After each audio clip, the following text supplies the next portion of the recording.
And now, Dr. Paul, radio's wonderful story of adult love.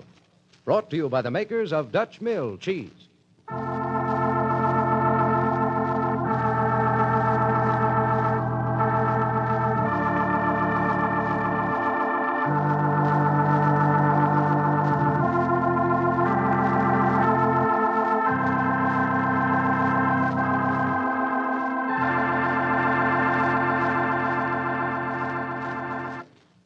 Every day, your family needs milk or milk product with their meals.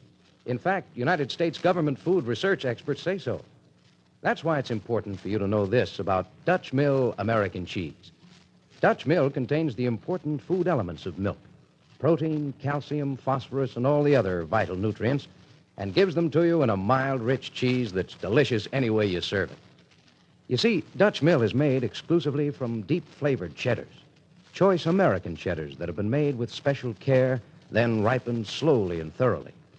Dutch Mill is a cheese so mild and rich, so tender and mellow, it's delicious to eat and a joy to cook with. So pick up a package or two of Dutch Mill cheese the next time you go shopping. Compare its quality and flavor. If you aren't completely satisfied, your money will be refunded without question. You'll find Dutch Mill featured at your Safeway store.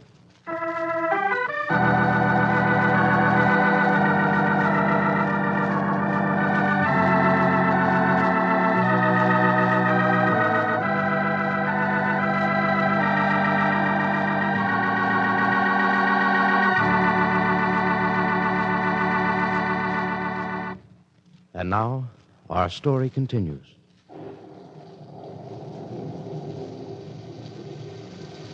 Dr. Paul Bott tried to sleep and couldn't. He believed it was the storm that was keeping him awake and that his thoughts were the product of his insomnia. But actually, his sleeplessness was the result of the thoughts that kept coursing through his mind. In just a few more days, he and his wife, Elizabeth, will be leaving Elkhorn City for the east.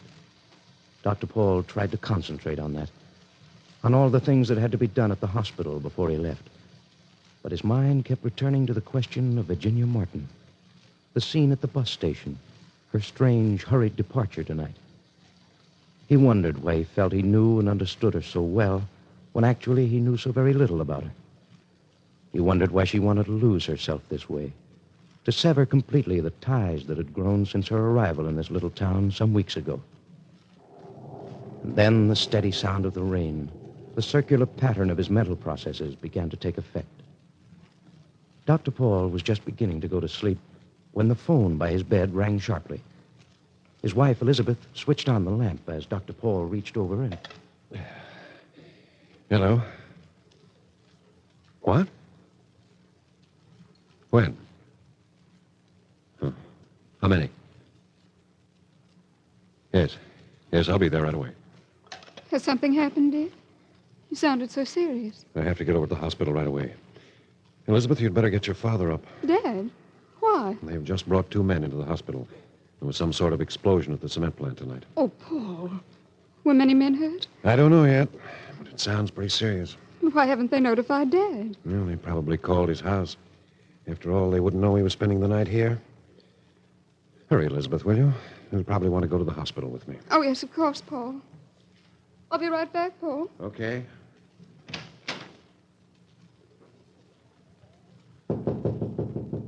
Dad? Yes? Come in, dear. Come in. Oh, you haven't gone to bed yet. That's good. Oh, no.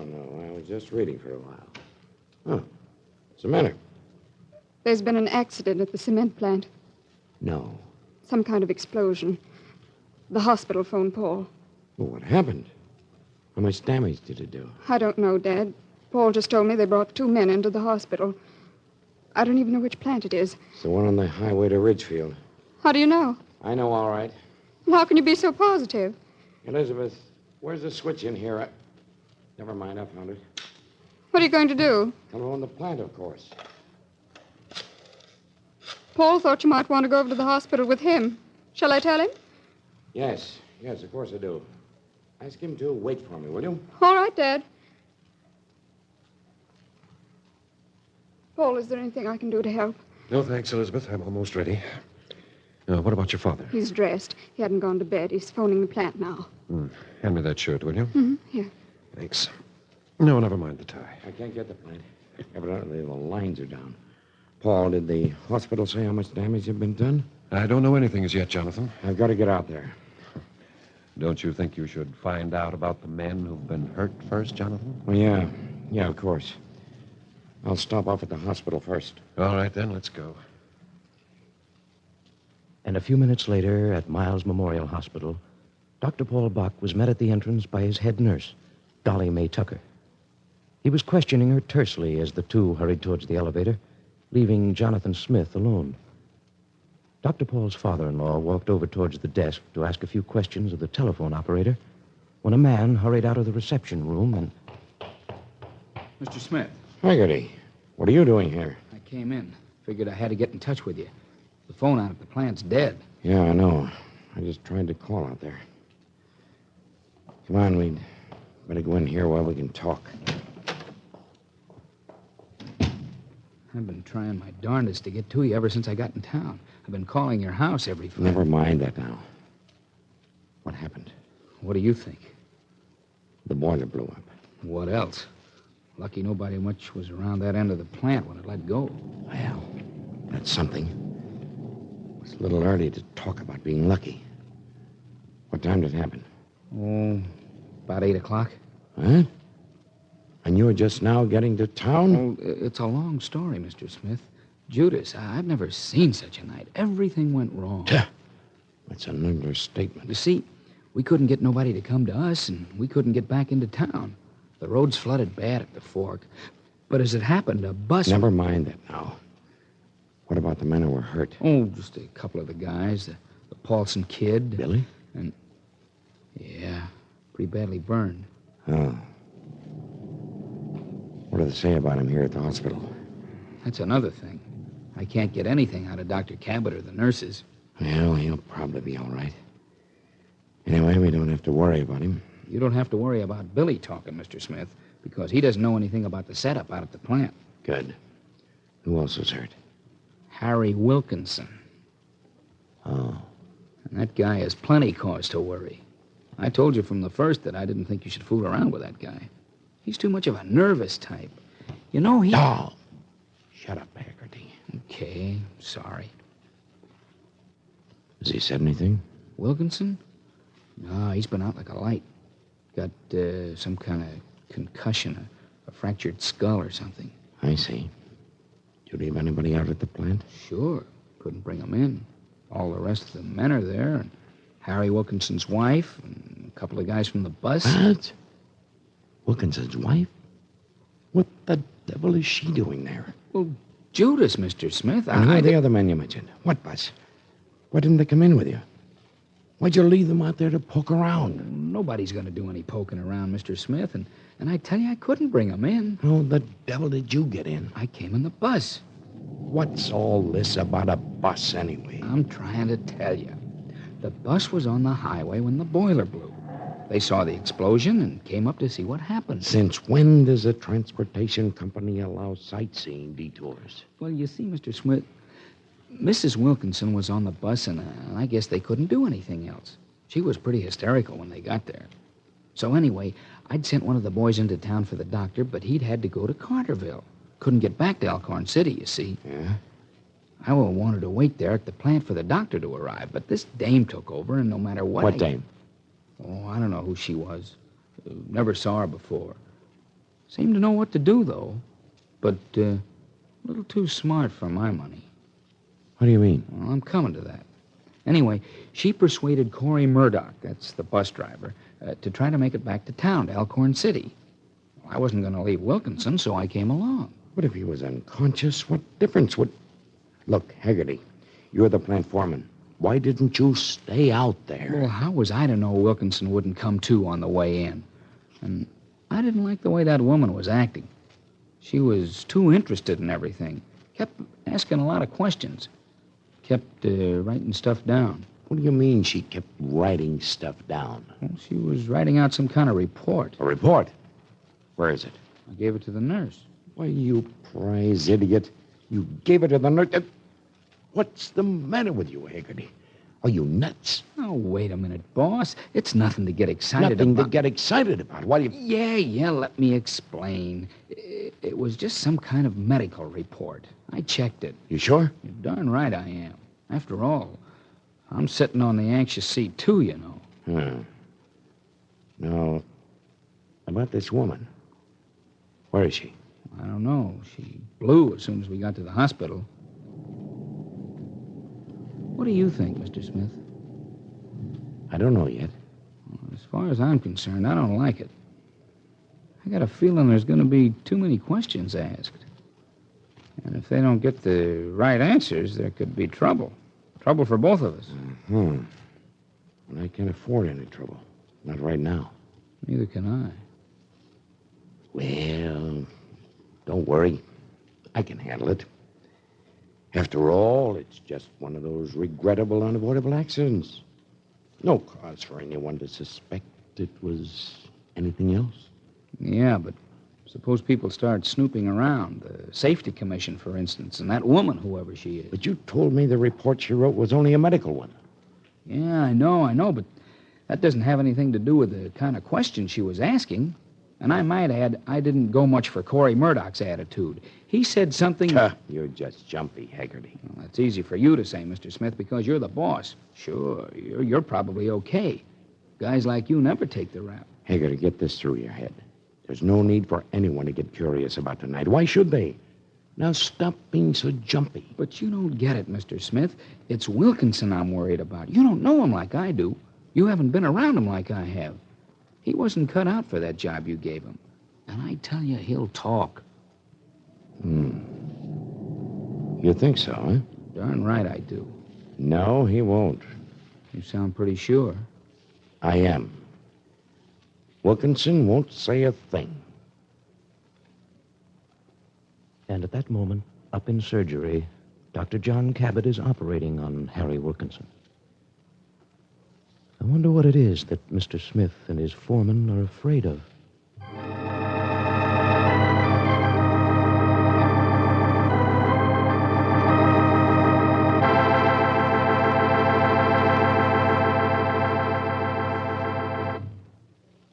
Having trouble with your food budget lately? If rising food prices are becoming a problem, you may want to try this. Many homemakers have learned that they can save money and add delightful variety to their meals at the same time by serving cheese dishes more often. Well, a good cheese like Dutch Mill American will add flavor and heartiness to ever so many favorite dishes. I think you'll like Dutch Mill, too, because it's made with special care from choice, deep-flavored cheddars. Choice American cheddars that have been ripened slowly and thoroughly, then blended into modern Dutch Mill American. Dutch Mill is so mild and rich, so tender and mellow, it's downright delicious to eat and a joy to cook with. Get a package or two right away. If you aren't delighted, the full purchase price will be refunded without question. You'll find Dutch Mill cheese featured at your Safeway store. If it happens to be out of stock at the moment, please try again. And thanks for your consideration. Dr. Paul Bott sees the report that has caused so much comment. A report made on the two injured men shortly after the accident by the young woman whose whereabouts and identity seemed to be unknown. But what strikes Dr. Paul is that the handwriting seems somehow familiar. Join us at this same time every Monday through Friday.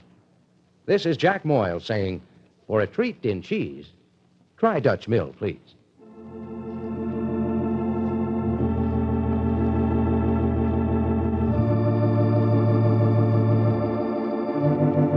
Dr. Paul, written by Virginia Crosby, is directed by George L. Fogel.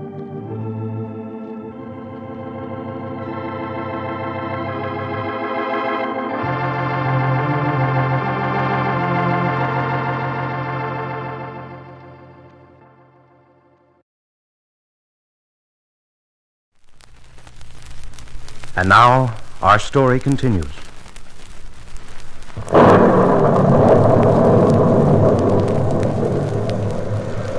It had been several hours since the bus with its handful of passengers had left Elkhorn City tonight, a trip that had been abruptly halted as they were passing a cement plant just a few miles outside of town.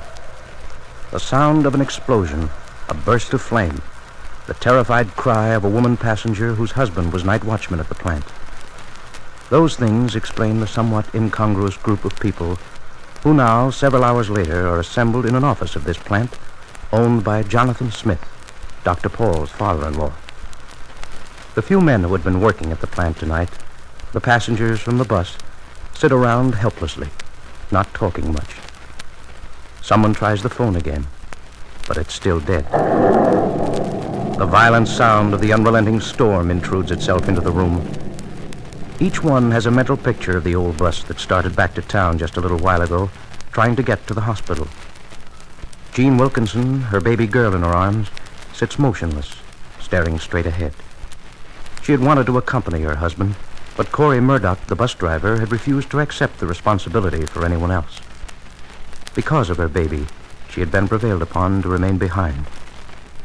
Finally, to break the long silence that only adds to the tension, one of the bus passengers says, Well, they ought to be coming to the fork pretty soon. That's where it's flooded so bad, isn't it? Yeah, but Corey will pull her through all right.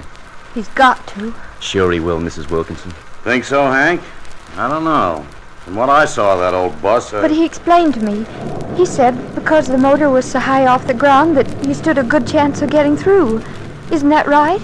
Yeah, sure it's right. But none of the rest of you believe it. I can tell that. Well, I don't think we should kid ourselves, Mrs. Wilkinson. I'm not kidding myself. Listen, I've known Corey since he was a pup. That kid could always make anything run, just so long as it had wheels. He'll make it all right. Well, maybe you're right. Seems to me, though, Dick Haggerty had the right idea, that they should have waited here at the plant until the doctor got here. Seems to me Dick should have... That Dick Haggerty always was a blow-off. Always trying to boss everything. Well, he's a foreman here, and just because you and him quarreled, Joe... All I'm saying is that girl knew what she was doing. That Miss Martin. Yeah, maybe. Maybe? Didn't she know what to do when we came in here and you was all standing around?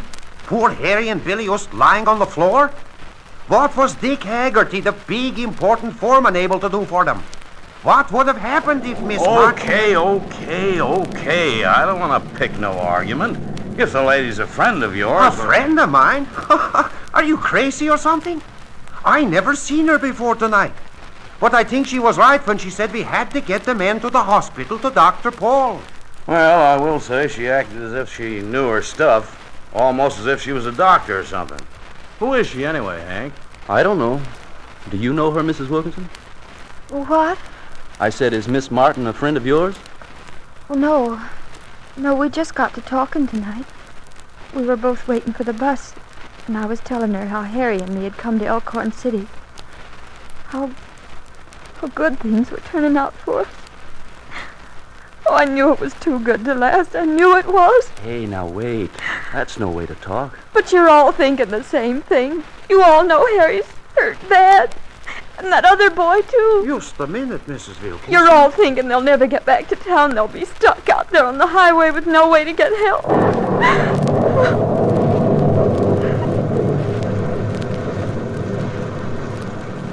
And a few miles away, in the bus that makes its way slowly down the highway, two men, victims of the explosion, two men lie on improvised stretchers, wooden planks laid across the backs of the seats.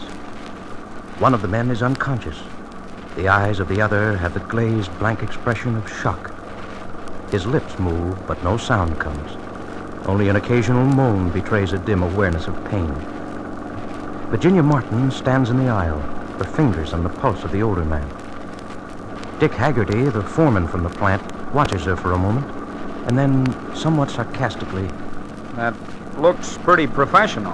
Just like in the movies, when some little blonde babe who's never seen a hospital struts around acting like a nurse. You sure put on a good act, miss. Corey, Yes, ma'am. drive as smoothly as you can, will you? I'm doing my best. Yes, sir. You sure put on a good act. I heard you the first time, and I suggest you stop talking that way. At the moment, the only thing that matters are those two men. It's a fine time for you to be thinking of them, if you ask me. But then, you didn't ask me, did you? No, sir. I'm just the foreman.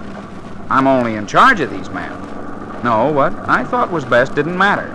You decided to make this crazy trip, so here we are. I decided it was the best thing to do. As to whether we attempted it or not, that was left up to Mrs. Wilkinson. And she said... Oh, don't pass the buck on to her. She didn't know what she was saying. That girl was out of her head because of Harry. Now look here, you're just angry because you feel I intruded on your authority. Yeah, Dick, for Pete's sake, stop griping about it, will you? Let's have a little cooperation. Oh, I'm just along for the ride. This isn't my business now. I'm just along as a kind of witness, you might say, to see what happens. But what I'm trying to figure out, miss, is just how you have the nerve to take charge like this. Because I know what I'm doing.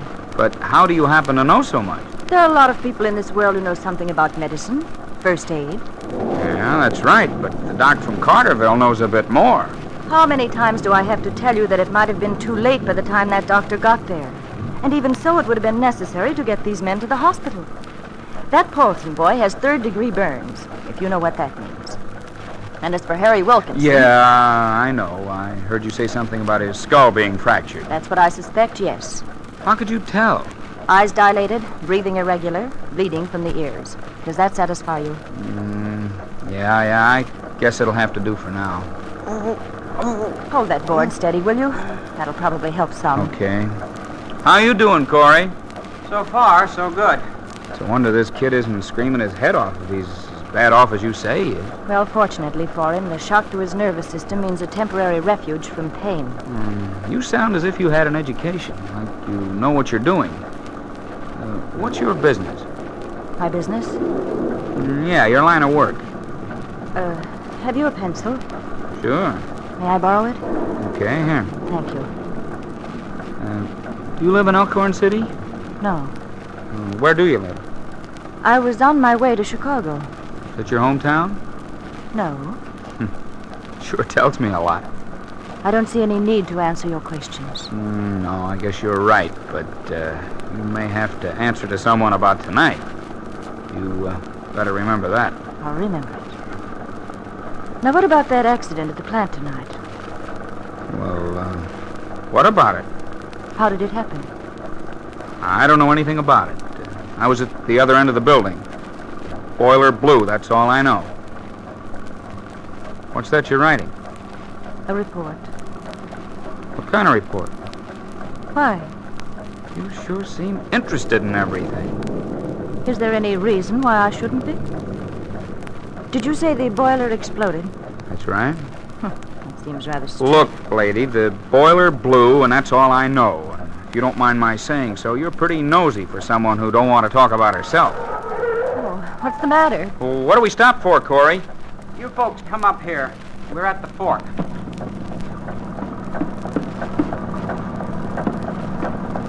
Can you see that ahead?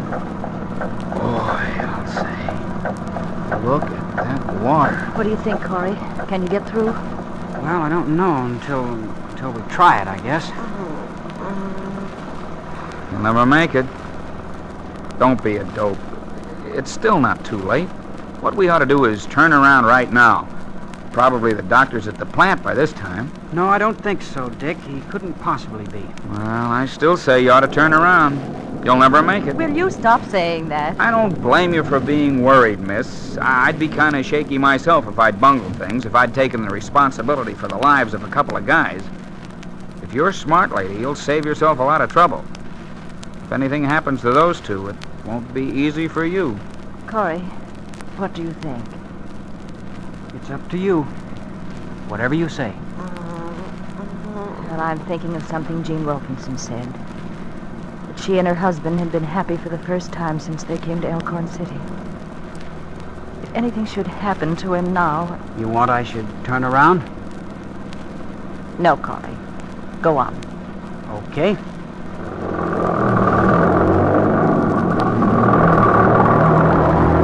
Look at that. We'll be swimming any minute. Shut up.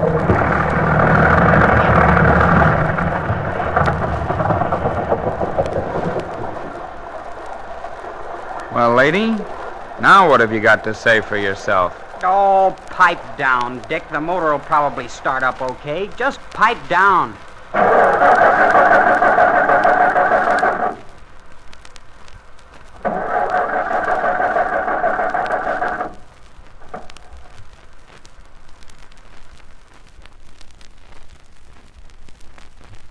Virginia Martin listened with a sinking heart as Corey Murdoch attempted to start the motor. Attempted and failed. It looked to her as if she, too, had failed tonight. Why, she wondered desperately, why hadn't she kept the promise she'd made to herself months ago? The promise to forget that she'd ever been Alice Logan. To forget that she'd ever been a nurse.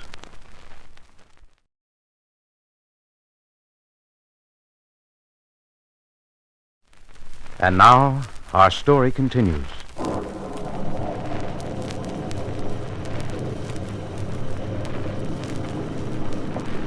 The headlights of the bus pierced through the blinding rain.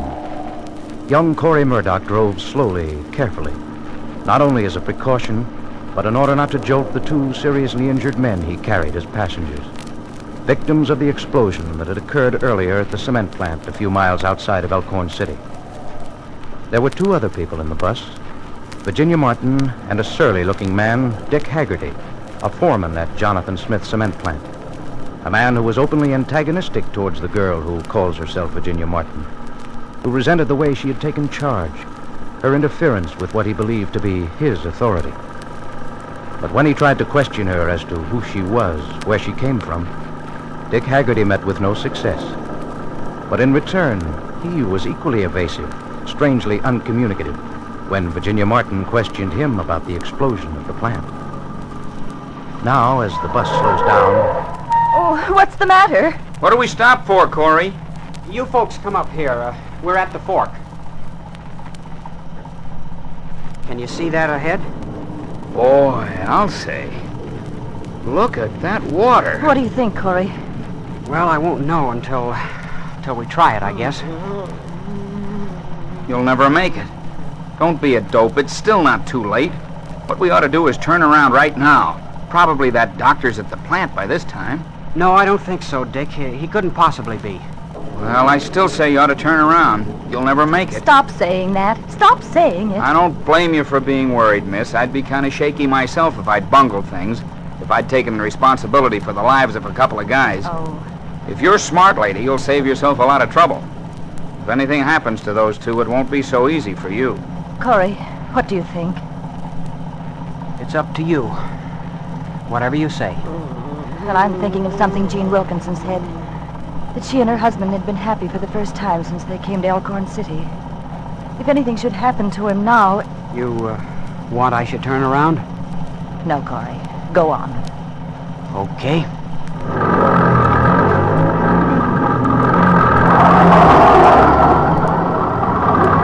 Look at that. We'll be swimming any minute. Shut up.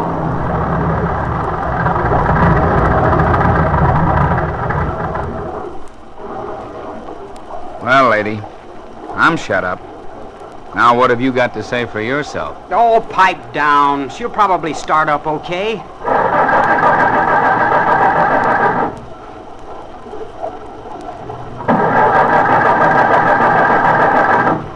Corey, try again. He'll just flood it. You'll never get it started now, Corey. The carburetor's wet.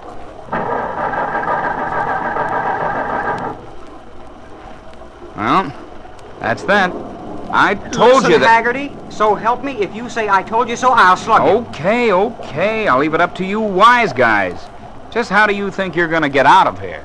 We're going to drive out. This bus hasn't failed me yet. Come on, baby. Don't let me down.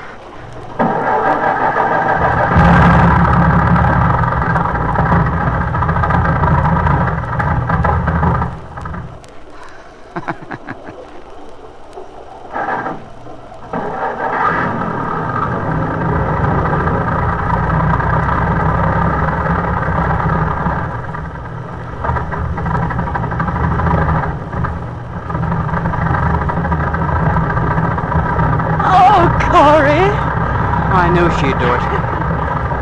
Don't worry, miss. We're going through. You hope.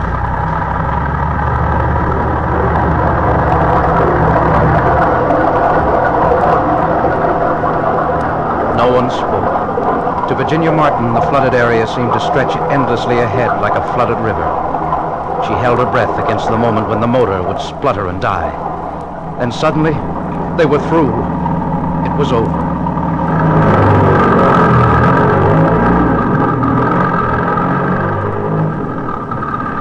What did I tell you? I knew she'd make it. Well, lady, all I have to say, luck sure was with you tonight. Look, Mr. Haggerty, you seem to regard this whole thing as some sort of competition between you and me, instead of thinking of those two men who need help. Well, all I can say is you sure took a lot of responsibility on yourself, and a heck of a lot of risk.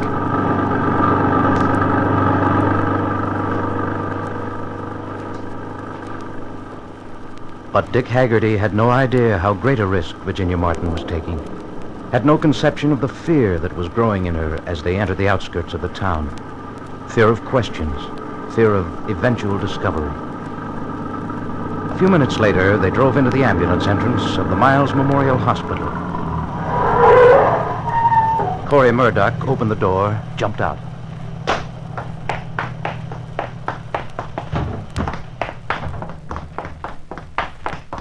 Murdoch, for heaven's sake, what? Miss Tucker, where's Dr. Paul? You gotta get him quick. Well, what is it? In the bus outside, we got a couple of men. They're hurt pretty bad. There was an explosion at the cement plant. I'll call Dr. Cabot. B, emergency. Get hold of Dr. Cabot. Looking for me, Tucker? Never mind, B. What is it, Tucker? There's been an explosion at the cement plant, Dr. Cabot. What? There are two fellows. They're hurt pretty bad, I guess. I got them in the bus outside. One of them's unconscious and the other's burned. Stretchers, Tucker. We got them on stretchers. That is, on wooden planks. Good enough. Let's go.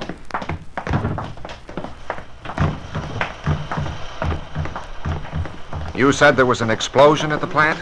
Yeah, the boiler blew. That's the Paulson kid. He's been kind of shocked up to now, but I guess he must Hello, Dr. Cabot. Haggerty? Dr. Paul.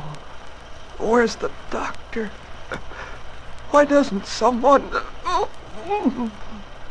You'll be okay, Billy. You're at the hospital now. Can't you give him something, Doc, to sort of... We'll give him something to alleviate the pain. Take that in, Corey. God. Easy now, Billy. You'll be all right. That's it. Good for you, Billy. It won't be long now.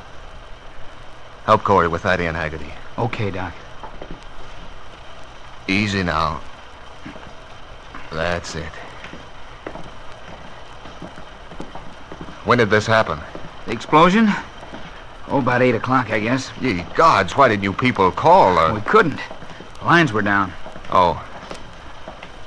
Watch it here at the step.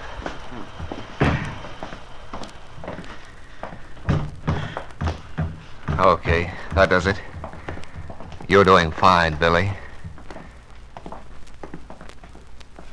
All right, now, put the stretcher on this table. That does it. Tucker, Yes, Dr. Cabot. wheel him into the admitting room, then phone Dr. Paul. Yes, Doctor. All right, let's get the other fella in.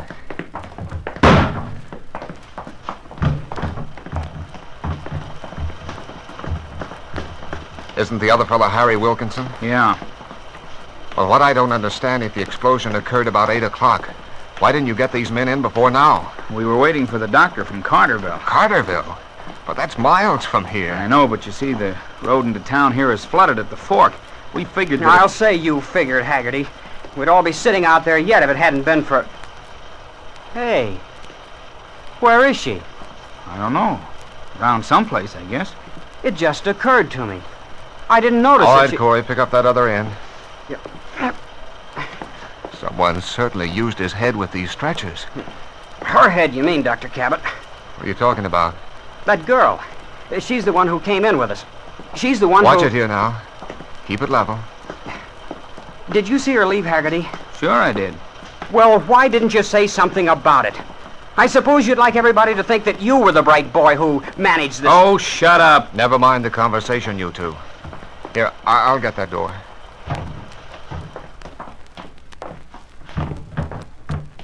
Watch what you're doing, please. All right. Onto the table now. Easy. That's it. Now, you two stick around. I'll have some more questions to ask you later.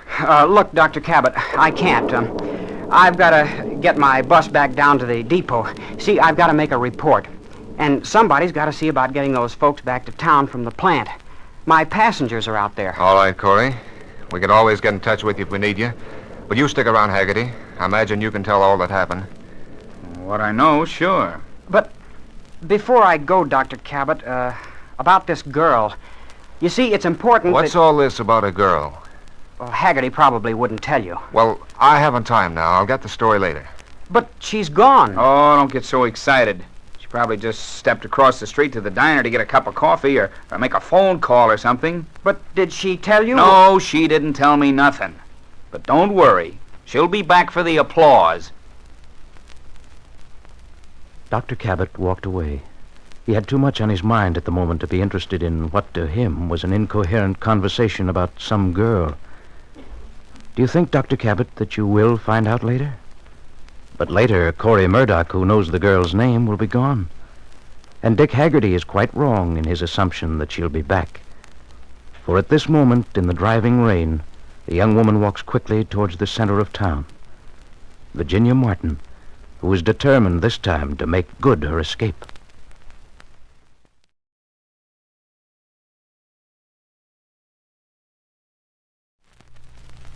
And now, our story continues.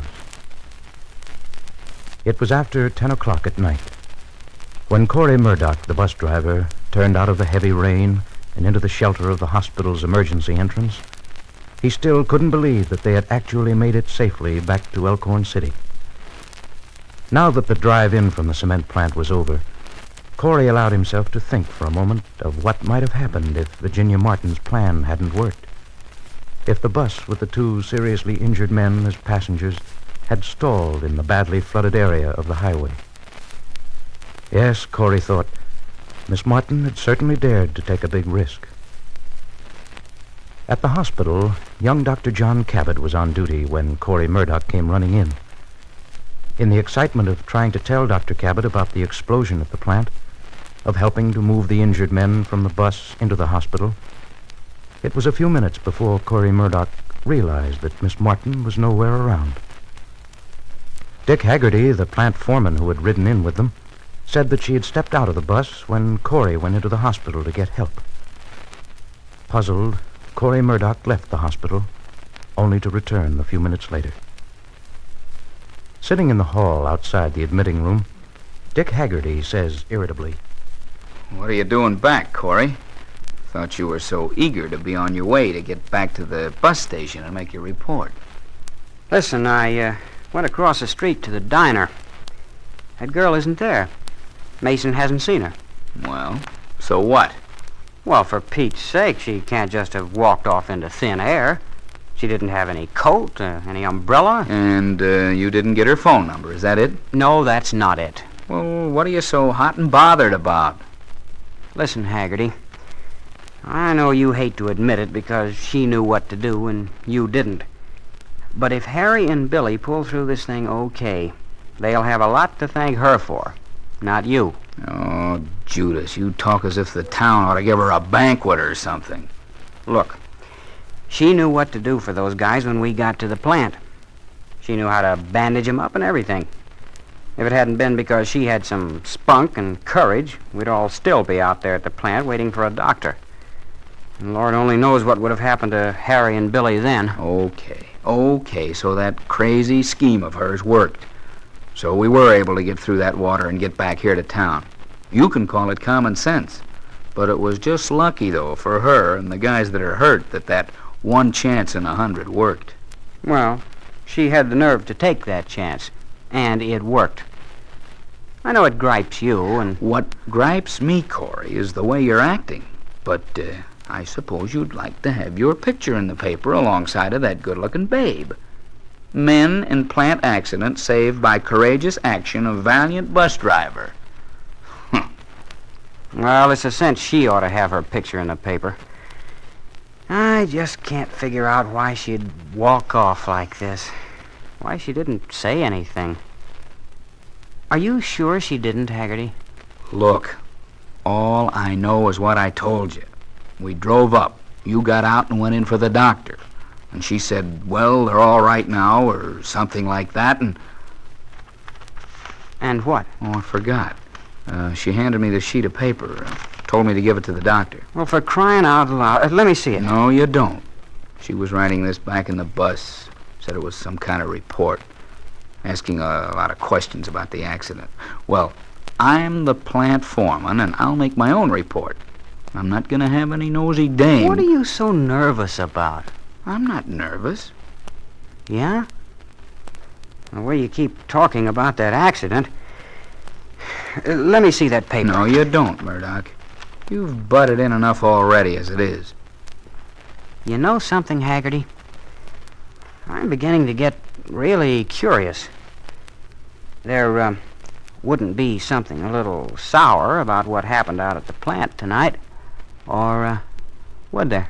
Listen, Junior, why don't you take that old bus of yours and blow? I'm going to take a look at that paper she gave you. Now, listen, if you think I'm... Quit yammering. I'm reading it. Well, I guess it's okay. Here, eager beaver.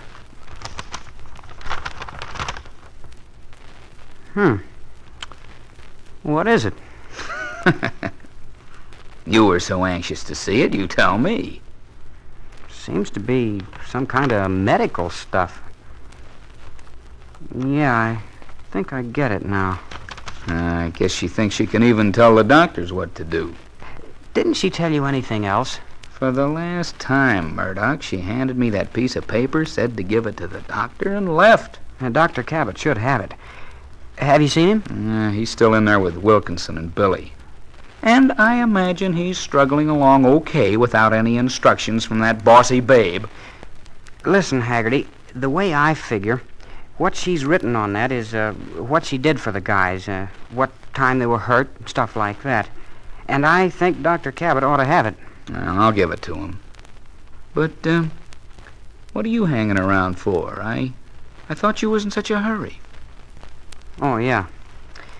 Well, tell Dr. Cabot if he needs me, he can reach me through Weinert's at the depot. He won't be needing you. I can answer any questions he has to ask. Sure you can. But how will you answer them? That's what I'd like to know. What do you mean by that? Nothing. Be seeing you around, Haggerty. Sure. Yes, I know. All right, Dr. Cabot. Miss Tucker. Yes? I'm Dick Haggerty, foreman at the Smith Cement Plant. The one out on highway number... Yes, I know. What is it? I just wanted to know how the fellas were getting along. Well, they're hardly in a convalescent stage, Mr. Haggerty. It's a little too early to say anything. It's bad, huh? You should know that. You were at the accident. You brought them in. Well, how long is the doc going to be in there? Dr. Cabot will probably be with them all night. They're both going into surgery. Well, in that case, I guess I might as well come back in the morning. Dr. Cabot said he had some questions to ask you, didn't he? Well, yeah, but... Dr. Paul should be here soon, too. You'd better stay, Mr. Haggerty. But... Okay. Say... Yes? I was supposed to give this to Dr. Cabot. Probably doesn't mean anything, but here. Thanks. Harry Wilkinson, age 29, 8:10 p.m. Temperature, respiration. Where'd you get this? From some lady who was a passenger on the bus. She gave us a hand with the first aid out at the plant. And then, driving back in the bus, she wrote that. She came back with you in the bus? Yeah. But where is she? She left just as soon as we got here, handed me that paper, told me to give it to the doc.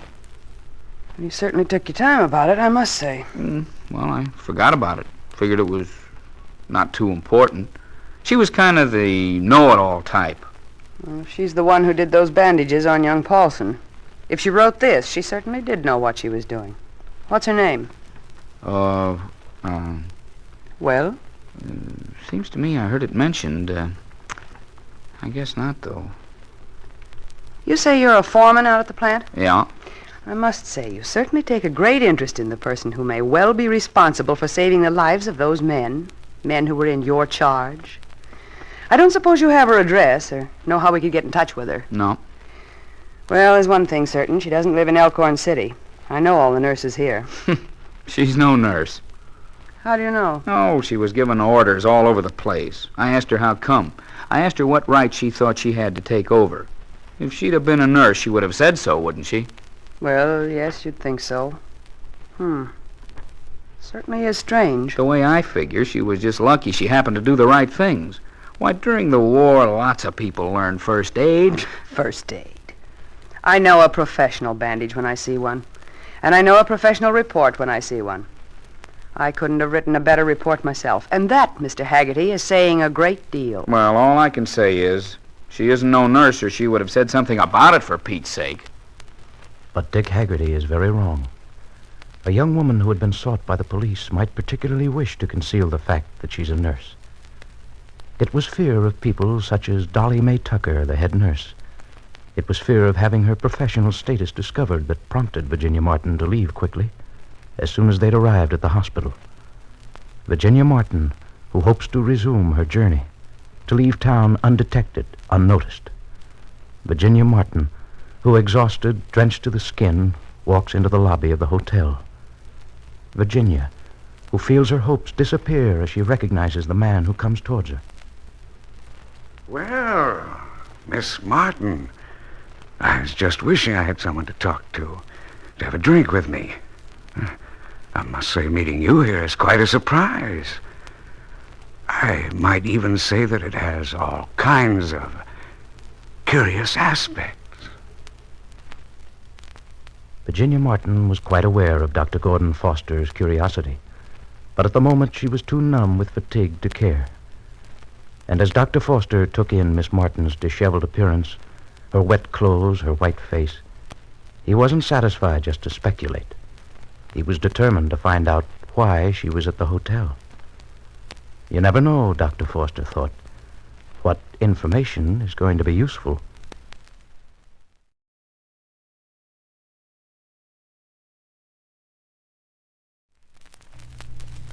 And now, our story continues.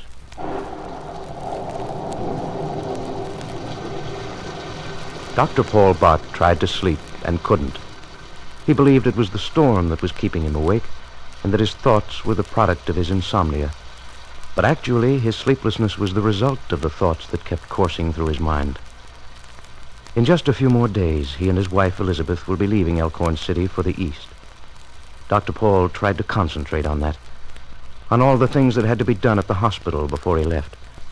But his mind kept returning to the question of Virginia Martin, the scene at the bus station, her strange, hurried departure tonight. He wondered why he felt he knew and understood her so well, when actually he knew so very little about her. He wondered why she wanted to lose herself this way, to sever completely the ties that had grown since her arrival in this little town some weeks ago. And then the steady sound of the rain, the circular pattern of his mental processes began to take effect. Dr. Paul was just beginning to go to sleep when the phone by his bed rang sharply. His wife, Elizabeth, switched on the lamp as Dr. Paul reached over and... Hello. What? When? Huh. How many? Yes, I'll be there right away. Has something happened, dear? You sounded so serious. I have to get over to the hospital right away. Elizabeth, you'd better get your father up. Dad? Why? They've just brought 2 men into the hospital. There was some sort of explosion at the cement plant tonight. Oh, Paul. Were many men hurt? I don't know yet, but it sounds pretty serious. Why haven't they notified Dad? Well, they probably called his house. After all, they wouldn't know he was spending the night here. Hurry, Elizabeth, will you? You'll probably want to go to the hospital with me. Oh, yes, of course, Paul. I'll be right back, Paul. Okay.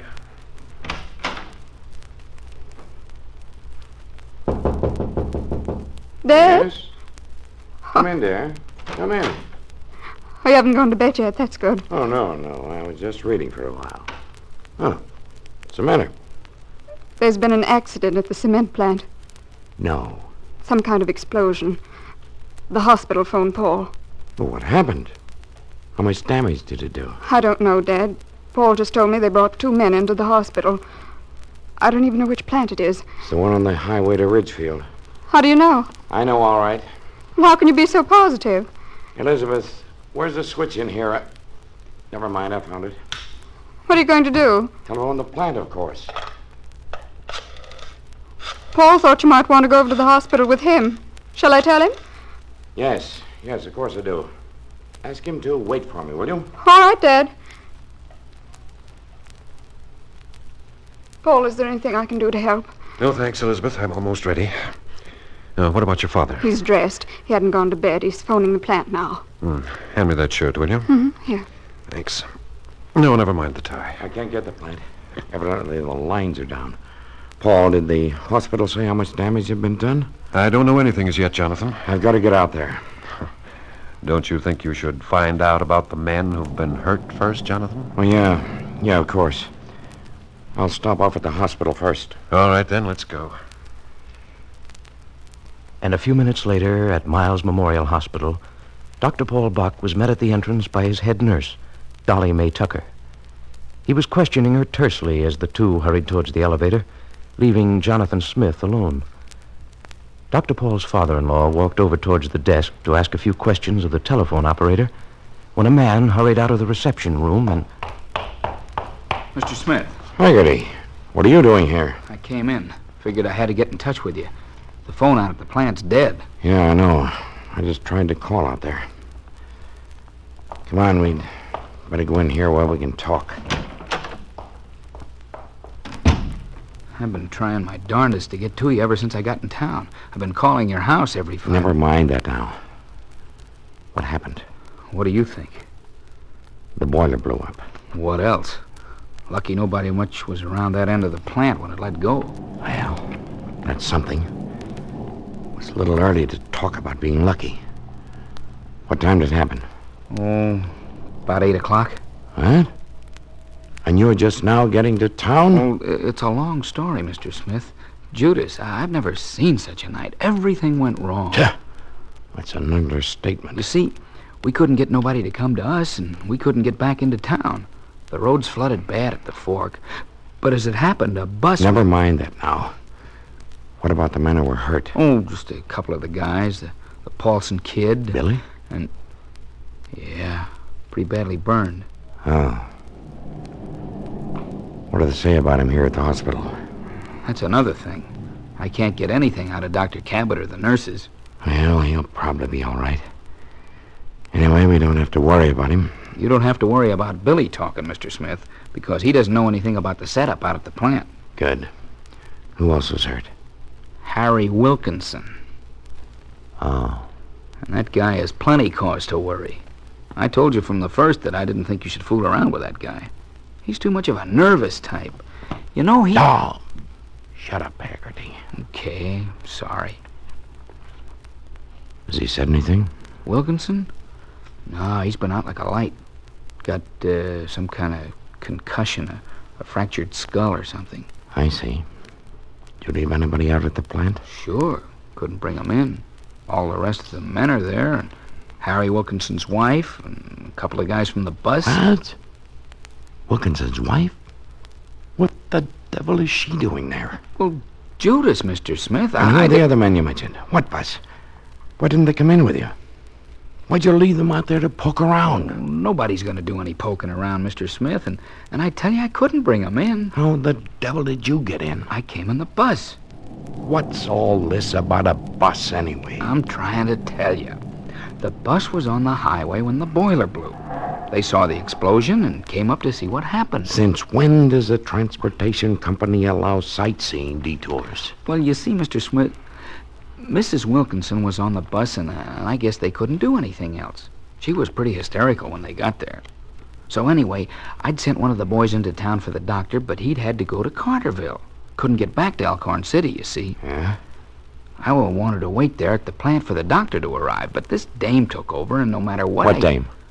Oh, I don't know who she was. Never saw her before. Seemed to know what to do, though. But a little too smart for my money. What do you mean? Well, I'm coming to that. Anyway, she persuaded Corey Murdoch, that's the bus driver, to try to make it back to town, to Elkhorn City. Well, I wasn't going to leave Wilkinson, so I came along. But if he was unconscious, what difference would... Look, Haggerty, you're the plant foreman. Why didn't you stay out there? Well, how was I to know Wilkinson wouldn't come to on the way in? And I didn't like the way that woman was acting. She was too interested in everything. Kept asking a lot of questions. Kept writing stuff down. What do you mean she kept writing stuff down? Well, she was writing out some kind of report. A report? Where is it? I gave it to the nurse. Why, you prize idiot. You gave it to the nurse. What's the matter with you, Haggerty? Are you nuts? Oh, wait a minute, boss. It's nothing to get excited about. Nothing to get excited about. Why do you... Yeah, let me explain. It was just some kind of medical report. I checked it. You sure? You're darn right I am. After all, I'm sitting on the anxious seat, too, you know. Now, about this woman. Where is she? I don't know. She blew as soon as we got to the hospital. What do you think, Mr. Smith? I don't know yet. As far as I'm concerned, I don't like it. I got a feeling there's going to be too many questions asked. And if they don't get the right answers, there could be trouble. Trouble for both of us. Well, I can't afford any trouble. Not right now. Neither can I.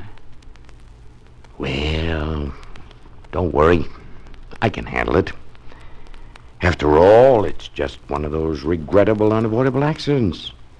No cause for anyone to suspect it was anything else. Yeah, but suppose people start snooping around. The Safety Commission, for instance, and that woman, whoever she is. But you told me the report she wrote was only a medical one. Yeah, I know, but that doesn't have anything to do with the kind of questions she was asking. And I might add, I didn't go much for Corey Murdoch's attitude. He said something... You're just jumpy, Haggerty. Well, that's easy for you to say, Mr. Smith, because you're the boss. Sure, you're probably okay. Guys like you never take the rap. Haggerty, get this through your head. There's no need for anyone to get curious about tonight. Why should they? Now stop being so jumpy. But you don't get it, Mr. Smith. It's Wilkinson I'm worried about. You don't know him like I do. You haven't been around him like I have. He wasn't cut out for that job you gave him. And I tell you, he'll talk. You think so, huh? Darn right I do. No, he won't. You sound pretty sure. I am. Wilkinson won't say a thing. And at that moment, up in surgery, Dr. John Cabot is operating on Harry Wilkinson.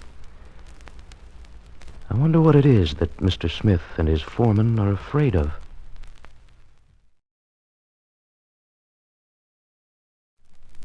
And now, our story continues. The violent storm that had sprung up so suddenly earlier tonight had quieted somewhat, but the rain still fell heavily, monotonously. It was after 10. The downtown section of Elkhorn City was practically deserted. The cocktail lounge of the Crescent Hotel had one customer, Dr. Gordon Foster, who was in a very gloomy frame of mind. Rain gets on my nerves. Monotonous. Just like my life here. That certainly is a brilliant, profound analogy. Feeling sorry for myself. Well, I go home. But, on the other hand, why go home? Now, if I had someone like Elizabeth to go home to, she wouldn't have me. No. I wasn't enough of a genius for her. I wonder what I could have been if I'd had Elizabeth. But Paul has her, and the hospital. Everything I want. It won't be so long now until he's gone to New York. Suppose Elizabeth can't make him stay there. There's just a possibility she might not be able to. Then I'd have to find some other way to dislodge him. Yes, I'm going to... Dr. Foster's thoughts broke off abruptly. From where he sat, he could see into the lobby beyond. A young woman had just come in. At first, Dr. Foster only made a vague mental note that she was unusually attractive. Then his curiosity was aroused by her disheveled, windblown appearance. Then finally he realized he knew the girl. That was when Dr. Gordon Foster lost his train of thought, when he realized that the young woman was Virginia Martin. On a sudden impulse, Dr. Foster hurried out of the bar and across the lobby. Well, Miss Martin, I was just wishing I had someone to talk to have a drink with me. But I must say that meeting you here is quite a surprise. I might even say that it has all kinds of curious aspects. Really, Dr. Foster? Why? I don't know until I've explored them. How about a drink? No, thank you. Are you meeting someone? No. Then come along. You look as if you could use one. You look as though you've been caught in a storm. Yes, I was. Look here. Have a drink with me and I'll drive you home. Home? To Martha Box, that is. Isn't that where you're staying? No, If you'll excuse me, Dr. Foster. If you have one drink with me. I thoroughly disapprove of attractive young women being antisocial. Besides, I'm very curious as to what you're doing here. I came here to get a room. I'm tired. I want to get some sleep. Hospitality running out at the box? Goodbye, Dr. Foster. All right. Bye. Wonder what's the matter with her. Certainly is acting oddly. Nervous. Elizabeth says she's a mysterious girl. I know she's a little suspicious of her. I'm rather intrigued myself. Just for the record, I'd like to know why she's staying here at the hotel. Wonder what's happened. I could call Elizabeth. No, too late for that. I'll call her in the morning. Time enough then. Here you are, Miss Martin. Number 121. Thank you. Have you any other luggage? No, just this box. Well, I'll show you to your room. But there's no need, thank you. If you'll just tell me when the bus leaves in the morning. Bus? What bus? To where? To Chicago. Say, you're kind of all in, aren't you? Well, I'm just tired. If you could just tell me... I think I've got a schedule here. Yeah. Here it is. Now, let's see. Chicago. You make connections at Ridgefield, don't you? Oh, here it is. One pulls out at 5:30 a.m. Will you call me at 4:30 then? Well, there's a later one at 10 in the morning. Oh, you sure look as if you could use a little sleep. Why don't you take the later bus? Might as well get your money's worth out of your room, too. Please, I've got to catch that early bus. Not the 10 o'clock bus, not the 2 o'clock, but the 5:30 one. Do you understand? Well, don't get sore at me, lady. I was just trying to be helpful. I'm sorry. You will call me. 4:30 sharp. Thank you. Good night. Good night. Virginia Martin. Hey, she didn't put down no address. No luggage either. Just that box. Virginia Martin. Wonder if that's her real name. And as she walked down the corridor towards her room, the girl who calls herself Virginia Martin, in spite of her overwhelming fatigue, was dimly aware that her behavior must have seemed curious and unintelligible to Dr. Foster and to the desk clerk.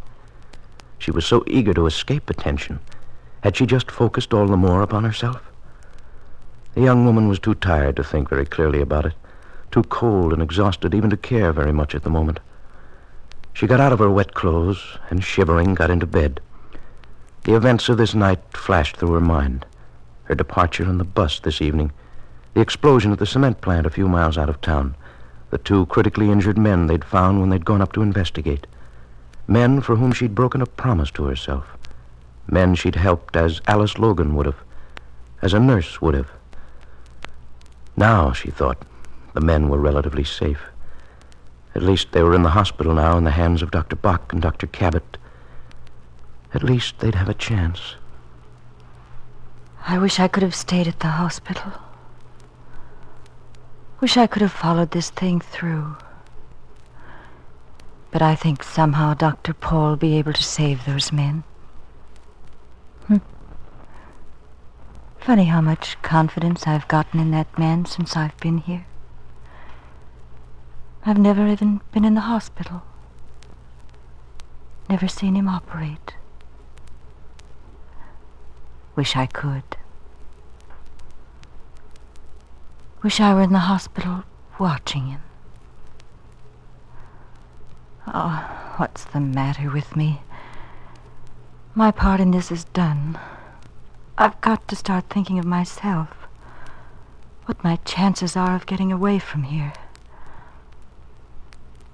Dr. Foster's seen me here now. Well, I'd forgotten Corey Murdoch saw me with Dr. Paul at the little cafe near the bus station. Suppose... No, this is ridiculous. I talk like some fugitive. Everyone's going to be too busy tonight to worry about me. And I'm not going to worry. I'm not going to. I'll get away. Virginia Martin's mind, too tired to think anymore, relaxed. She fell asleep. And at Miles Memorial Hospital, Dr. Paul Bott comes out of Surgery A and into the scrub room. Dolly Mae Tucker gets a clean cap and gown for him, ties on a surgeon's gag, and after scrubbing up once more, Dr. Paul walks into Surgery B, where Dr. John Cabot is operating on Harry Wilkinson. The anesthetist is at the head of the table. A nurse stands beside Johnny Cabot near the instrument tray. Johnny? Am I glad to see you? Sponge? Have you just finished with the Paulson kid? For the present. Sponge? He's going to need some skin graft. Retractor? No, not that one. Sorry, Doctor. We should take a look at this case, Dr. Paul. In just a minute, I want to have a look at the x-ray and these reports. Depressed fracture. Sponge? It's a lucky thing that he arrived. What? Nothing, Johnny. Nothing. Dr. Paul Bach stood there, a sheet of paper in his hand, a report, one that hadn't been made on the regular hospital sheets, one that had evidently been made at the time of the accident. And yet, curiously enough, it could have been made by someone of the hospital staff. It was a professional report. Dr. Paul Bach put it down, went over to stand opposite Dr. Cabot at the operating table.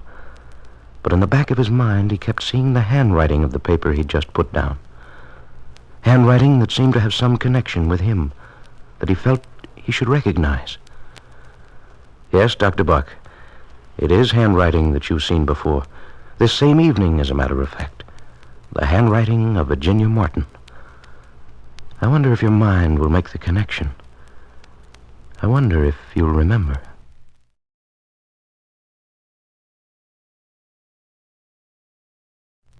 And now, our story continues. It was nearly midnight. The populace of Elkhorn City, confined to their houses because of the turbulent storm this evening, had by now gone to bed. Except for the street lamps and a sign here and there, the town was almost entirely dark. But at the corner of First and Main, lights blazed out from the Miles Memorial Hospital. Upstairs in surgery, Dr. Cabot, Dr. Paul Bach's assistant, was operating. The patient on the table was Harry Wilkinson, night watchman at Jonathan Smith's cement plant, and one of the two victims of an explosion that had occurred there earlier this evening. As he assisted and watched Johnny Cabot perform the delicate brain surgery, Dr. Paul felt a great personal pride in the young man's surgical skill. And later, when it was over, as the two doctors sat smoking in Dr. Bach's office, the chief of staff said, I want to compliment you, Johnny. That was one of the most beautiful jobs of neurological surgery I've ever witnessed. Thanks, Dr. Paul. And I don't mind admitting that I was plenty nervous. Yes, of course you were. What with that cardiac condition of Wilkinson's, and then, too, I'd never used that method before.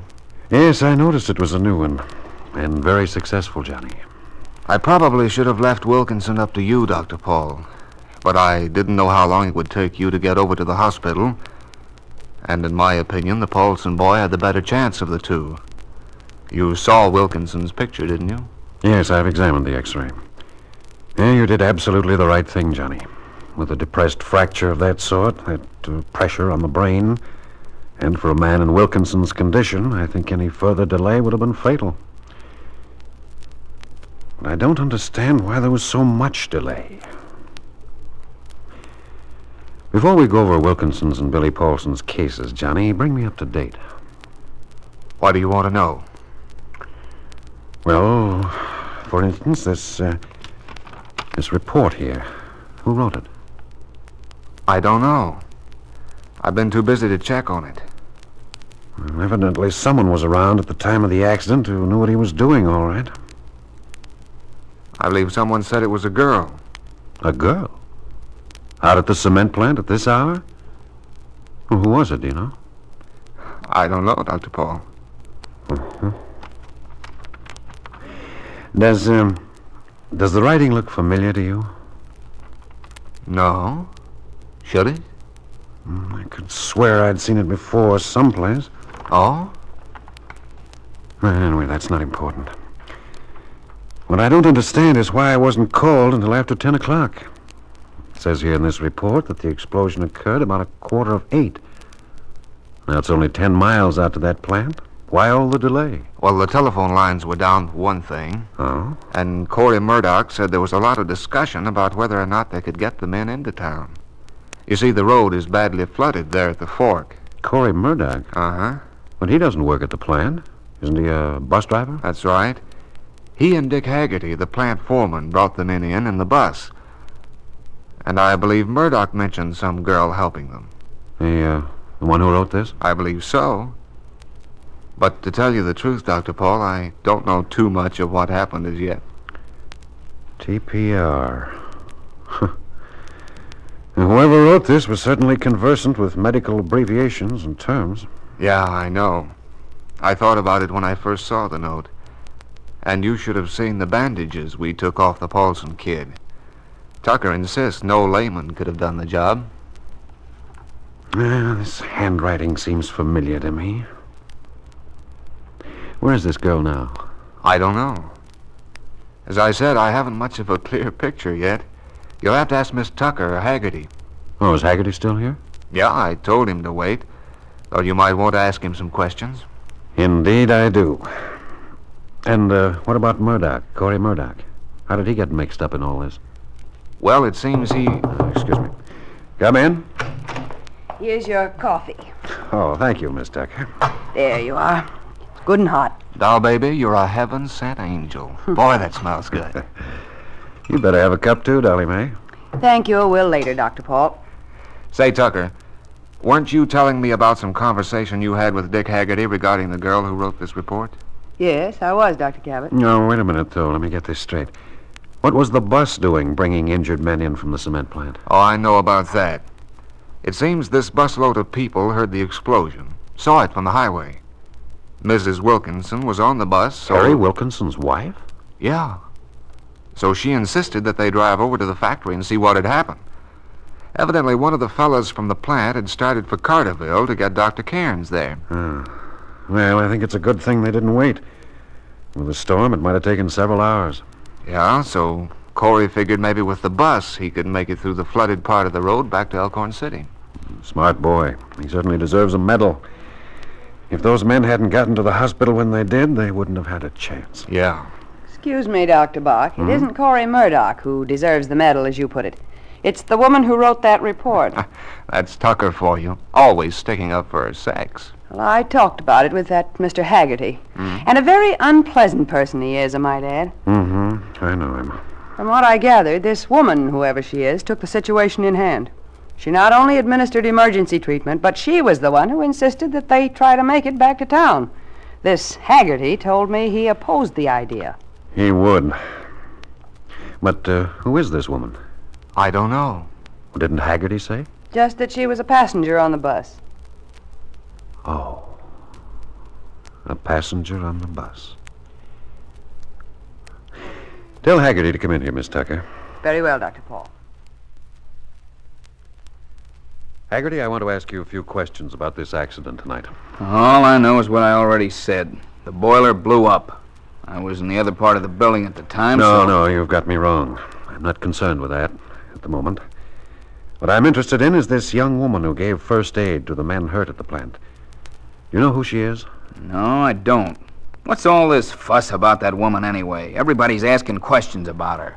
Why? Because she's largely responsible for saving the lives of those 2 men if they pulled through okay. She drove in from the plant with you and Murdoch, didn't she? Yeah. That's strange. Didn't either you or Miss Tucker see her, Johnny? No, I certainly didn't. She beat it as soon as we got to the hospital. Handed me that stuff she'd written down and left.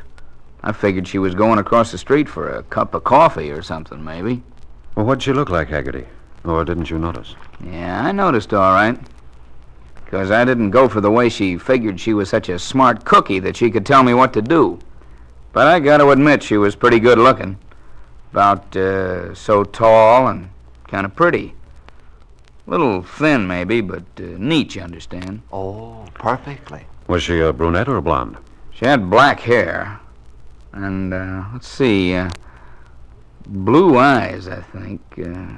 Yeah, blue eyes. I see. All right, Haggerty, thanks. Is that all? Yes. I mean, do I have to stick around here anymore? I'd like to get home sometime before dawn. I believe we have all the information we need from you at the moment. Okay. Well, too bad. Afraid he wasn't much help. And you know something? From the description he gave, it's a shame the young lady prefers to remain anonymous. She isn't anonymous, Johnny. Huh? I know who she is. Virginia Martin. Virginia? What? You're crazy. I mean, she's gone. I phoned your mother's house tonight, and she told me that Virginia's gone. Well, she left, Johnny, that's right. And Corey Murdoch was driving the bus she took. Oh, you're wrong. If it were Virginia, she wouldn't be so secretive about it. No, Johnny, you're the one that's wrong. I see now that that's exactly what she'd do under the circumstances. Excuse me a minute, I'll be right back. Hey, where are you going? I'll be back in a little while. Yes, but Dr. Paul, your hat, it's raining, you know. What's he care about such a little thing as rain, Tucker? And what do you suppose came over him all of a sudden? Where's he gone? Off to chase a will-o'-the-wisp named Martin. At this hour? And in this weather? Why, he doesn't even know where she's staying. No, but he'll find her, if it's humanly possible. Well, I admit the young woman certainly deserves recognition for what she did tonight. But I don't see why Dr. Paul couldn't have waited until morning. Don't you, Tucker? I most certainly do not. Well, it's something I can understand. I believe I know, but I doubt if Dr. Paul knows himself. Dr. Cabot, you're worn out. You'd better get some sleep. You're beginning not to make sense. Maybe. But on the other hand, Tucker, perhaps I'm just beginning to make sense for the first time. Young Dr. Cabot was thinking of an expression he'd seen and recognized in Dr. Paul's face. He was thinking of the determination, the eagerness that had come over the older man when he had learned that Virginia Martin was back in Elkhorn City. But perhaps Johnny told himself he was imagining things. But I'm not so sure that you are, Dr. Cabot. And I also think you may be right when you say that Dr. Paul Bott himself doesn't realize the real motivation that caused him to leave the hospital so suddenly, in spite of the hour.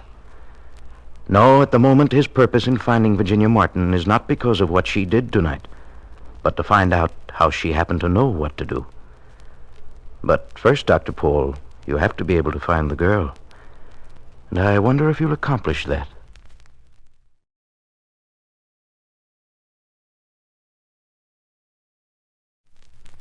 And now, our story continues. It was after midnight now. The 2 men who had been so critically injured by the explosion at the cement plant tonight had been wheeled out of surgery and into private rooms. In the office of the chief of staff, it was a tired little group who, after the pressure of the last few hours, sat drinking coffee, discussing the events of this night. Dr. Paul Bott looked at the report of the emergency treatment administered to the 2 men at the time of the accident. The handwriting was very familiar to him, but as to the identity of the writer, Neither his assistant, young Dr. Cabot, nor his head nurse, Miss Tucker, could tell him anything beyond the fact that the rider was a young woman. But when he learned that the woman had been a passenger on an eastbound bus, Dr. Paul had an idea. One that was confirmed when he questioned Dick Haggerty, foreman at Jonathan Smith's cement plant, when he asked for a description of the young woman. He knew then when he had seen the handwriting before. He remembered the note his mother had handed him earlier this evening. It was an astonished Dr. Cabot and Miss Tucker who heard the chief of staff say that Virginia Martin was back in town. Without any further explanation, Dr. Paul grabbed his raincoat, hurried out of his office. At the end of the hall, Jonathan Smith, Dr. Bock's father-in-law, was waiting for him. Paul, where are you going? I'll be back shortly, Jonathan. Now, wait a minute, Paul. I've been sitting around here cooling my heels in my own hospital, and nobody will tell me anything. If you'll talk to Johnny Cabot... Hey, wait a minute. I want my report from the chief of staff, Paul. Not from some assistant's assistant, and certainly not from that ex-playboy. I wouldn't talk that way if I were you, Jonathan. Not after the surgery Dr. Cabot has performed tonight. Now, if you'll excuse me, I'd like But I want to know about my men, Paul. The operations were successful. Yes, I've heard that one. Operation successful. Patient died. I want to know... Sorry, Jonathan, I haven't time to tell you any more now. Well, you'll have to make time. Dr. Cabot is in my office. But, Paul! Doggone it, Paul, wait a minute. Oh, of all the high-handed... What's the matter, boss? Oh, Haggerty. What's up with the doc? Where'd he go tearing off to? I don't know. Say, Mr. Smith, you wouldn't be able to drop me off at my house by any chance, would you? I'm not leaving. Why not? There don't seem to be much point in your sticking around here. Wilkinson and the Paulson kid are okay now. What do you mean they're okay? All I know is that the operations were successful. Do you mean that they're going to live?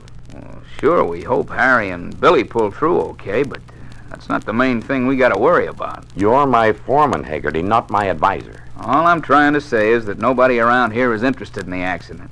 I'm sure of that. All they care about are the patients. Well, I'm interested in the patients, too. Especially Harry Wilkinson. Yeah, I know what you mean, but don't worry, boss.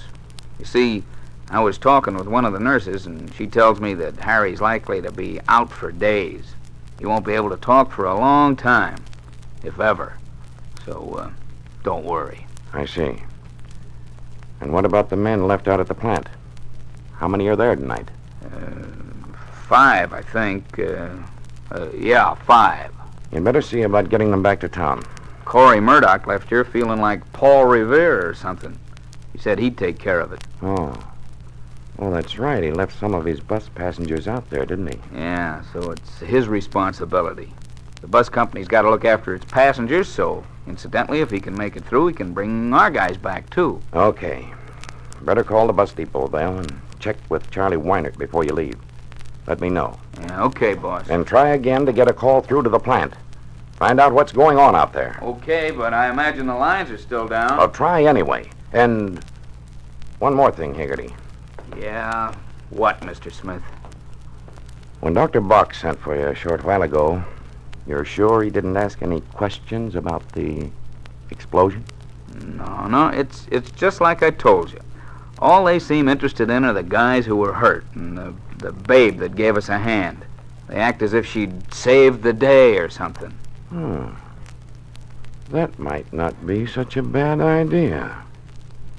I hope they'll be able to locate that girl. You do? Yeah. I could see that a great fuss was made over her. Quick thinking, heroic action, that sort of thing. If enough attention was centered on her, it might ensure diverting attention from the plant, from the accident. Yeah, but I tell you, boss, I didn't like that babe. There was something about her. You know that feeling you get sometimes when you know trouble's coming? Forget it, Haggerty. Intuition's something you don't have. But anyway, it was just an idea. Might bear thinking about. Well, for my dough, I hope she's on her way someplace, minding her own business. But Dick Haggerty's intuition might very well be correct. The finding of the young woman in question might well be a key to much that is unexplained about the accident tonight. But Virginia Martin is a young woman with her own fears. A fear that what she has done tonight might lead to the revelation of her past, a betrayal of her true identity. A young woman who is as determined to get away as Dr. Paul Bott is to find her. Dr. Paul, who at this moment pulls up in front of the Weinert Moving and Storage Company, goes into the ramshackle old building, which also serves as a bus depot.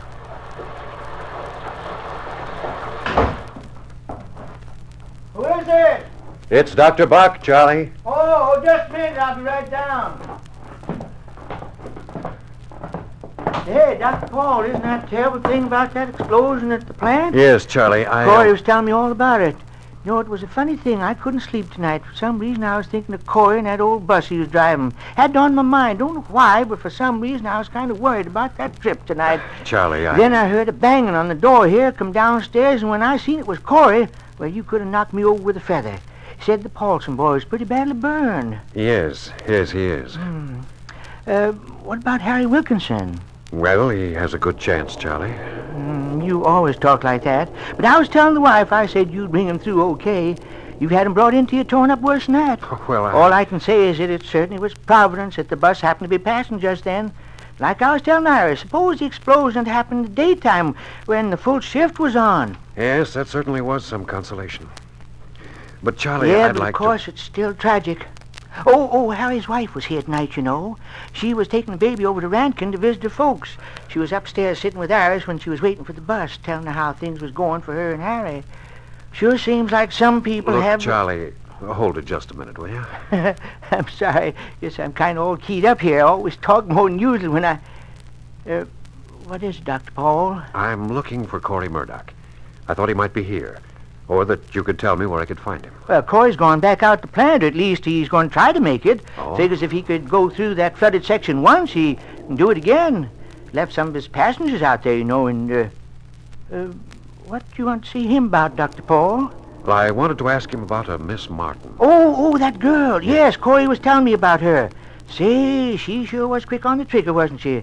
That's what I call fast thinking. She did a wonderful thing tonight. Yes, she did. Did Corey say anything to you, Charlie, about where she was going or anything? No, he didn't. All he said was that they got to the hospital, and first thing he knew, she was gone. Couldn't figure it out, but some people like that, you know. Somebody else would have wanted to stick around, get a lot of credit, like that Haggerty, for instance. Corey told me he was a pain in the neck all the way through, and that if it hadn't been for this Miss Martin, those two boys would still be lying out there at the plant. Charlie, I've got to find that girl. Oh, you do, huh? Well, she's probably staying with friends. No, I don't think so. Well, guess there aren't too many places she could be. You'd start calling around. No, I have to see her in person. Otherwise, she'd try to get... Well, I have to get back to the hospital. Will you tell Corey to get in touch with me when he returns? Yes, I'll do that. But the young lady must be in town someplace, Dr. Paul. As I recall, she was going to Chicago, and there's no train or bus to Chicago until morning. And she wouldn't be likely to buy a train ticket since she already has a bus ticket. When is the next bus to Chicago? 5:30 tomorrow. Or I should say 5:30 this morning. Have you had any calls or inquiries about it? Nope, not a one. Well, if you have, Charlie, if you hear from Miss Martin, or if you see her, get in touch with me right away, will you? Sure, Dr. Paul, you bet I will. A little later, Dr. Paul Bach was driving back towards the hospital, confident now that Virginia Martin wouldn't be able to leave town without his seeing her. Determined now that she shouldn't leave. Determined also to find out why the young woman had said that she wasn't trained for any particular sort of work.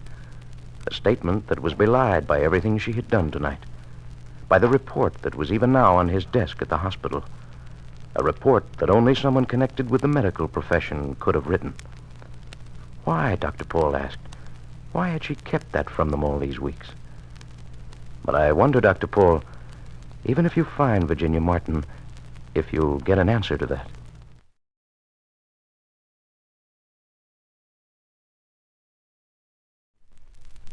And now, our story continues. It had been several hours since Dr. Paul Bach had received the emergency call, had hurriedly left the house with his father-in-law, Jonathan Smith, and had driven through the storm to the hospital. Elizabeth Bach, Dr. Paul's wife, had called the hospital once or twice since then, only to learn that Dr. Paul and Dr. Cabot, his assistant, were still in surgery. Elizabeth tried reading, doing her nails, but still there was no word from her husband or her father. Finally, after vainly trying to go back to sleep, the woman got dressed, drove over to the hospital of which her husband is chief of staff. Her father, Jonathan Smith, was sitting in the reception room when she arrived. Dad, what on earth has happened? Oh, hello, Elizabeth. What made you decide to come over here? Well, I was just sitting home waiting. Thought surely you'd phone me, tell me what happened. As a matter of fact, you know as much about what's happened as I do. I've been sitting here in my own hospital as if I were some sort of charity patient. Explosion was at my plant. The men are my employees, and this is my hospital. And yet every time I try to ask anybody a question, all I get is a blank look and a talk to you later. I want to get in and see my men. I want to know what happened out there tonight. You still don't know? A little. You see, Haggerty was here. I talked to him. Well, he's the foreman of the plant. He should know. Oh, yeah, but he was in another section of the plant when the boiler blew up. The only two people who have the lowdown on what actually went on out there are somewhere upstairs here, and I want to see them. Now, wait a minute, Dad. Don't get upset just because you don't get enough attention. You know very well the hospital's understaffed. Yes, but Cabot keeps telling me those men can't see anyone. Darn it all, I'm not just a visitor. I'm their employer. No, Dad, don't lose your temper over nothing. Not surprised you can't see the men. Phoned here just a little while ago, and they were in surgery then. What do you expect? I expect your husband or Dr. Cabot to take me in and explain to me exactly what's been done, what their condition is. That's what I expect. There's plenty of time to find that out. Were there just 2 men injured? Yes, thank heaven. Who? A man named Wilkinson and the Paulson boy. Oh, dear. What's the matter with him? All I know is that he was very badly burned. Who's the other man? Some fellow named Harry Wilkinson. I don't believe I know him. No, you wouldn't. He hasn't been here long. He's night watchman. Was he burned, too? No, it's something they call a depressed fracture. Whatever that is. It's a skull fracture, Dad. Causes a pressure on the brain. Oh, it all sounds pretty dreadful. You're darn right. It's a tragedy, that's what it is. What does Paul say about the men? Nothing, not a darn thing. Oh, Dad. Well, that's the truth. All I could get out of Paul was that the operations were successful. Well, at least that's something. I'm sure if he thought either one or both of the conditions were hopeless, he might have indicated something to that effect. Of course, Paul never considers any case hopeless. And you know what sort of care the men are going to get here. You know everything will be done that's humanly possible. So what good is it for you to worry and stew? I'm not worried about the men. Never mind. Now, go on, Dad. What are you going to say? Nothing. It's just that I feel so frustrated. Can't do anything. Everything's so vague.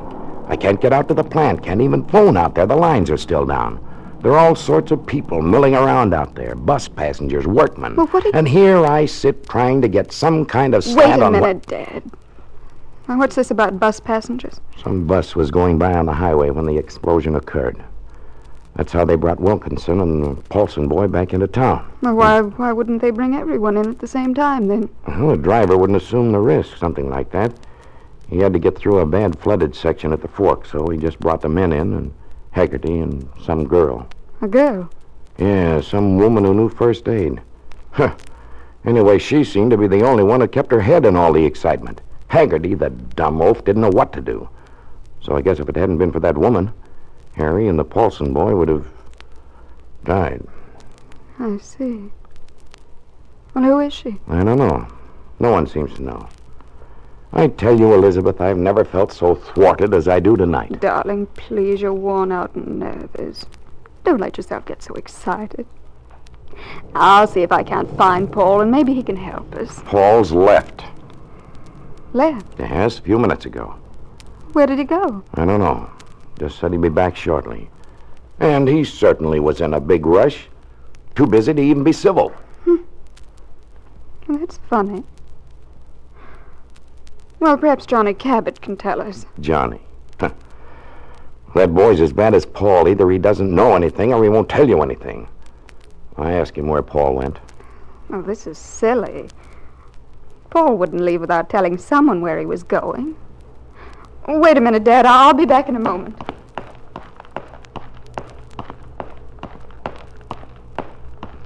Miss Tucker. Oh, Mrs. Bott, what are you doing here? No need for the whole family to lose its sleep. Well, I was so worried I just couldn't stay home. No, I won't keep you, Dolly May. I know how busy you must be. But Father said Dr. Paul left the hospital. Yes, you just missed him. He went tearing out of here a few minutes ago. Tearing out? Well, you know how he is when he gets his mind set on something. Instead of taking the opportunity to lie down for a few minutes like I wanted him to, nothing would do, but he had to find out right now. And he went out without a hat, too. Find out what, for heaven's sake? Find out about Miss Martin, the woman who was staying at your mother-in-law's. Virginia Martin? Hmm. What are you talking about? Virginia Martin left town this evening. She took a bus to... Oh. All I know is that some woman administered emergency treatment out at the factory and then came in with the men. Did you see her? No, no one here at the hospital saw her. Evidently, she left as soon as the bus got here. I see. But Dr. Bach questioned the foreman. From the description that Haggerty gave of the woman, you'd have thought she was some pin-up girl. Anyway, Doctor seemed to think it was Miss Martin. How did Haggerty describe her? Well, rather tall, black hair, blue eyes. I've never seen her myself.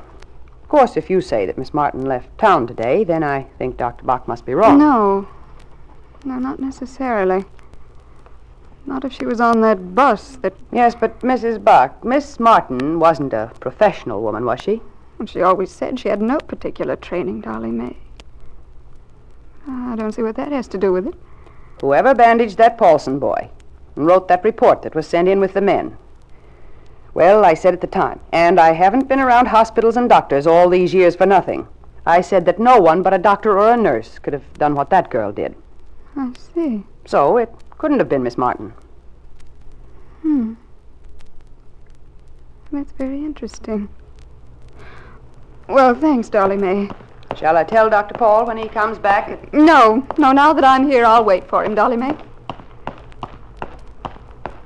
Well, Elizabeth, did you learn anything? Yes, I did. Well? Just a minute, Dad. Yeah? Dad, I have a question to ask you. What? Let's assume for a moment that you're a doctor or a nurse, professional man. Yeah? If you were broke and needed help, would you hide that fact? About my being a doctor? No, why should I? That's what I'm wondering. Unless perhaps you'd done something a little unethical, shall we say? Well, in that case, sure. Especially if I were trying to hide from something. But look here, Elizabeth, what's this got to do with what's happened tonight? You'd be surprised. Well, did you find out where Paul is? Yes. He's gone to look for Virginia Martin. Martin? Ridiculous. That's the girl that left town. Yes. Yes, and evidently she was on that bus that stopped at the plant. And evidently she's the young woman who's responsible for your men getting here safely. Oh, for heaven's sakes, what did she have to act so mysterious for? And what's the matter with Paul? Why couldn't he have waited until morning? He probably figured that she'd be gone by morning. Well, I hope he doesn't find her. Why do you say that? Why should you care? Oh, I don't. But I hate to see Paul disillusioned, disappointed. I hope he doesn't find her, Dad. But if he does, I think he's going to be very sorry he ever bothered. Elizabeth Bott for some time had been secretly annoyed at Virginia Martin's presence in the town, at the importance this stranger had assumed within the family circle. She sincerely hoped that her husband's search would be fruitless. But if it wasn't, Elizabeth was somehow certain that the suspicions she'd had all along about Virginia Martin would be vindicated. And now, our story continues. Jonathan Smith realized that he had acted too hastily in calling Leroy Duval. that Ricky's disappearance from the bedroom where he was supposedly sleeping indicated that he had heard the telephone conversation. Obviously, it had been enough to make the boys suspicious. Jonathan had first called Dr. Paul at the hospital, knowing that Ricky Scanlon undoubtedly would go there. And learning from Dr. Paul that the boy had collapsed before he'd been able to talk, Jonathan had then gone about constructing an alibi for the phone call that had alarmed Ricky. He had called Sheriff Ellis and repeated much of the phraseology he had used in talking to Duval, telling the sheriff to come and pick up the boy. The sheriff, honest but mindful of Jonathan's position in the community and his candidacy for state governor, was awed by the prospect of visiting Mr. Smith's home.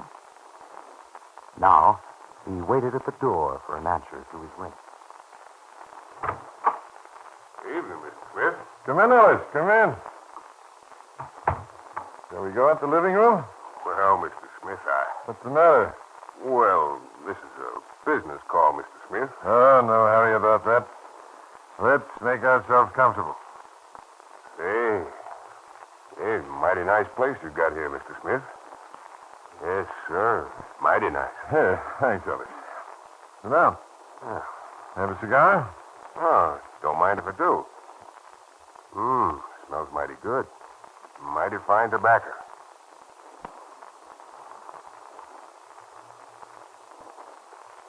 Kind of a surprise, the Scanlon boy showing up here, Mr. Smith. Where have you got him? Yeah, he's not right here now, Ellis. Not here? You mean he got away? Oh, no. Nothing to worry about. He heard me on the telephone when I was calling you, I guess. Must have scared him. Slipped out and went to the hospital now. I've already checked with Paul. They've got him there. Oh, wonder why Dr. Paul didn't let me know about it. Oh, you know how Paul is. First and last a doctor. He put the boy to bed and dressed his cuts. Matter of fact, he did look sort of bunged up. How's that, Mr. Smith? Well, what's wrong with him? Oh, I don't know. A boy like that, you don't know how much of his story to believe.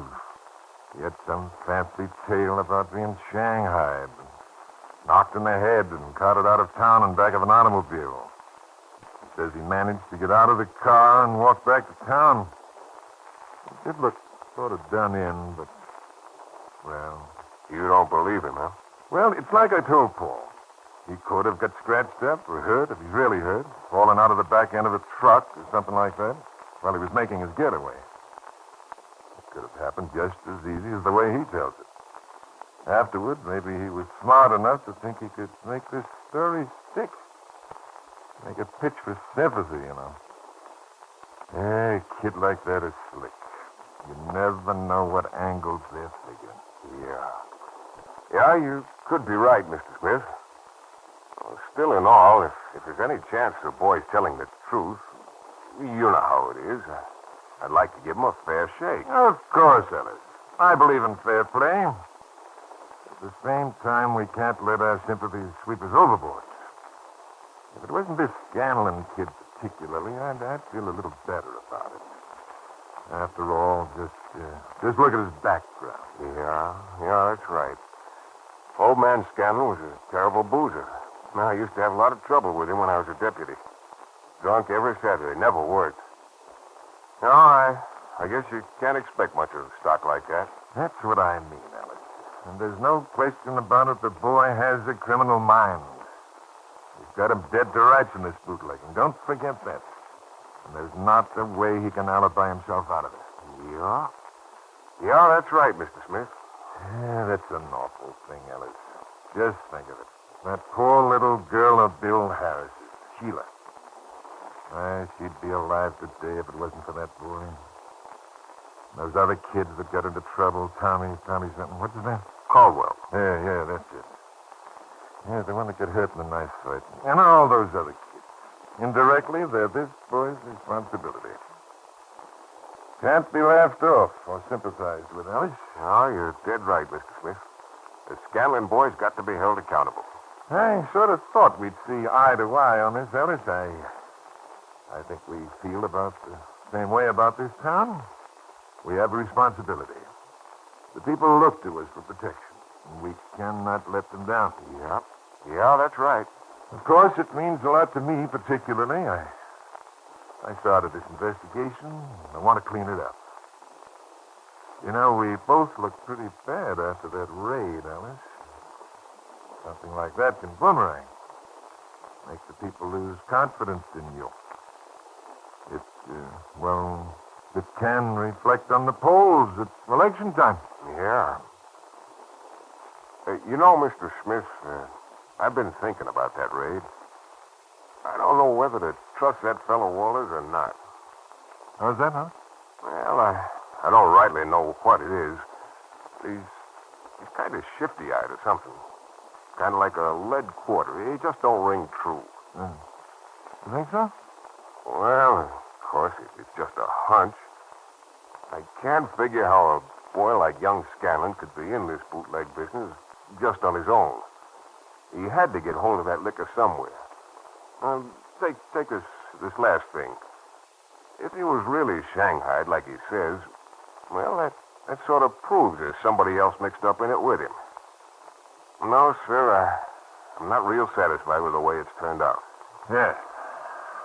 Well, maybe we can get to the bottom of it later, Ellis. The point is, this boy's in the wrong, so him being kidnapped doesn't have any real bearing on his case. You know, I've been looking around, Ellis, and this sort of thing that's catching on all over the state. If I become the governor... Here. I guess you aren't worried about your chances, Mr. Smith. Well, I've got a lot of friends, Ellis, yes, and most of the good people know that I have their best interest at heart. But if I become the governor, I'm going to see to it that this sort of thing is stamped out. Our young people have got to be protected. Yeah. You know I'm for you, Mr. Smith. 100%. Thanks, Ellis. But it's time to set an example. There can't be any soft exceptions. I want that boy in jail where he belongs. And I'm with you, Mr. Smith. I'm a believer in law and order. Good. Well, you'll find your boy at the hospital. There's just one thing that upsets me. What's that, Mr. Smith? My son-in-law. Oh, Dr. Paul, what's wrong? Well, Paul's like most doctors. He's a sentimentalist. And I'm afraid he's got a soft spot for this boy. I imagine he might want to keep him there at the hospital. Oh, Dr. Paul's a mighty level-headed man. He's a mighty fine man. I think he'll be reasonable. I don't know whether he will be or not, Ellis. Paul isn't a realist like we are, and of course he isn't in the public eye. We have our duties to fulfill, an obligation to the community, and Paul's apt to forget such things. Well, I never did have any trouble with Dr. Paul, Mr. Smith. Matter of fact, my whole family's mighty fond of him. He's taken awful good care of us. Delivered my last 2 youngsters. No, I don't think I'll have any trouble with Dr. Paul. I hope you don't, Ellis, but I'll leave that up to you. There's just one thing. After all, Paul is my son-in-law, and I'd rather not have any hard feelings. Paul might misunderstand our motives, you know, and it might be just as well if you kept my name out of it. Except as a last resort, of course. Don't you worry, Mr. Smith. I'm the sheriff here. It's my duty to handle it. Well, I better be getting over to the hospital. Very well. I'm glad you came over, Ellis. I think we might be able to work pretty well together in the future, huh? You mean after you win that election, eh, Governor? Well, if I can be of service to you, just call me. Don't worry, Ellis. I never forget my friends. No, excuse me. There's the telephone. Oh, go right ahead, Mr. Smith. I can let myself out. And I'll take care of everything. Goodbye, Ellis. Good evening, Mr. Smith.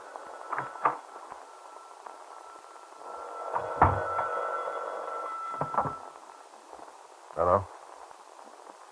Yes, Duval. What do you want? You had a lot of gall going to the hospital. How will that look? Oh, Mrs. Haggerty, eh? So Paul wouldn't let you in? I was afraid of that. Well, don't worry. I've taken care of it.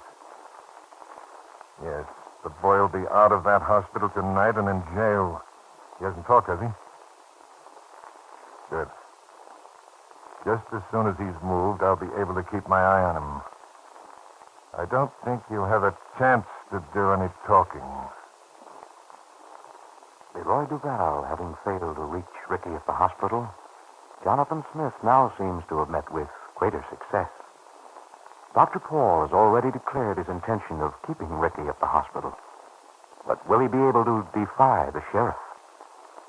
Jonathan's political pressure may prove to be more than Dr. Paul is able to cope with. And now, our story continues. Leroy Duval had been checked by Dr. Paul in his attempt to reach Ricky Scanlon at the hospital. An attempt with a sinister implication. For Duval had made known his intention to finish the job he had started.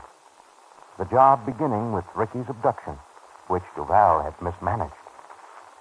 But where Duval had met with failure, Jonathan Smith felt sure of success. He had brought the power of his prestige and political position to bear on Sheriff Ellis, had convinced him that Ricky should be taken from the hospital and put in jail at once. From that point, Jonathan knew Ricky could be closely watched and kept from talking, at least until plans could be worked out for disposition of the boy. Sheriff Ellis, awed by Jonathan's influence, was eager to oblige. Dr. Paul had just completed a telephone call to Donna Cabot, telling the young girl of Ricky's arrival at the hospital. He was still smiling to himself over her obvious pleasure and relief when the sheriff called at his office. Evening, Dr. Paul. Hello, Sheriff Ellis. Glad to see you. Now, pull up a chair and sit down. Don't mind if I do. I didn't give you a call, Sheriff, but Jonathan said he would. So I suppose you've heard about Ricky Scanlon? Yeah. That's why I'm here, Dr. Paul. The boy's in the wrong place, ain't he? Well, what do you mean, Sheriff? Well, it seems to me like he ought to be down to City Hall, in jail. No, as a matter of fact, he's right where he belongs, here in the hospital. Oh, but he's under arrest. He's committed a felony. Well, he's also badly injured, Sheriff. He needs medical attention and rest. Well, I reckon we can give him plenty of rest down there.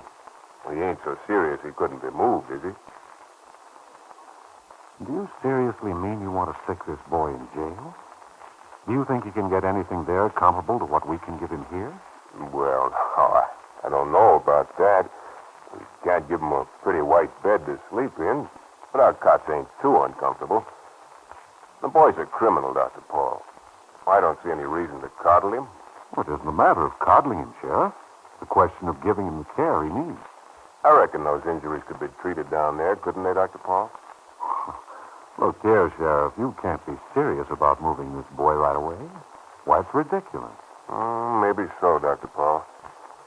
Ain't exactly to my liking either, but I've got a duty to perform. It's my obligation to the taxpayers.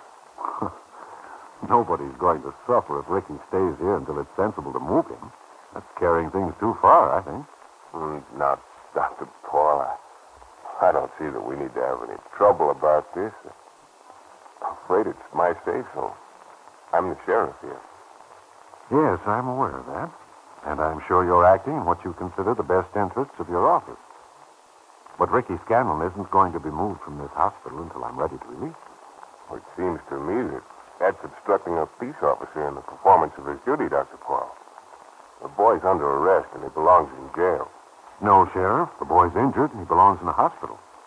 And until he's in better physical condition, that's where he's going to stay. No, I know you believe in law and order, Dr. Paul. Certainly I believe in law and order, Sheriff. But I also believe in decency and fairness. Just why are you so determined to move Ricky right now? Well, I think it's what the citizens of this town want. They're entitled to protection. Do you mean to tell me that this boy in his present condition is a threat to any of our citizens? Well, suppose he gets away again. Oh, it's ridiculous. He can't get away. He's in no condition to get away. And he has no intention of getting away. Ricky gave himself up. And it's a sacrifice of a good deal of pain and effort. Yeah, I know you feel that way about it. But the fact still remains, Dr. Paul, the boy's a criminal. Even your father-in-law, Mr. Smith, he thinks the boy ought to be in jail. Oh. Well, I'm sorry. I don't agree with Jonathan. If I could see any reason for it or any possible advantage to be gained by it, it would be different. The boy's under arrest. Isn't that reason enough? No. If he's under arrest, you can put a guard at his door if you want to, Sheriff. As many as you feel necessary. But Ricky isn't leaving this hospital. Well, I don't know what to say, Dr. Paul. I don't like to be unreasonable, but I kind of feel the pressure's on me. Pressure? Has anyone demanded that this boy be put in jail? Well, now, I don't like to say. I'm just trying to do my duty. Sheriff Ellis, this case has been twisted out of all proportion to the crime involved. Ricky Scanlon isn't a criminal. He isn't even a bad boy.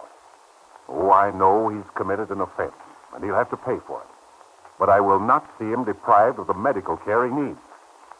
He's just come through a terrifying ordeal, an attempt to murder him by the persons behind this bootleg racket. What Ricky has done is bad, but he's only been the front boy for somebody who's a real criminal. Instead of worrying so much about this boy, I think you'd better explore the case a little further. See if you can find out what's behind it. That's your duty, Sheriff, and I'd like to see it performed. In the meantime, I'll vouch for Ricky. I'll accept full responsibility for his appearance when you want it.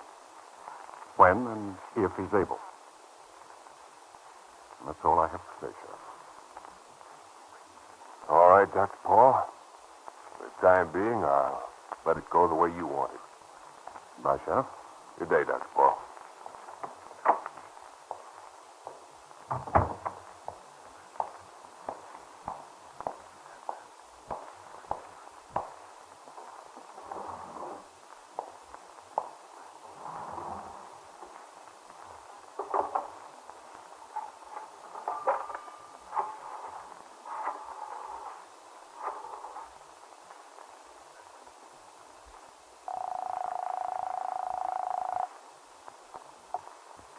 Hello?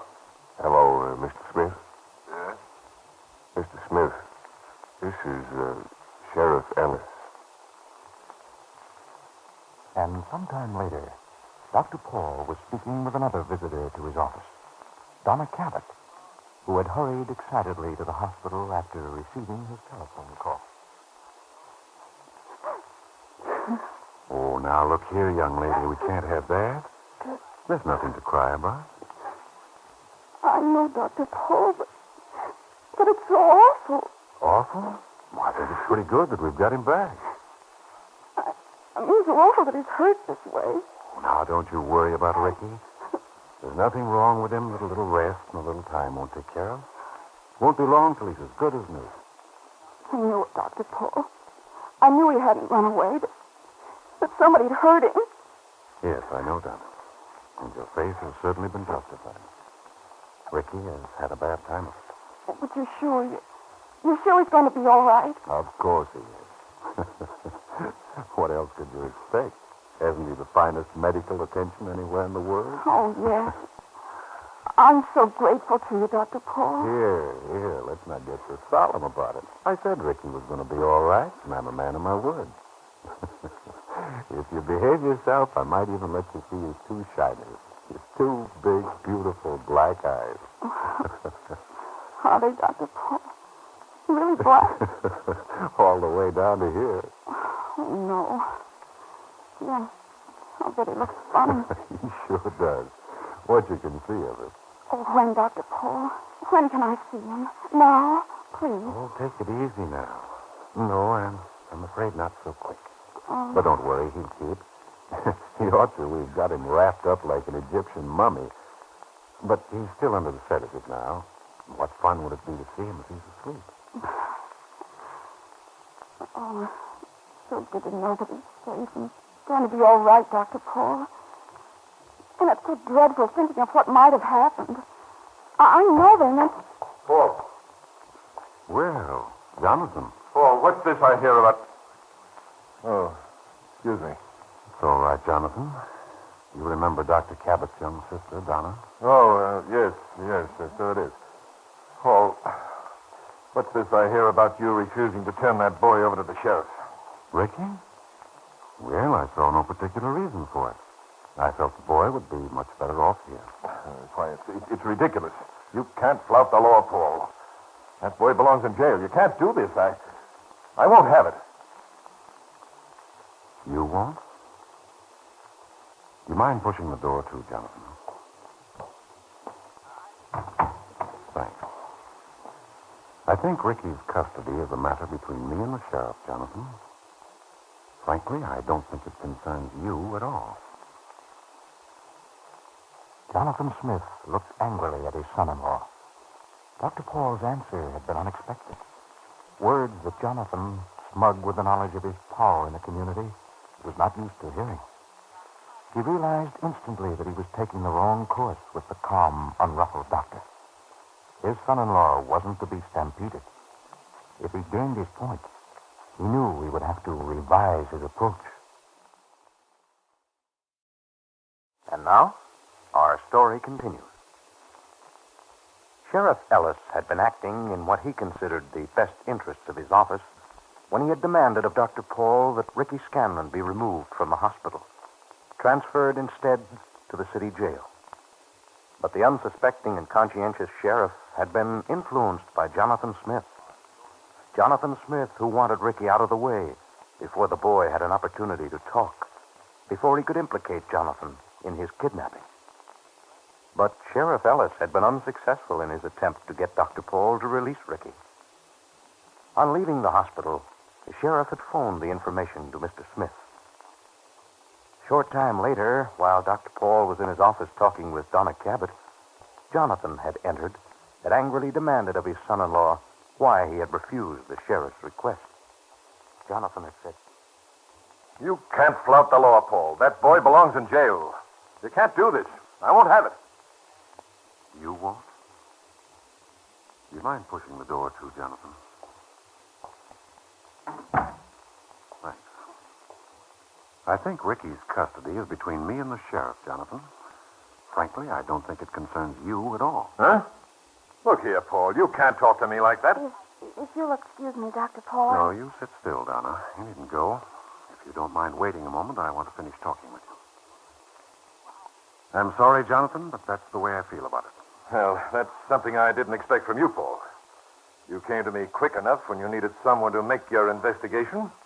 And now you sit there and say it doesn't concern me. No, I said this present situation, as it pertains to Ricky being moved, doesn't concern you, Jonathan. It seems to me that my judgment as his doctor should be respected. And I feel that a change right now, particularly that kind of a change, would be detrimental to his recovery. So I can't release him. You've got to listen to me in this, Paul. I went to bat for you when you needed my help in this investigation. And at a great personal risk, my whole political future. I don't have to remind you it didn't turn out too well. As a matter of fact, it came within a shade of ruining me. You don't seem to be very grateful. I hadn't realized you expected gratitude from me, Jonathan. Although I do know what you've done, and I am appreciative. But this bootleg racket was no more a problem of mine than it was of yours or any other citizen's. So while I most certainly am grateful that you stepped in, I consider it a service to the town rather than a personal service to me. And if that investigation didn't turn out too well, it's only because we haven't reached the bottom of it yet. We know now that there's a lot more to it than what's been uncovered. You did find out that the bootlegging was a fact, Jonathan, and you did get your story for your political campaign. Well, that's all the more reason for me to be concerned. I can't risk letting this boy get away again. Oh, he's not going to get away. Even if he were able, Ricky has no intention of getting away. And for that matter, it's perfectly all right with me for the sheriff to put guards at his door. I told him so. It isn't a question of that, Paul. Jail is where that boy belongs. Mm-hmm. And it's my opinion as a doctor that he belongs in a hospital. Are his injuries such that they couldn't be treated at the jail? No, I suppose they're not. There. You see? You're just prejudiced in his favor. You want to coddle the boy, that's all. Yes, I suppose I am prejudiced in a way, but he won't be coddled. Just stands to reason he'll be more comfortable here and he'll rest better. That's important after the experience he's been through. I should think you could understand that if you wanted to.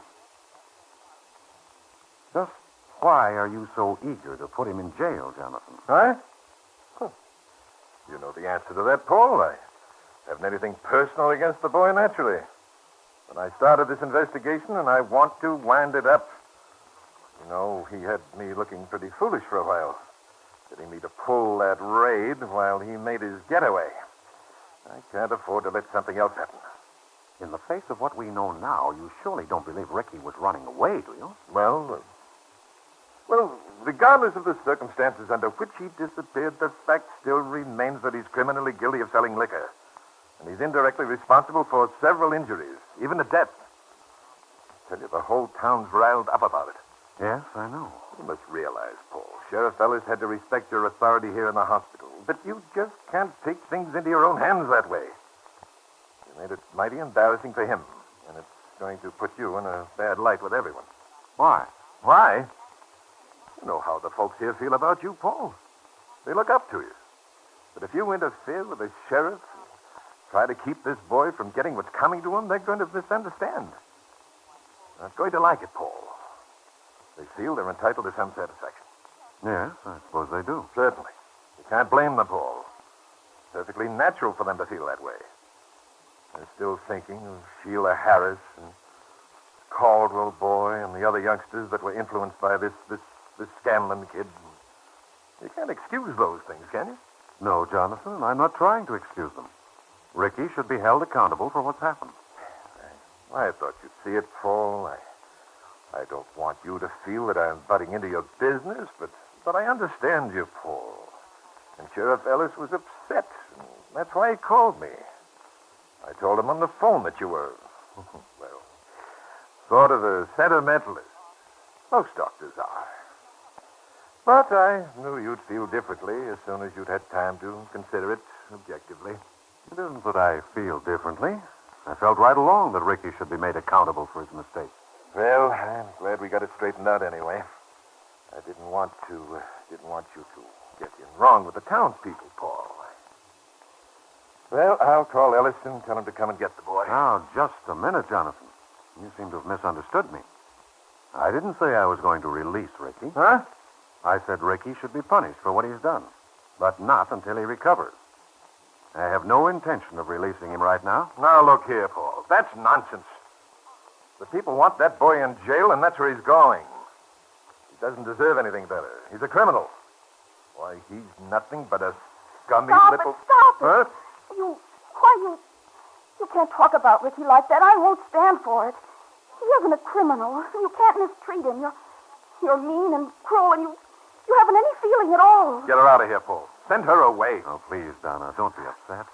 You mustn't say things like that about Ricky, Dr. Paul. It isn't true. He isn't a criminal. You're a mean, wicked man, and you haven't any decency. All you wanted to hurt Ricky. He didn't run away, and if you didn't want to use him just to help yourself, you'd see it. Just because he made a mistake, that's no reason to persecute him. Do we have to have this, Paul? Come on, Donna. It might be better if you'd wait outside. I didn't realize that Why are they so mean, Dr. Paul? So unfair. They don't want to give him a chance. Now, don't worry, Donna. Ricky's going to stay right here until he's well enough to be moved. Now, you run along outside for a couple of minutes. Yes? Dr. Bott, why, Donna, what on earth happened? Virginia. Oh, there now. What is it, dear? Tell me what's happened. She's rather badly upset, Miss Martin. If you'll take her out with you, I'll be through in just a moment. Why, yes, Dr. Bott, of course. Donna, will you wait in the hall just a second? I'll be right with you. All right, Virginia. Dr. Bott, Look here, Paul. I've had enough of these schoolgirl hysterics. I want to get this thing straightened out. Right now. I gave you my answer, Jonathan. It seems to me that this has become an issue out of all proportion to the crime involved. It was some time ago that Miss Martin and I said there was need for an investigation here. Neither you nor the city authorities would listen to us then. Consequently, a lot happened that might have been averted. We told you that we felt and that Ricky felt there were others mixed up in this bootleg racket. You wouldn't listen to that either. And an attempt was made to murder the boy. Yes, as unbelievable as it sounds, that's what happened. And none of you would believe us when we said we were positive Ricky didn't run away. Now, you and the sheriff want to step in and cart him off to jail. Well, Ricky's going to have a story to tell when he wakes up. A story that may put us in touch with the person or persons responsible for this whole affair. Whoever they are, they've already tried to get him out of the way, and they may try again. And I'm going to make sure it doesn't happen. That's why Ricky's going to stay right here until he's able to talk. Dr. Bott. Oh, yes, Miss Martin? The reason I came here was to tell you that Ricky is waking up. He is? How does he seem? Much stronger. He has a good pulse and isn't in much discomfort. I believe he could talk to you now. Fine. Well, Jonathan, I think Ricky might have something very interesting to say. I'm coming with you, Paul. All right. I see no reason why you shouldn't. Come along. Yes, Jonathan Smith is eager to be on hand when Ricky Scanlon regains consciousness, when he starts to talk. And realizing that he stands incriminated in Ricky's eyes, he must know he will have to face Ricky's accusation. But Jonathan was hardly prepared now for Ricky to talk. What kind of answer will he have when he meets the boy he was willing to see murdered? And now, our story continues. In Miles Memorial Hospital, Ricky Scanlon had regained consciousness. Going to his room to hear the boy's story, Dr. Paul, Jonathan Smith, and Virginia Martin had heard him accuse Dr. Paul's father-in-law of complicity in the bootlegging, perhaps of being the person who had abducted him. Dr. Paul and Virginia had been both shocked and surprised by Ricky's accusation. Jonathan Smith, realizing the potential danger of Ricky's information, pretended at first to be amused. But then, as Ricky pressed the charge, Mr. Smith had become angry, had termed the charge ridiculous, and insisted of Dr. Paul that Ricky be turned over to the sheriff. Ricky, answering Mr. Smith, had said, Sure, I know. You think you can get away with it, Mr. Smith? Make me look like a liar. Now, maybe it was Pop Walters who drove that car, or maybe it was you, I don't know. But I do know this. You're connected with the bootlegging in some way. I know you're the guy behind it. Well, Paul? Ricky, surely you must realize the seriousness of this charge. You must have more to base it on than you've told us. Well, yes, Ricky. How can you be so sure? I told you what Pop Walters said, Dr. Paul. He talked like somebody had got to Mr. Smith, had arranged with him to call off the investigation. I was surprised then. It didn't seem possible that a man like Mr. Smith could be fixed. Fixed? Yeah. Only now I know it wasn't a fix, Mr. Smith. You were in it all along.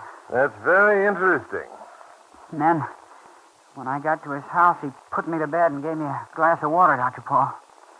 He didn't say it had a sleeping powder in it. He shouldn't have given it to me. He knew I had to get to the hospital and I had to talk to you. Well, Ricky, I'm inclined to feel Jonathan was thinking of you, that he thought you needed something of that kind. Certainly. You saw the condition the boy was in? Yeah. He was thinking of me, all right. He was thinking it wouldn't be healthy for him if I got to the hospital. Because he went to the phone, Dr. Paul, and he called somebody. I don't know who it was, but I heard what he said. Yes? What did I say? Well, he was talking low. He didn't want me to hear.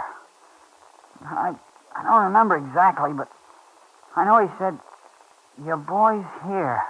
And then something about, it's a good thing he landed here first. I thought it sounded queer. Then he said, I'll keep him here. You'd better come right away. That explains it, Paul.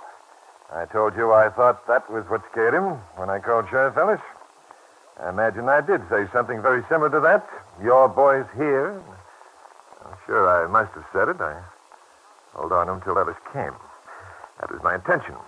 So that's where you got this crazy idea, eh, Ricky? You know it wasn't the sheriff, Mr. Smith. I'm afraid you misinterpreted Jonathan's conversation, Ricky. I know he phoned Sheriff Ellis. No, I didn't misinterpret anything, Dr. Paul. It was clear enough. And what about the investigation? The way Mr. Smith acted. Didn't it seem funny to you that he turned cold on us so quick? Certainly I was cold. Because I didn't think there was sufficient evidence to support the charge.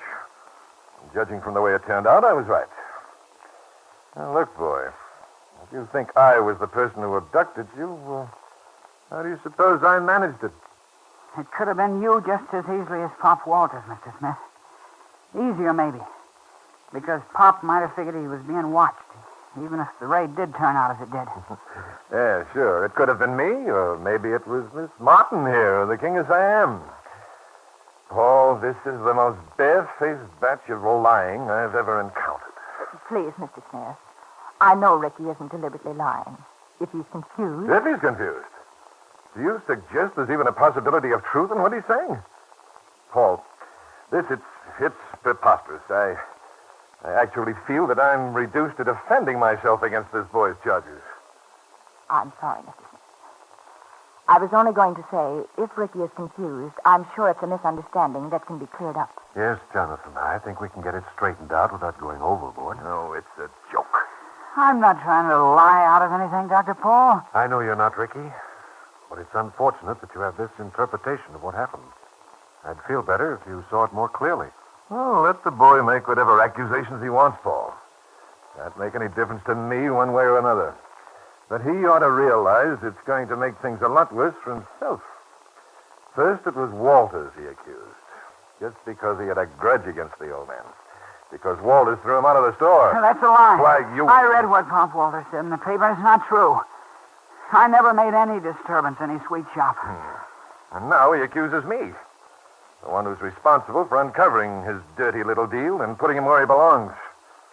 You better stop this nonsense, Ricky. I read what Pop Walters said in the paper. It's not true. I never made any disturbance in his sweet shop. And now he accuses me.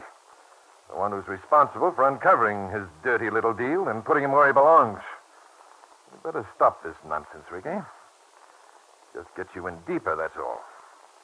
You ought to have sense enough to know how people are going to take it. I don't care how they take it. It's true. You won't have them so bitter against you if you accept your own guilt and stop turning right and left and put the blame on somebody else. I'm willing to accept my own guilt, Dr. Paul. But what about the others? What others? You gotta believe me, Dr. Paul. Pop Walters did have the liquor there. He's the guy who hired me. Yes, Ricky, I do believe you. I'm convinced Walters got wise to the raid in some fashion. But so far as your accusation of Jonathan is concerned... Can you imagine me mixed up in a panty-ante deal like that, Paul? Oh, dear. Even my worst enemies wouldn't believe it. No, Paul. If I were going to turn racketeer, I assure you that bootlegging in Elkhorn City wouldn't interest me. Of course, Jonathan. Ricky's suspicions are pretty fantastic. Okay, Dr. Paul. Maybe I'm wrong, but I don't... Paul, this is ridiculous. Frankly, I don't think it should be given the dignity of further discussion. The only sensible thing to do is to call Sheriff Ellis and let him take over. With a mind as twisted as this boy's is, there's no telling what he might try to concoct. I tell you, he's no good. Headed for trouble. The kind of a start he's got, I wonder what he'd be like by the time he's 21. Mr. Smith, please.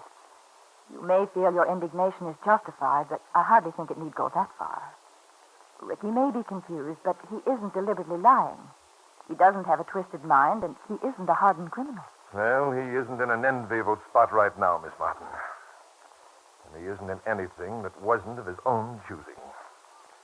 I'm going, Paul. I've had enough of this. Well, I suppose it can rest for the time being. Ricky's had enough conversation for a while anyway. Oh, the sheriff and the stenographer will be here before long to take a statement from you, Ricky. In the meantime, I think you better take things easy. Okay, Dr. Paul. Come along, Jonathan. Miss Martin. Is there anything you'd like, Ricky? I'll be back in a few minutes. No, thanks, Miss Martin. Oh, has Mavis called or anything? Oh, yes, Ricky. I'm sorry. I forgot to tell you. Your sister was here earlier with Mr. Duval. You were still sleeping. Oh, I see. Was she upset? Yes, but she felt better when she found out how well you were getting along. She'll be back. Okay. Now you try to get some rest. I'll look in again pretty soon. All right, Dr. Paul.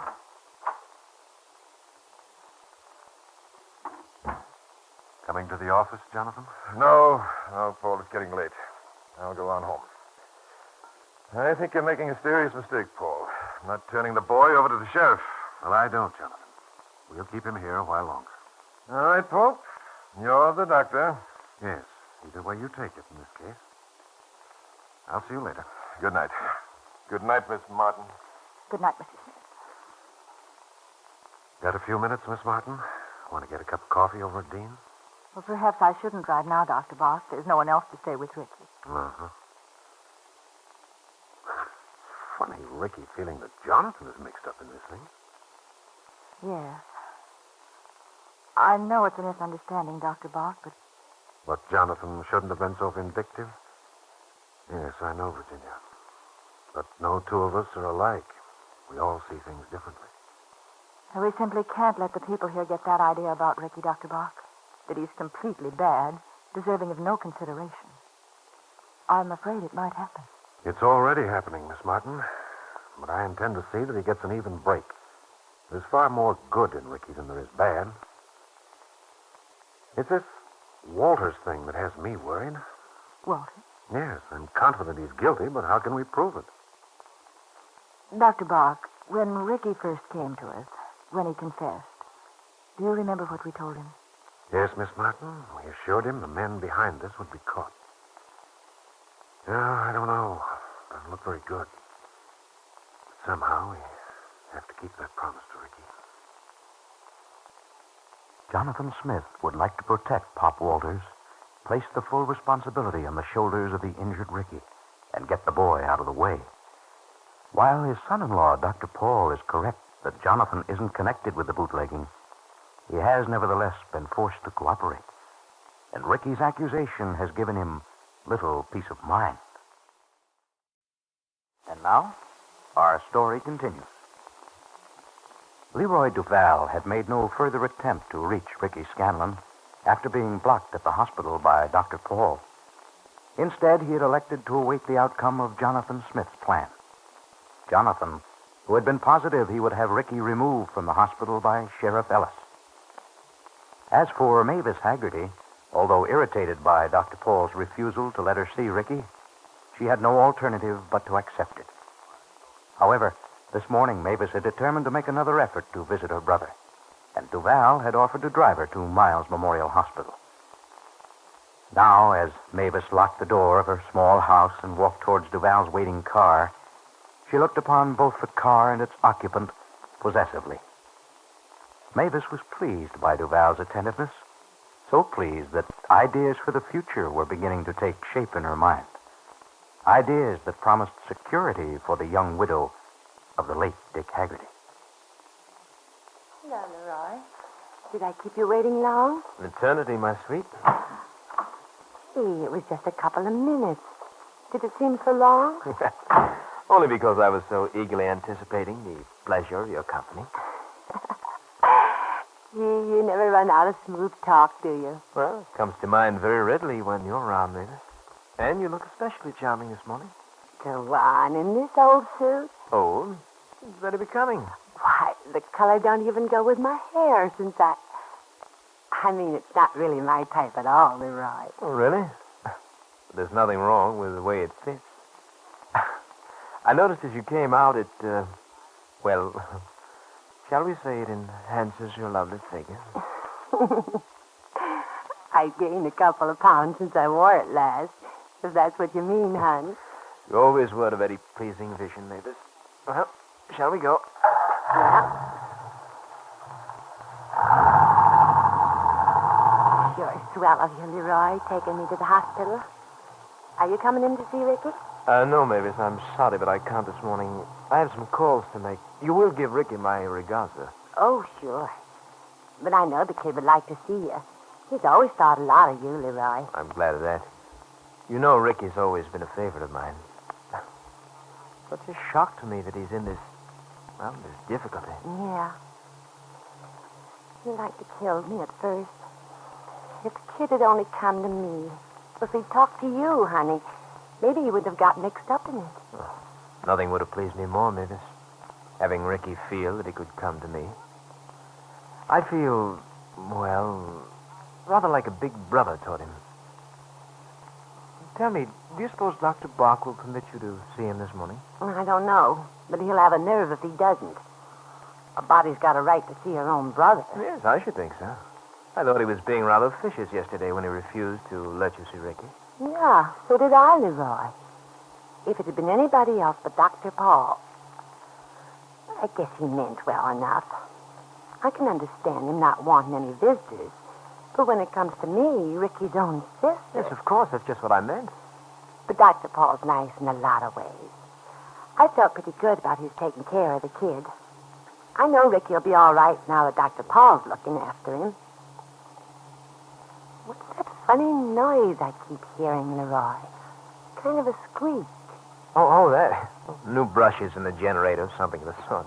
Nothing serious. Gee, I think it'd drive you nuts.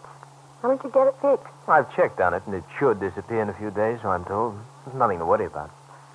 I'll bet Ricky could find out what it is in a hurry. He's smart as a whip when it comes to cars. Poor kid.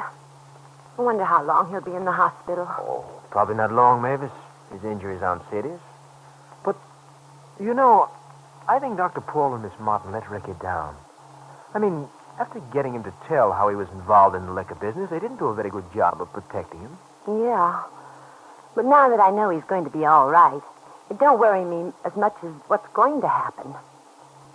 Do you think they'll send him to reform school, Leroy? I don't know, Mavis, but it's a serious offense, a felony, you know. He's such a kid. I wonder if you could help him, Leroy. How do you mean? Well, it's Mr. Smith that's behind this cleanup, and he's the one that's screaming for Ricky's blood. I don't know. I always liked him before. He was so swell when Dick got killed, but now... You know Mr. Smith so well, Leroy, and you're helping him with his campaign. If you could say something to him about Ricky... Oh, I see. Oh, yes, Mavis, yes. Anything I can do for Ricky, I'll be glad to do. I'll make a point of talking to Mr. Smith about it, huh?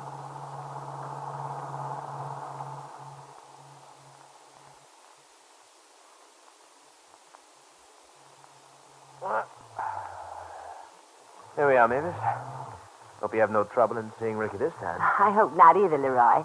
But even if I can't see the kid, I'll let him know that what family he's got left is sticking by him. Of course. And tell him I'm sorry I couldn't stop this morning, but I'll be in to see him soon, if they permit it. Sure, Leroy. And he'll be tickled that you're going to talk to Mr. Smith. Oh, Mavis, you caution Ricky, of course, that he's to mention it to no one. Wouldn't do for a thing like that to get around, you know. Natch, hon, I understand. And Ricky's not the talking kind anyway. Gee, you've been swell about everything. I don't know what I'd done without you, Leroy. Oh, thank you, Mavis. But I haven't done nearly as much as I would have liked.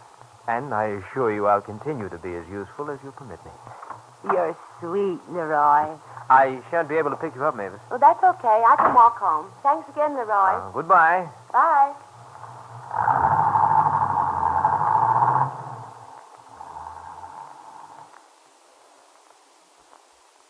And a short time later, Leroy Duval was entering Jonathan Smith's luxurious office in the Smith Construction Company. Good morning, Mr. Smith. You're late, Duval. Yes, I know. Sit down. Thank you.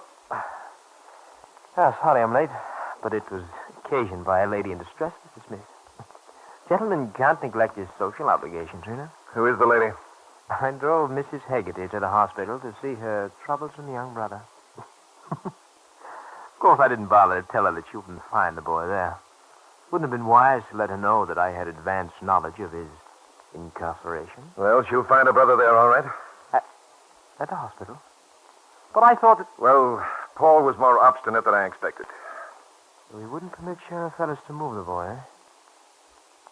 Mr. Smith, that surprises me. I thought you had more influence with your son-in-law. When Paul sets his head to something, nothing can sway him. Presents a rather ticklish situation, doesn't it? Mr. Smith, your son-in-law is a sharp man. I'd much prefer that we didn't have to deal with him. Paul's smart enough, but he's a sentimentalist. I think I can handle him. I hope you're right. How about the boy? Has he talked? Yes, last night. Oh. He could pose a serious problem, you know. I wonder what he had to say. You don't think I'd be fool enough not to be present, do you? Oh? Oh? Forgive me, Mr. Smith. I should have known. Well, what happened? Ricky heard me call you right enough. He could repeat the conversation almost word for word. It was enough to make him suspicious, but he's all balled up in his story. He thinks I'm the one who carted him off. That you abducted him? That's very amusing. Huh? Well, it's not funny to me, Duval. I don't like the idea of the boys suspecting I've got any part in this. Mr. Smith, are you frightened? Oh, don't be stupid, Duval. Of course, the boy's story would be discredited. But there are always a few people willing to believe anything, particularly of a man who's a public figure. Not a good idea for something like that to get started. What did Dr. Bach and Miss Martin make of it? Well, they didn't believe it, naturally. But they put a lot of stock in the boy. Instead of looking at it as a barefaced lie, they think he's just confused. The thing I don't like is that he's still around to hammer the point home. But surely the word of a boy like that against a man of your stature, Mr. Smith... That's the point, Duval. I can't afford to have even a boy like that accusing me. The people around here aren't entirely stupid, you know. They're going to realize that Ricky had to get hold of that liquor someplace, and that adds up to somebody else being in on the deal. The sheriff's already mentioned it. As a matter of fact, he suspects Walters. Oh, he does?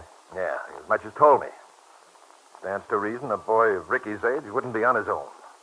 Ellis figures there's an adult mind behind it. He's an easygoing man, and I can do a lot with him, Duval. But he's as honest as they come. Just between us, I don't think he'll let it rest. Oh. Mr. Smith, I agree with you. It doesn't look so good. What do you propose we do? Huh? What do you think, Duval? Rather looks to me like the Haggerty case. We may need a scapegoat, Mr. Smith. That's exactly what I think, Duval. But I think you need one, too. And instead of a scapegoat, why not give them the guilty party? What? You mean Walters? Why not? He looks to me like the logical man. Rarely did the dapper little Duval find himself without a ready answer. But now he looked at Jonathan with unconcealed surprise. What was the nature of Mr. Smith's proposal? And what was its significance to Pop Walters, Duval's partner in the bootleg racket? And now, our story continues. Leroy Duval was something of a paradox, an enigma. He was an immaculate little man, a dandy without being conspicuous, a ruthless killer with the appearance of a weakling. He presented a bland face behind which lurked a mind trigger-quick and dangerous. His carefully cultivated, supercilious attitude disguised a feeling of inferiority that was at times for him unbearable. He could adopt the poise and mannerisms of a man of culture, yet his school had been the streets and alleys after night. He had really never been other than what he was now, a man unscrupulous and devoid of principle. And rarely was he without a ready answer, a quick solution. But Leroy Duval had hardly been prepared for Jonathan Smith's reply, when, in Mr. Smith's luxurious office, Duval had said, Rather looks to me like the Haggerty case. You need a scapegoat, Mr. Smith. That's exactly what I think, Duval. But I think you need one, too. And instead of a scapegoat, why not give them the guilty party? What? You mean Walters? Why not? He looks to me like the logical man. And it would spike this story of Ricky's that I'm connected with your nasty little racket. Just a moment, Mr. Smith. Stanley. That's a little fast for me to understand, I'm afraid. Don't tell me you're the kind to stand on ethics, Duval. I know you too well for that.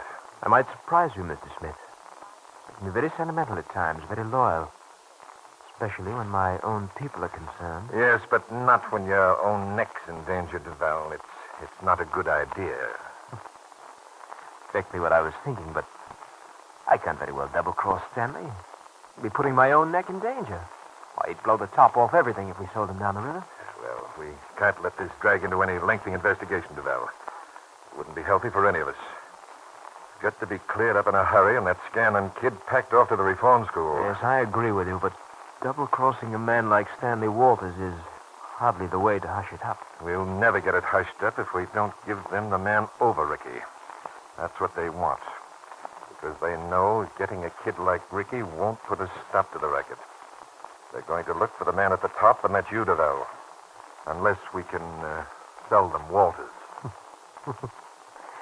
It would be most agreeable with me, Mr. Smith, but I'm afraid not with Stanley. His Tennessee soul rebels at the thought of confinement.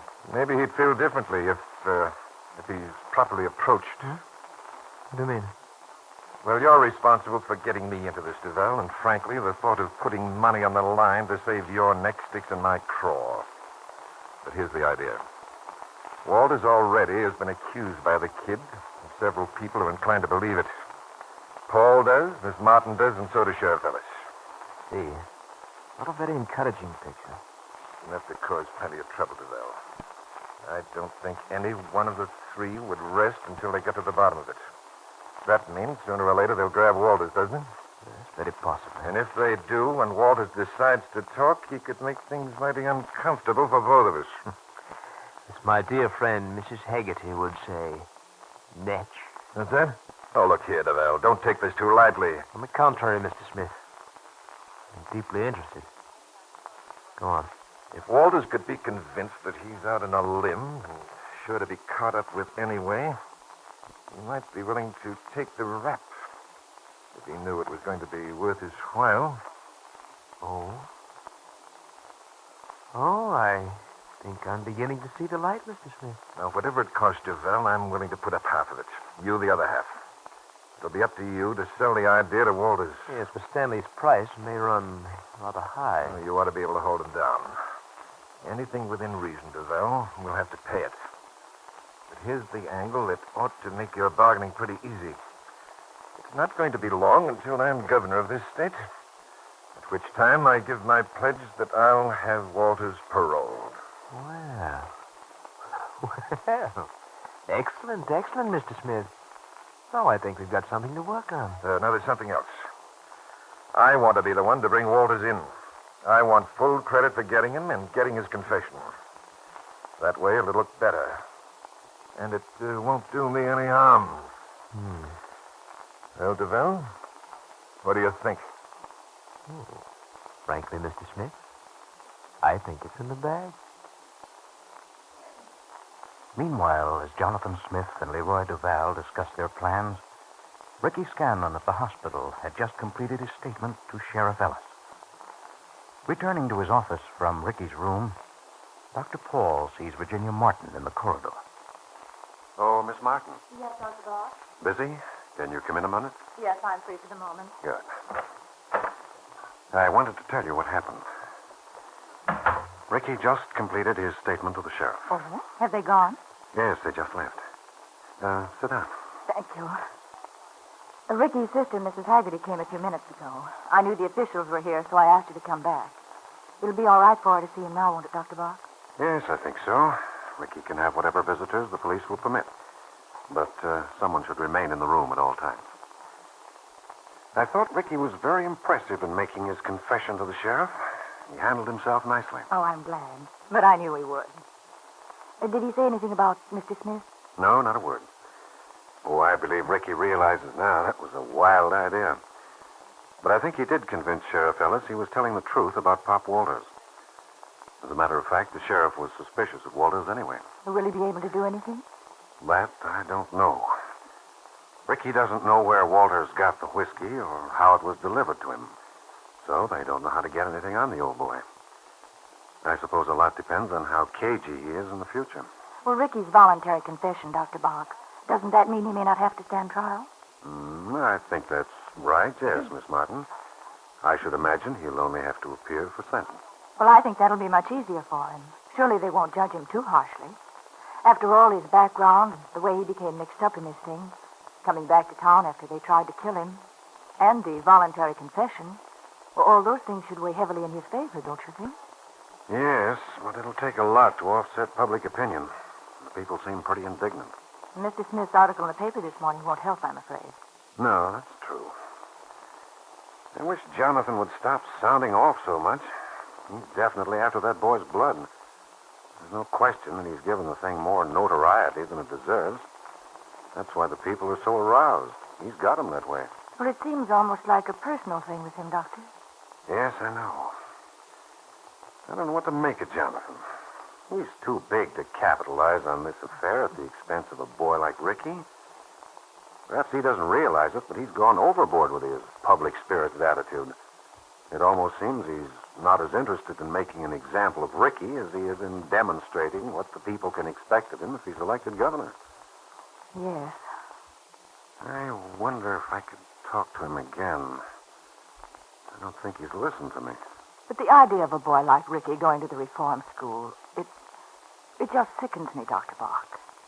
I know that so much could be accomplished with Ricky. He has such a good mind. He's serious. He has so much character. What will that environment do to him? I don't know. It can't be very healthy. Although Ricky isn't impressionable, he has a mind of his own. Yes, but he's always been so bitter. Now, if this should... Oh, I just can't think about it. And there's Donna, too, Dr. Bach. She has so much faith in him, and they feel so strongly about each other. How will it affect her? I wonder. Have you talked to Johnny? No, not recently. I've been so busy and... Well, Doctor, Johnny's rather cool. Still upset because you asked him to let Donna stay longer? Well, I suppose he still blames me. I'm sorry. I wouldn't have hurt Johnny for the world. No, of course not. But he hasn't sent her away yet? No. No, that's rather significant. I don't think Johnny blames you so much. Perhaps he's just a little ashamed of himself. Why? For taking the attitude he did with you. I had quite a talk with Johnny myself. I think he realizes now he wasn't too constructive in his handling of Donna's problem. But I'm afraid he still feels about as strongly as ever against Ricky. Yes, I'm sure he does. If people could only be more understanding, Dr. Bach, have more feeling. If only some person of standing here in Elkhorn City, someone of importance and influence, would just assume the responsibility for Ricky. Dr. Bach, if only I could. Yes, I know how you feel. Well, that's what the boy needs. But maybe something can be done. I have an idea in my own mind about that.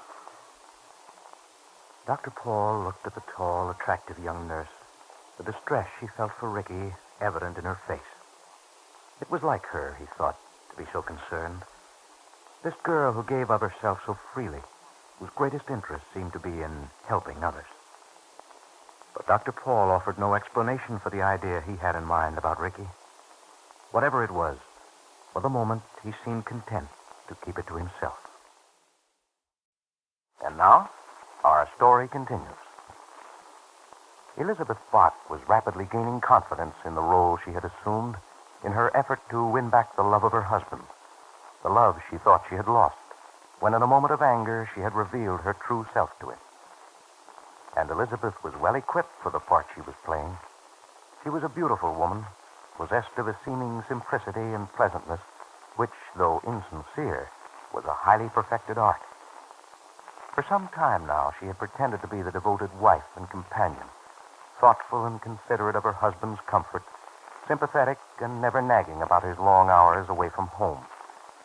And her home was her most effective weapon, for she used it as a backdrop against which she presented a charming picture. She was using this prop now, seated in a comfortable chair in her living room, well poised and distinctively groomed. It was almost noon, and for several minutes she had been expecting Dr. Paul to arrive home for lunch. Paul, Yes, Elizabeth. come in, darling. Hello. Paul, dear, this is wonderful. I was so excited. Hello again. Darling, my lipstick doesn't become you. Use your handkerchief. I was so excited when you called and said you'd be home for lunch. Is that so exciting? Of course it is. You sit down, darling. Won't be ready for a few minutes. An occasion, Paul. An event. You should have seen Doris. Practically swooned. Doris did what? Why? You know, she worships you. She wouldn't have been more thrilled if I'd told her the Duke of Windsor was coming. And she hasn't been out of the kitchen since. Heaven only knows what we're having. She wouldn't tell me. But it must be something wonderful. And all because I show up at my own house for lunch. It's amazing. You don't realize what it means to us, Paul. Seems like we go actually for days without seeing you. especially here of late. Yes, I suppose I haven't been very considerate of you, have I? No, it isn't that, Paul. You know, I'm not one to feel neglected, but there's some social obligations even in a town like Elkhorn City. We haven't been out together since the country club dance. Yes, I know. And there are 3 or 4 invitations that I feel especially guilty about. So hard continually to make excuses for you, dear. And that isn't the important thing, darling. I want you here at home with me. That isn't so terribly hard to understand, is it? That a wife should want a little time alone with her husband. Especially when he's such a very nice, such a very attractive husband. Blarney, that's what you're giving me. I don't believe a word of it. It isn't even, you know it. You realize what a complex creature a woman is, Paul? Sure, I know all about women. Oh, what do you know about them? Well, they're an interesting compound of magnesium, calcium, phosphorus, iodine, and iron. Worth on our present inflated market, I should say about $1.12. No. You doctors may know our chemistry, but you'll never analyze our minds or our emotions. You'll never know what we really are. Well, what are you? Whirlpool of depth and danger. That's what Byron said. What a whirlwind is ahead, and what a whirlpool of depth and danger is all the rest of us. Don't you believe it? Oh, I don't know. I remember something someone else said, too. Be to her virtues very kind. Be to her faults a little blind. Let all her ways be unconfined, and clap your padlock on her mind. That's unfair. That's another man's analysis. And it only proves how little all of you know. You'll never know us because we're unlike. Unpredictable, uncertain, hard to please, variable, perverse, and contradictory. Take me, for instance. Perhaps I have been feeling a little neglected, Paul. I don't like being away from you. I want you here at home all the time. Never the necessity of sharing you with anyone. Yet so much of the thrill of being your wife is in going out with you publicly, seeing the admiring looks you always receive from both men and women, but especially the women, because I know they're seeing many of the same things in you that I do. I realize that you belong to me and they can't have you. My cat, Paul. Of course. I thought all women were instinctively feline. Perhaps we are. I know I'd scratch and claw to keep what's mine. Sometimes I almost feel that I'd like to. Just give me some reason to demonstrate my possessiveness. Really? I better watch my step. Oh, I do love you, darling. You do? See, here I am saying all the nice complimentary things a man should be saying to the woman. What's the matter, darling? That's your cue to put your arms around me, isn't it? You slipping in my eyes.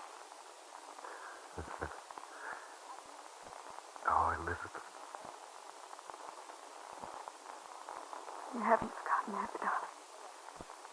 Ah, you don't know what it means to me, seeing you like this again. Acting, light-hearted and gay, human, loving. It's finding you again, Elizabeth. And realizing how terrible it's been not having you. I feel so different, Paul. So much better. You know, you haven't kissed me like that in a long time. I know now that everything's going to be all right. Oh, it couldn't be any other way, darling. Not when we've found so much happiness together. We will again, won't we, Paul? Always. What's happened can't be so terribly important, can it? That's in the past, Elizabeth. It's forgotten. There's no reason to think about it ever again. And this other thing, the juvenile problem, that's almost finished now. We'll have lots of time. No, that's the important thing. Having you here. Knowing you're near when I need someone to turn to. You won't suddenly plunge into something else, will you? Oh, I do wish you'd leave things like your juvenile problems to the authorities. People like Dad. Well, I wouldn't have given it so much time, Elizabeth, if I hadn't felt it was so important to Ricky. Oh, think of what he's done, Paul. His background. A boy like that worth helping. Yes, a boy like that particularly is worth helping. There's a great deal at stake. His future growth, his spiritual development. A lot depends on what happens. I know it looks like he's done a pretty bad thing, and I grant that he has, but he isn't a bad boy. Ricky has a good many admirable qualities.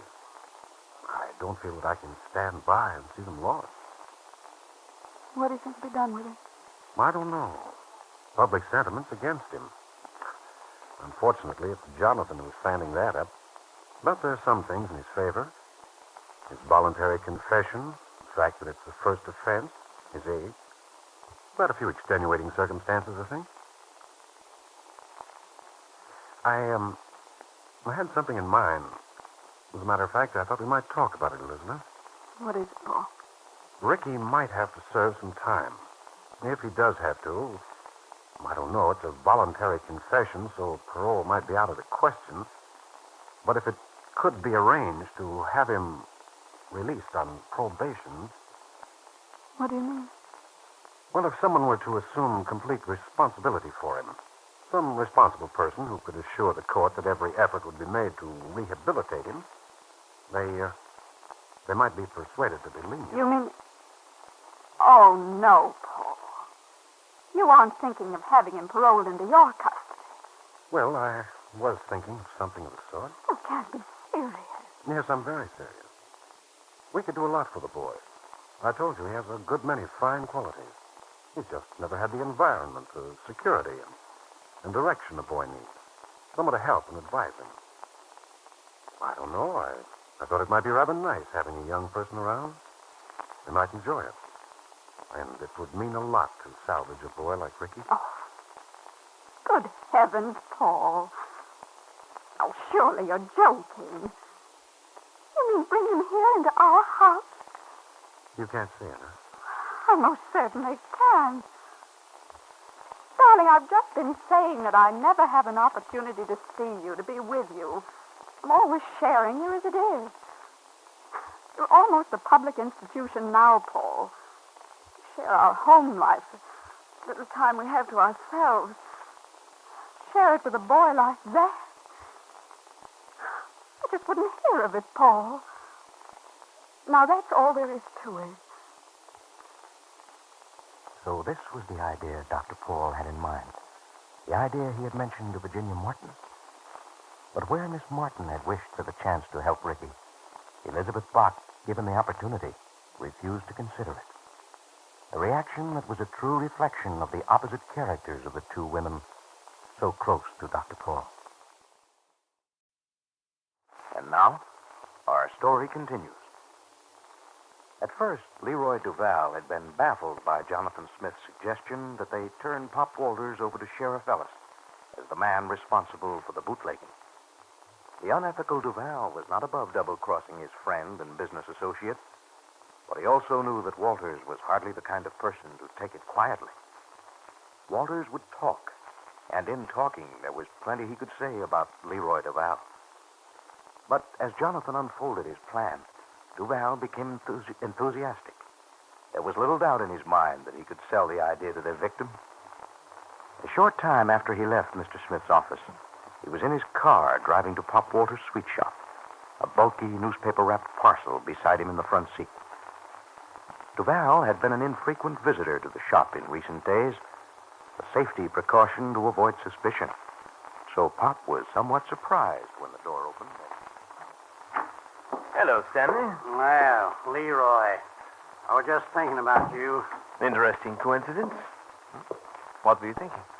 That visit you made to the hospital to see Ricky. It seems to me... Shall we move to the back room, Stanley? I think we'll be more comfortable there and less conspicuous. You worried? No. And what's the matter? You think this place is being watched? Nothing surprises me, Stanley. And I think it's more than a possibility. Shall we?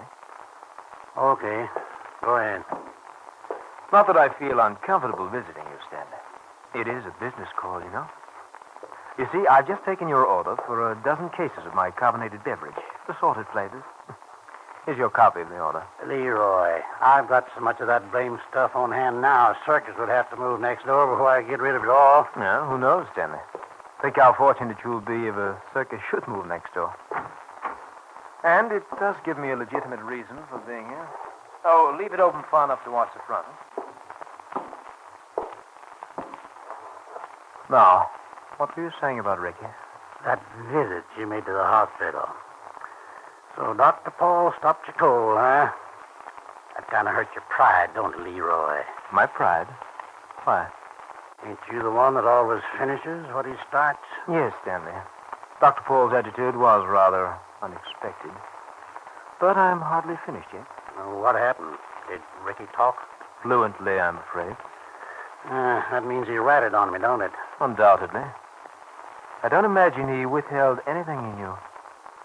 Well, that's okay with me. I'm not worried. Oh, really? Let him talk. Let him talk an arm off. What can they do without proof? All I've got to do is to sit tight and say nothing. They can't get a thing on me.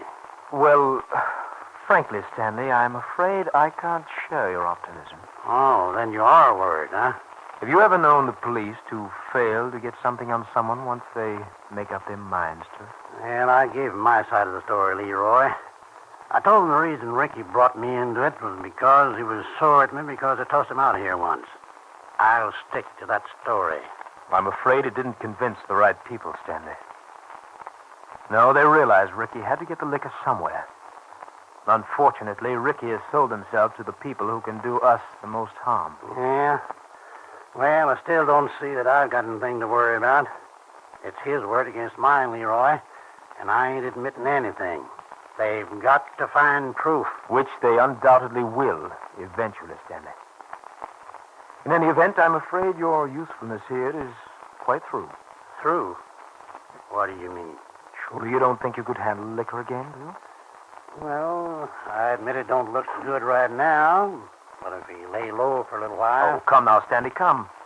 As hot as you are, I'm afraid you underestimate the persistency of a man like Sheriff Ellis.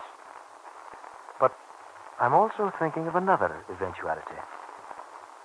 Stanley, suppose the federal authorities should become interested, huh?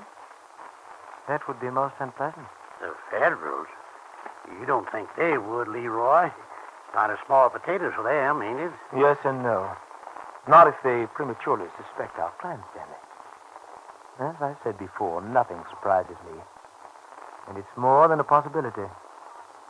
Mr. Smith, don't you see? Mr. Smith? How do you figure? Why, if he hadn't become involved in the investigations, it would have passed for just what it appears to be. A small-town bootlegging incident. But Mr. Smith is a big man, Stanley. The candidate for governor. So it's had publicity all over the state. A lot more than it would have otherwise merited. No, it doesn't look like such small potatoes with all the newspapers carrying it. Well, it's a screwball affair, all right. And the fact that a high school boy is involved gives it a greater element of mystery.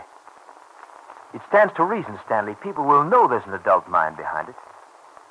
And it was our plan, wasn't it, Stanley, to have a similar setup in a number of towns over the state?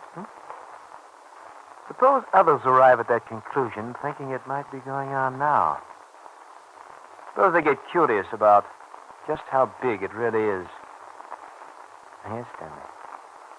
I think we'd better consider it in terms of the attention it's attracted. Yeah? So that's the score, huh? You're kicking me out? Oh, of course not.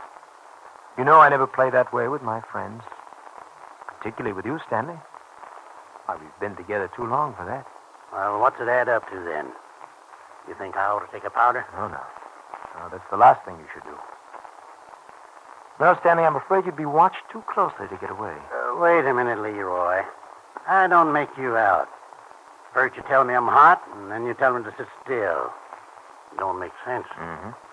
Well, perhaps this'll make sense, Stanley. What's that? Money.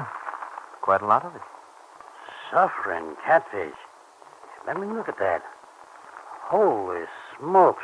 All hundreds, huh? Yes, all hundreds, Stanley. And all yours. Mine. What's the pitch? A nice little nest egg for confessing that you're the one who hired Ricky. What? Exactly, Stanley. I want you to accept full responsibility for the bootlegging. Oh, what is this, Leroy? Do you think I've gone soft in the head? No.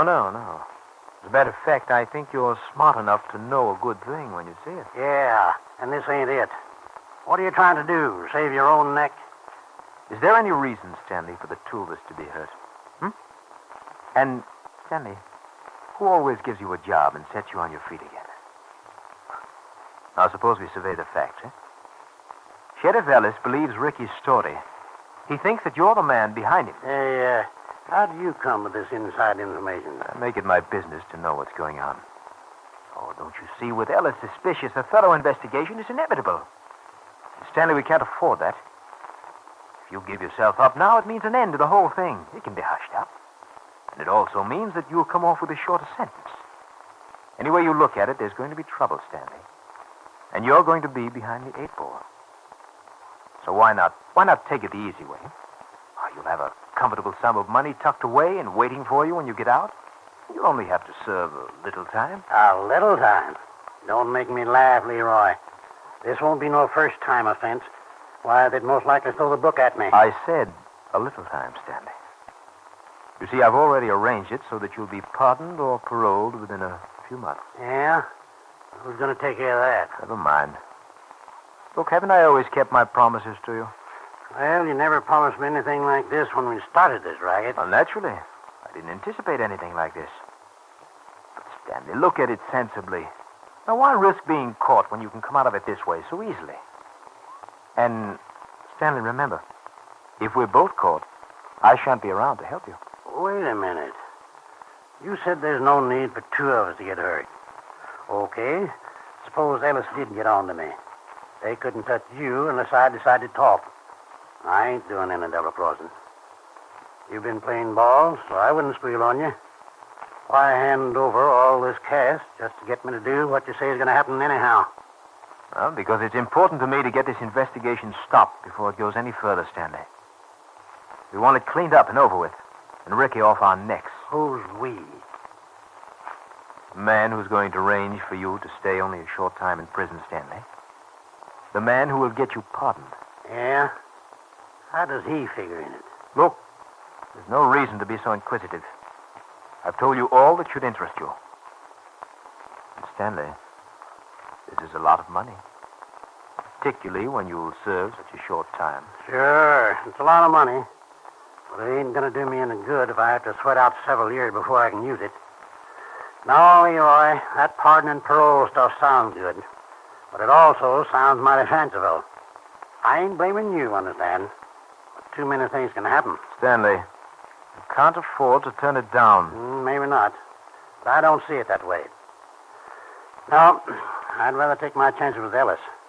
I still don't see how he can pin anything on me if I sit tight, don't talk, and keep my nose clean. I think that's what I'll do, Leroy.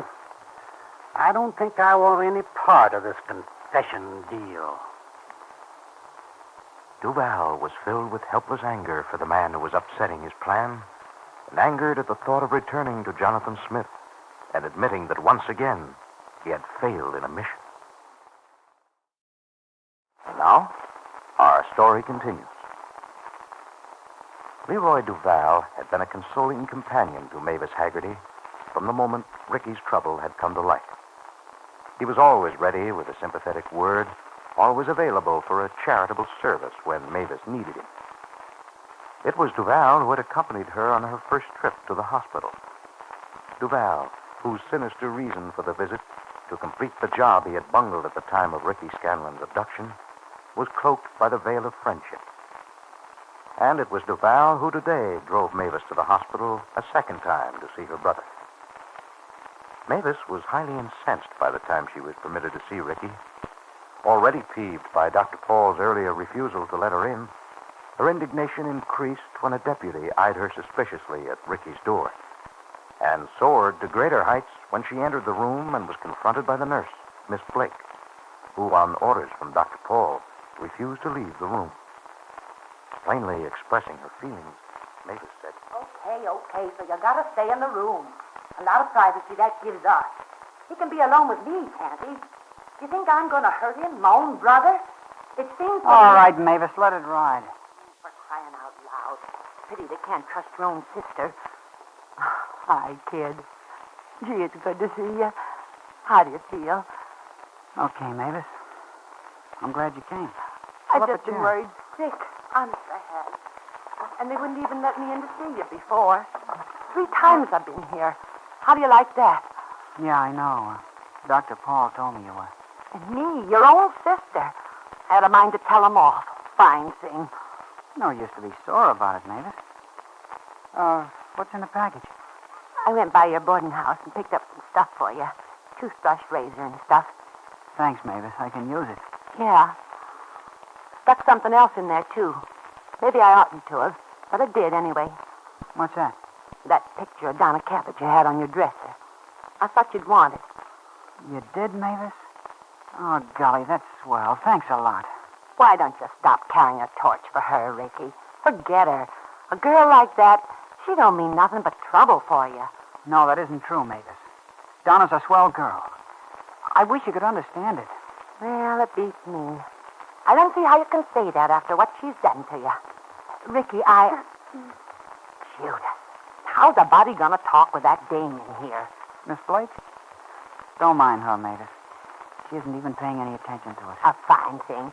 First I gotta beat my way past the cop at the door, and then we can't even have a private talk. Couldn't be any worse when you're in the reform school. Oh, I'm sorry, kid. I didn't mean that. That's okay, Mavis. I know where I'm headed. Maybe not, Ricky. That's one of the things I wanted to talk to you about. You think she's listening? Of course not. She's writing letters or something. What difference does it make anyway? There's no use telling your business to everybody. Honest, kid, it just kills me seeing a spot like this. But don't you worry. I'm going to stick by you. You wouldn't come to me before this thing broke, but you got to listen to me now. Mr. Duval, Ricky, he's been swell to me. All I got to do is snap my fingers and he jumps. And he's got a lot of influence, kid. You'd be surprised some of the people he knows. And if I say the word, he'll get a smart lawyer for you. And that's all you need, Ricky. It oughtn't to be so tough getting you out of this. Yeah? Well, that won't be necessary, Mavis. I've already given the sheriff a statement admitting my part in the bootlegging. That don't make any difference. There must be some, what do you call them, circumstances? Extenuating? Yeah, that's it. A smart lawyer could get you off. But that's just it, Mavis. I'm not particularly interested in getting off. I did a pretty lousy thing, and I know it. I'm guilty. Don't be a sap, Ricky. That's just like tossing yourself to the wolves. The only thing you're guilty of is being dumb. You should only listen to me in the first place. I know, Mavis. But I don't think you get what I mean. I'm sorry for what's happened. But it's taught me something I might not have learned until I was a lot older. Old enough to make a much bigger mistake. And maybe too old to start over. Then I'd really have been messed up. I had the wrong slant on a lot of things, including people. Sure, I had to learn the hard way, but I'm glad I found out anyhow. Maybe I'll get a break. I don't know.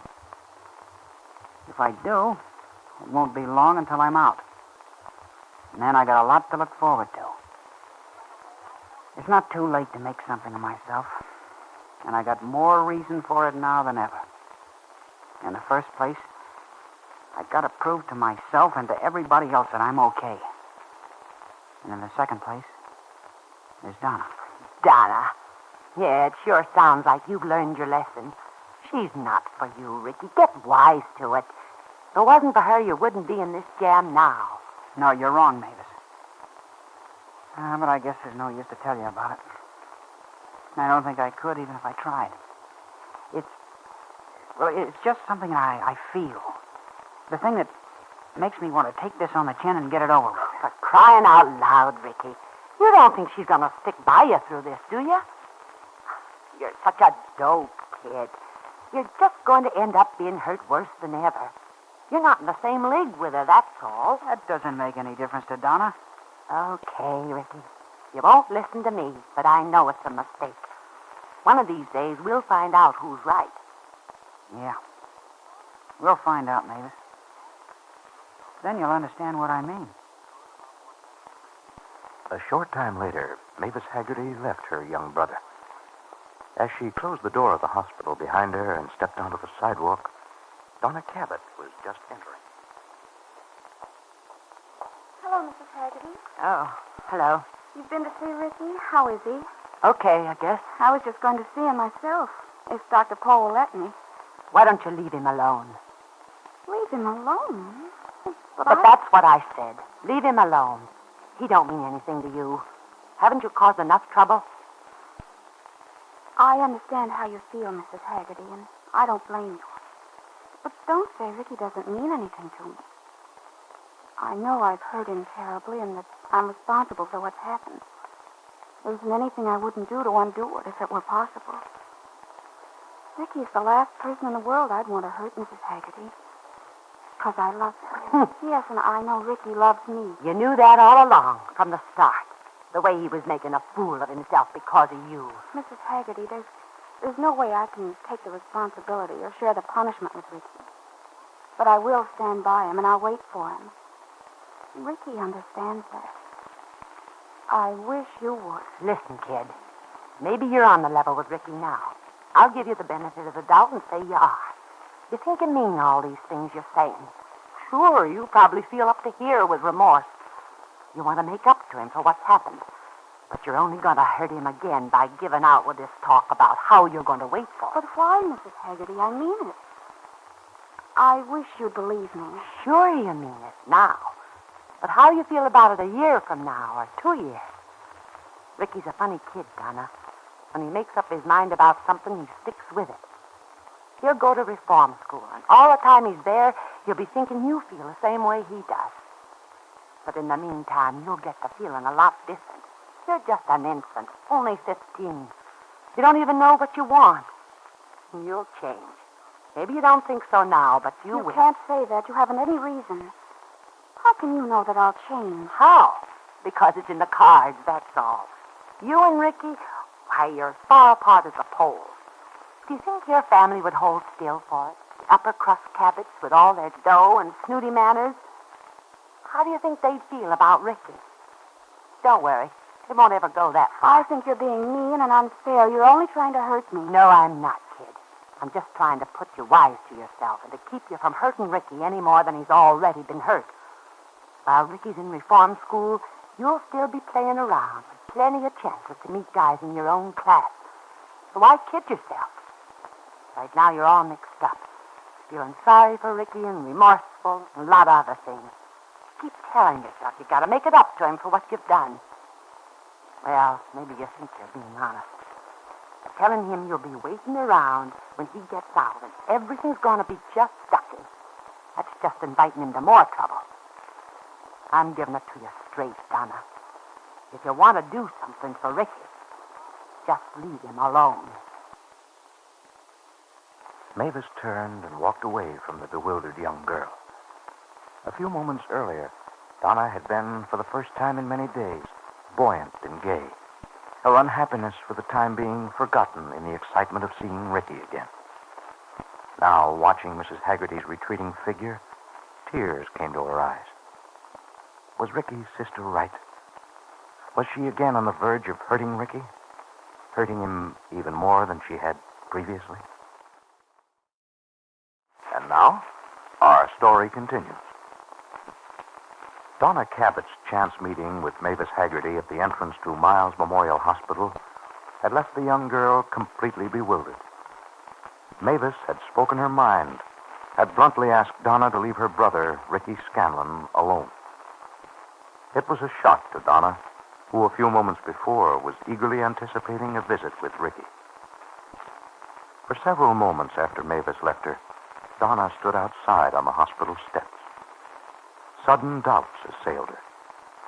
She'd been so confident of her actions, so secure in the feeling that her approach to the problem was right. Now she suddenly felt like a small child in need of advice.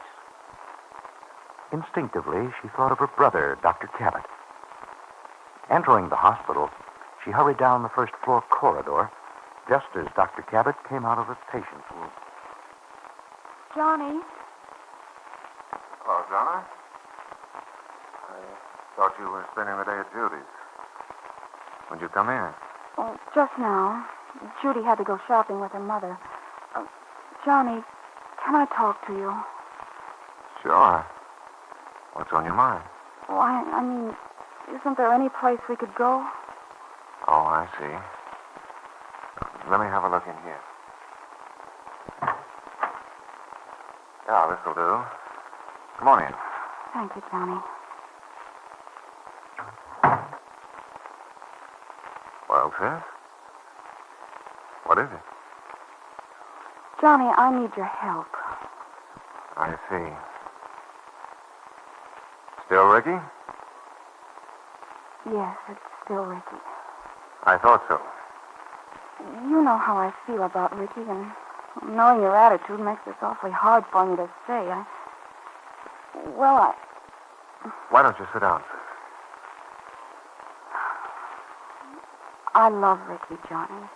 Oh, I know you don't like to hear me say that because of the way you feel about him and because you think we're too young to talk about love. Especially me. You think I'm too young to know my own mind. But I know. I've had crushes before, but this is so different. That's why I'm not ashamed to say it. Ricky and I weren't being silly about it, Johnny. I think that's why you were so afraid. You thought we would be. You've got to understand how Ricky felt about it. We knew we'd have to wait. Ricky wanted it that way. He said that loving somebody is wanting to make them happy. Wanting to do things for them, not hurt them.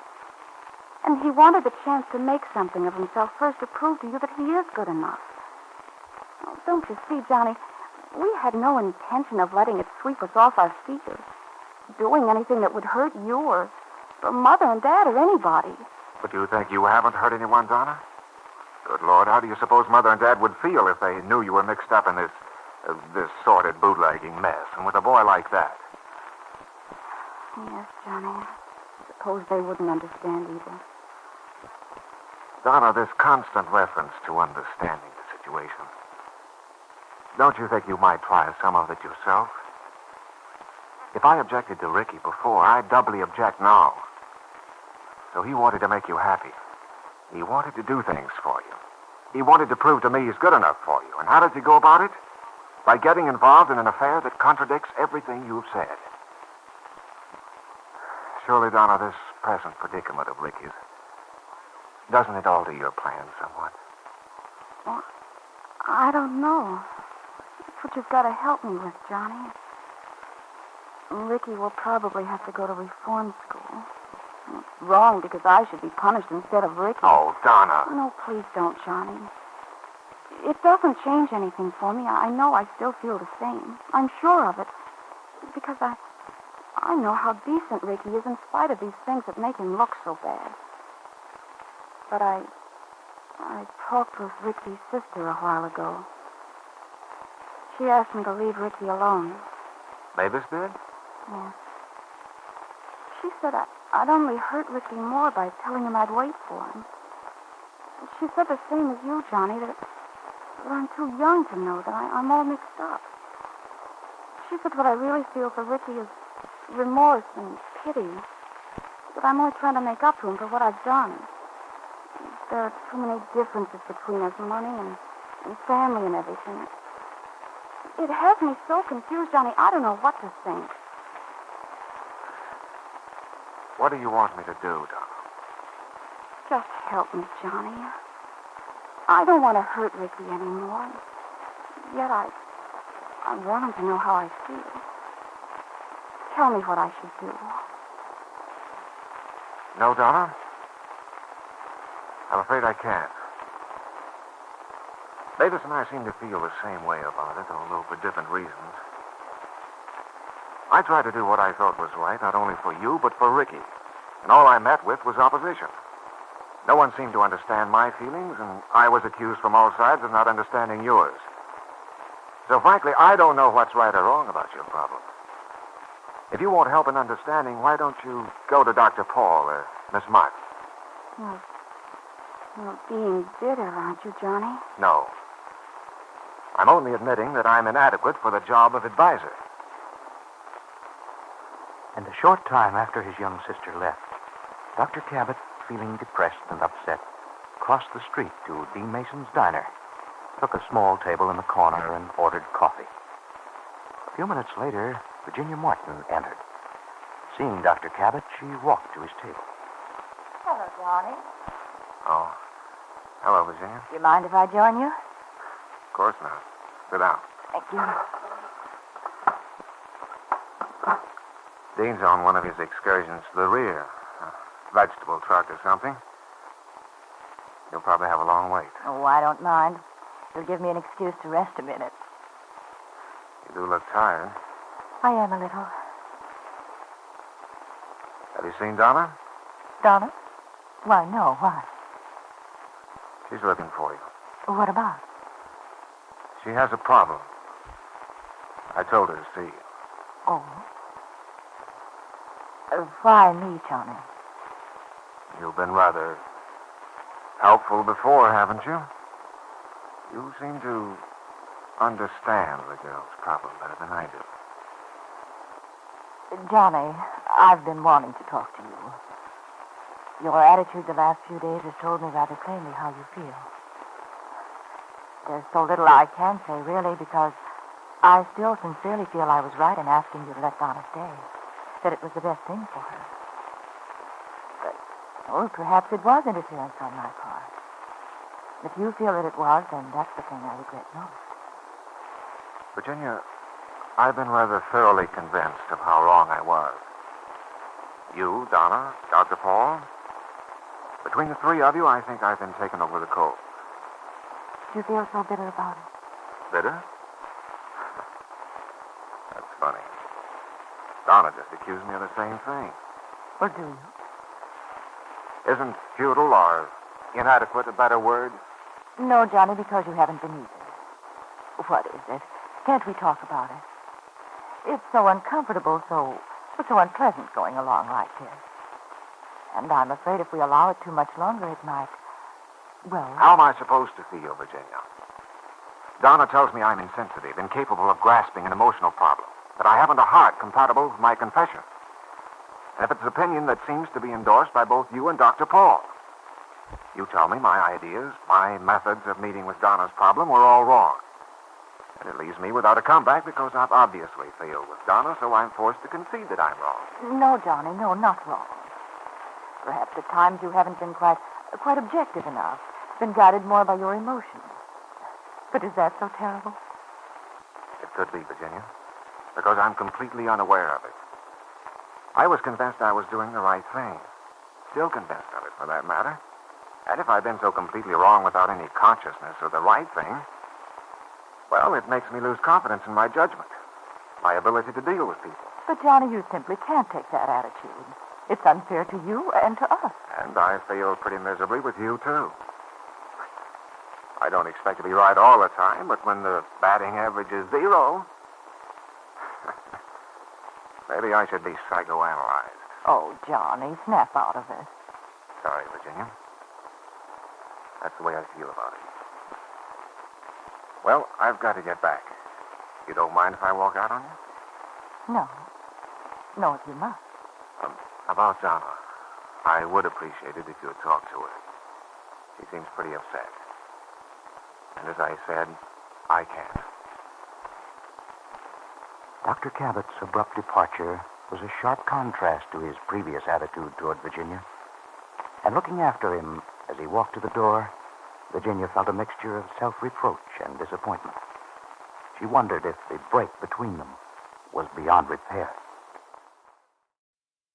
And now, our story continues. Ricky Scanlon lay quietly in his bed at Miles Memorial Hospital. The injured boy presented a pitiable figure as with his one free hand he picked idly at the clean white sheet. In thought, Ricky was grimly surveying his future.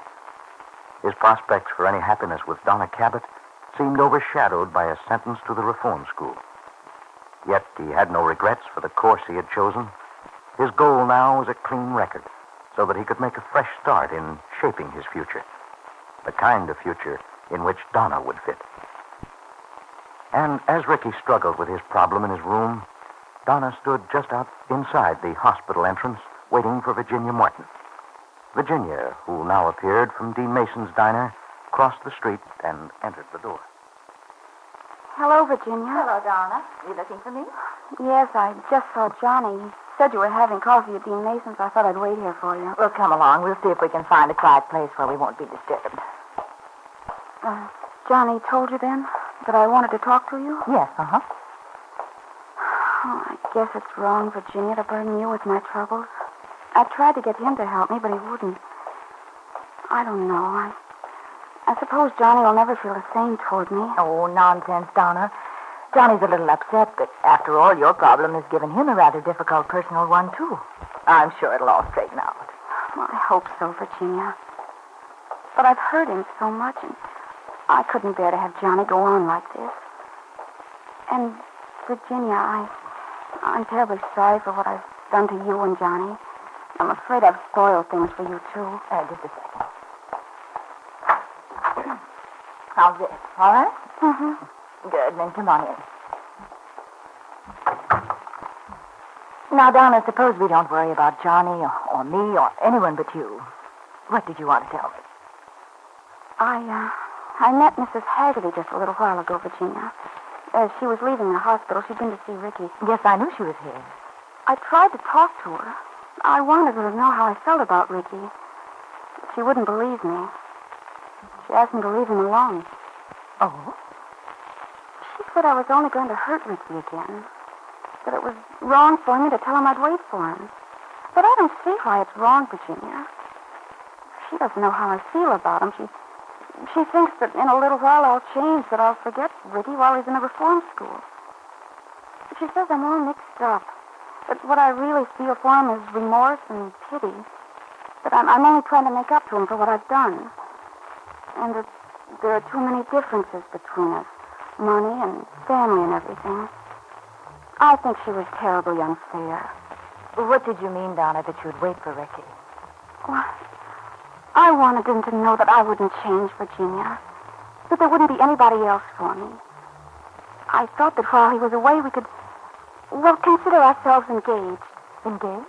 Yes, and that way Ricky would know that I love him, that I'll be waiting for him.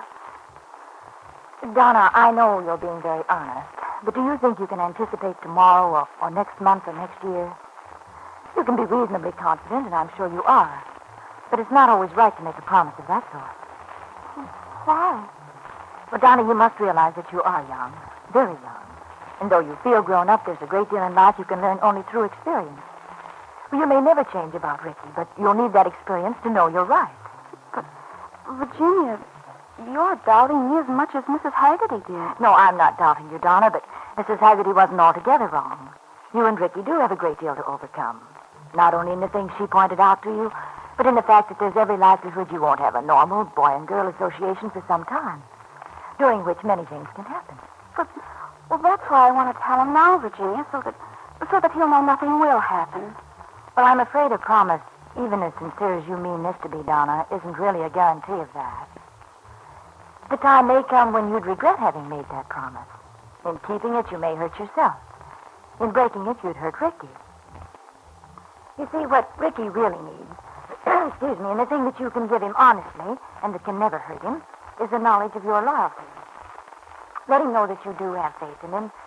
This experience won't hurt him in your eyes or anyone else's. Let him feel your confidence.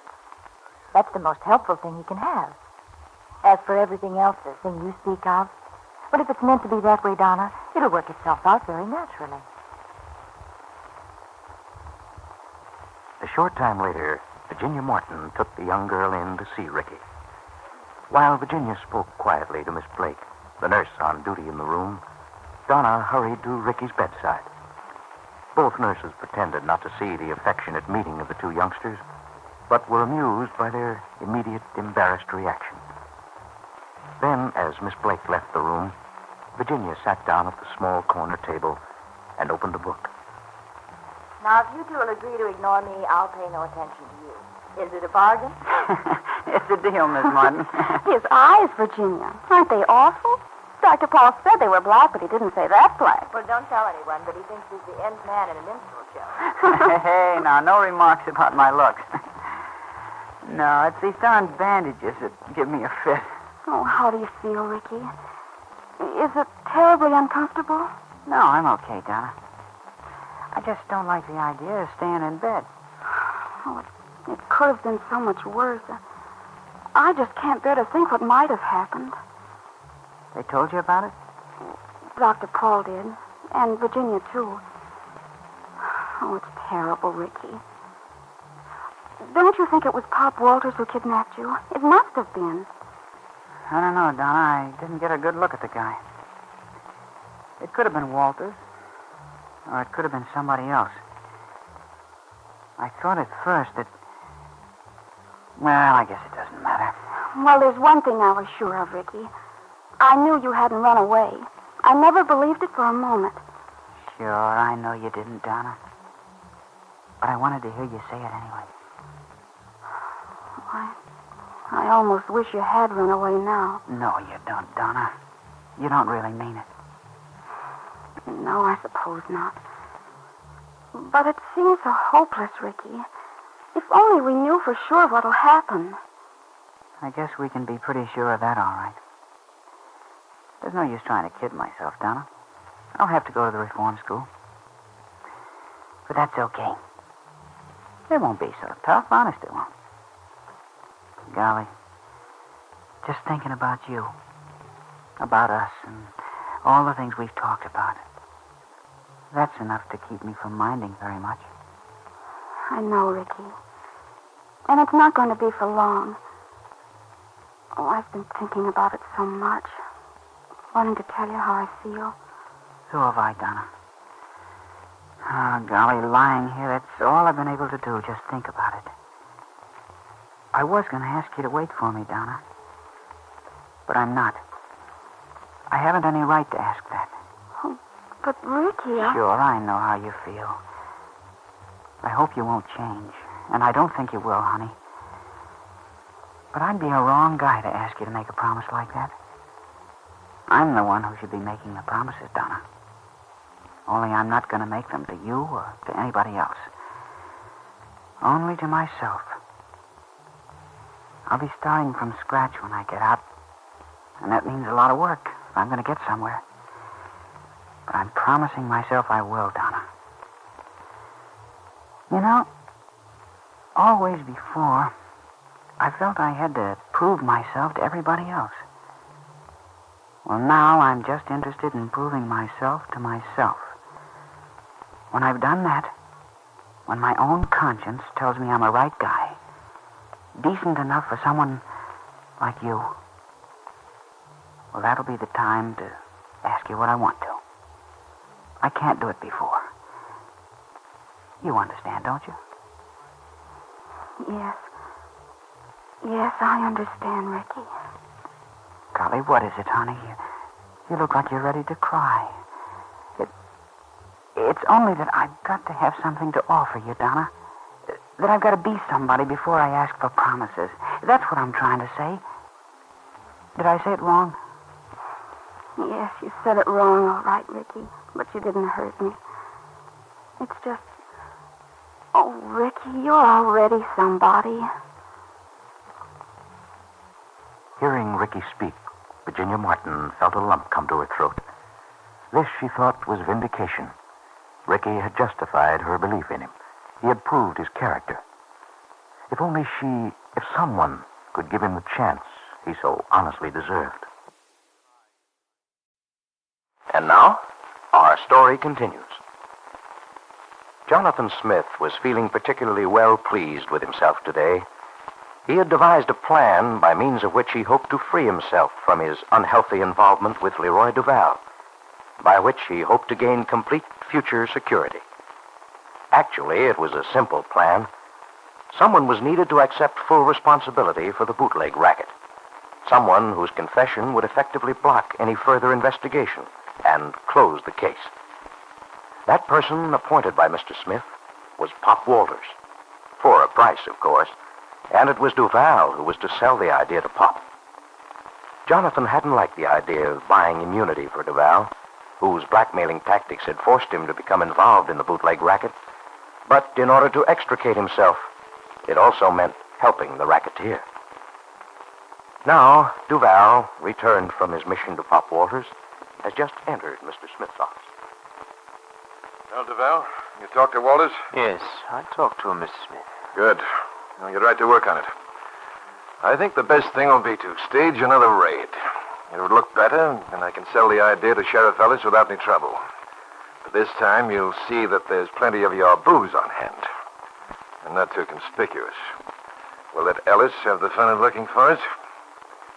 And how soon do you think it can be arranged? I'm not so sure that it can be arranged, Mr. Smith. What do you mean? Stanley isn't quite convinced that he likes the idea. Huh? You mean you muffed it? I'm not through with him yet. But he wasn't quite as eager for your proposition as I thought he'd be. My proposition? You didn't mention my name. Of course not, Mr. Smith. I realize you want to avoid that. Look here, Duval. We can't afford a failure on this, especially not since young Scanlon has this bee in his bonnet about me. Walters is our best out, if not our only one. What is the trouble? Not enough money? Yeah, I don't think it was the money. No. Stanley was quite impressed from that standpoint. I'm afraid, though, he's grown allergic to prisons. Well, naturally, I didn't expect him to snap at it like a paid vacation. But the idea was to show him he had no other alternative. You told him he'd be paroled? Of course. Made quite a point of it. What'd he say?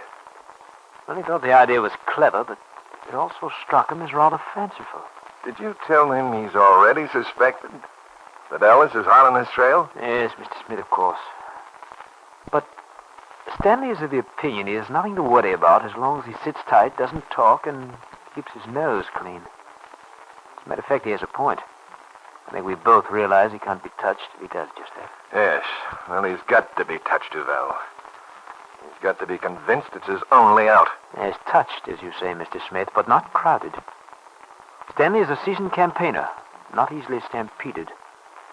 I've always been able to handle him, but there's a limit to how far one can go. He might easily get mad enough to... To give your show away? Is that what you mean?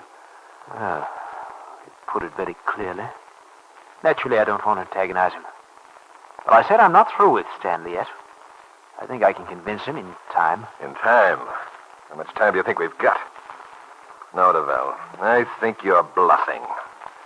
This man's got you stymied, and you know it. He's got too much on you. I can't high pressure him. Yes, Mr. Smith. I'm afraid you're right. I thought so. Well, in that case, I'd better take over myself. Yeah? Just how do you pose to handle it? Never mind that. I'll handle it all right. This Walters. I've a hunch that isn't his right name. How about it, Duval? I think you'll find it's one of several aliases that Stanley has used in his rather checkered career, Mr. Smith. But I'm equally certain it's graced a few police blotters, if that's what you mean. Yeah, I imagined as much. And I don't suppose he'd be particularly anxious to have his record checked, would he? No, quite the contrary.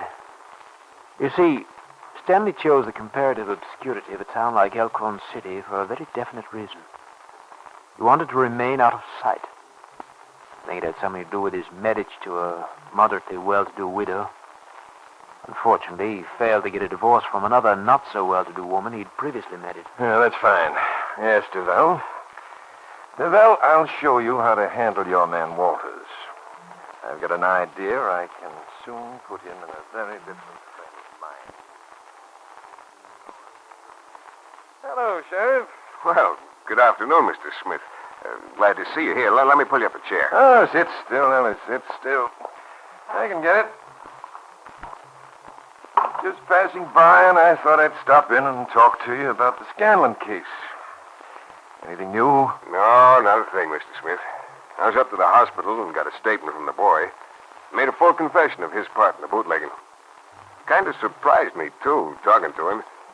Seems like a mighty straightforward young man. Well, don't let him fool you, Ellis. The boy's plenty sharp. I think you'll find out he knows all the answers. Oh, he's not going to fool me. I'll see to that. I don't know, Mr. Smith. Seems kind of funny to me that a man like Dr. Paul would favor the boy so much if he was bad all the way through. Paul? I think you know the answer to that as well as I do, Ellis. Paul is a soft touch. He's the kind that always roots for the underdog. Not a bad trait in a doctor, of course. In fact, I'd say it's something of an asset. A man like that naturally takes a greater interest in his patients. But if it's an asset to a doctor, it's a liability to a man in public office. You and I both know that that sort of thing just doesn't go. Yeah, I guess you're right. Still, Dr. Paul strikes me as an uncommonly fine man. He's got pretty good judgment. Well, look here, Ellis. Don't let sentiment get in the way of your duty. Oh, don't worry about that, Mr. Smith. The boy's made a complete confession. There's not a chance of him getting out of it. The only thing that worries me is that, well, this boy's just the little fish in the pond. What I'd like to do is get the man over him. The one that hired him to peddle the stuff. Have you an idea who it is? Yeah, I got an idea, all right. I don't know how I'm going to prove it. Who do you think? It's the same as the boy said. This here, Pop Walters. You know, I told you before, Mr. Smith, up there at your house. I didn't like the way Walters acted the night we raided his place. To me, he's got a fishy eye. This boy gave me a mighty straightforward account of the whole thing. I believe him. Yes, I think Pop Walters is the man behind it. Well, that's fine, Ellis. That's exactly what I came down here to see you about. Yeah? What do you mean, Mr. Smith? I'm convinced Walters is your man, too. And I'll give you credit for that, Sheriff. You started me thinking about it the other night at the house. It stands to reason young Scanlon was working for somebody. He couldn't have been entirely on his own. Exactly my thinking on it, Mr. Smith. But what am I going to do? We made one raid on the man's place and didn't net a thing. Now he's wary as a fox. He knows Ricky's named him as his boss, so it's not likely he'll handle any more of the stuff. Not for a long time. All we've got is Ricky's word. I can't arrest him on that. That's right, Ellis, you can't. But there's more than one way to skin a cat. What do you mean? Well, I've done a little quiet looking around, and enough to convince me that this Walters has a police record. Yes, and enough to convince me that Walters isn't even his real name. You might not only be able to flush him out of his nest on this bootlegging charge, Ellis, but you might also find out that you've got bigger game than you thought if he's wanted somewhere else. By golly, maybe you're right, Mr. Smith. Wouldn't surprise me at all. You know, and it wouldn't do you any harm, would it, Ellis, to turn up with a man like that? Oh, you bet it wouldn't.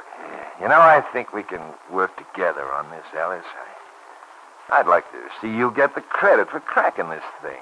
And if we can get him to confess his part in this bootlegging, and frankly, it'd make me mighty happy to see you get a break. Something that would put you in the public eye so that later on, when the right opportunity opened up, we might move you into something better. Oh, it's mighty decent of you, Mr. Smith. I'll get right to work on it. If this fellow Walters has a police record, by golly, we'll find it out in a hurry. Jonathan smiled at the sheriff's eager display of cooperation, an expression which the flattered sheriff mistook for approval of his attitude. Approval from the future governor, who had a personal interest in seeing that he got a break. Now, Mr. Smith was certain that Pop Walters could be forced into seeing the advisability of making a confession. One that would silence Ricky Scanlon, who was attempting to connect Mr. Smith with the liquor racket.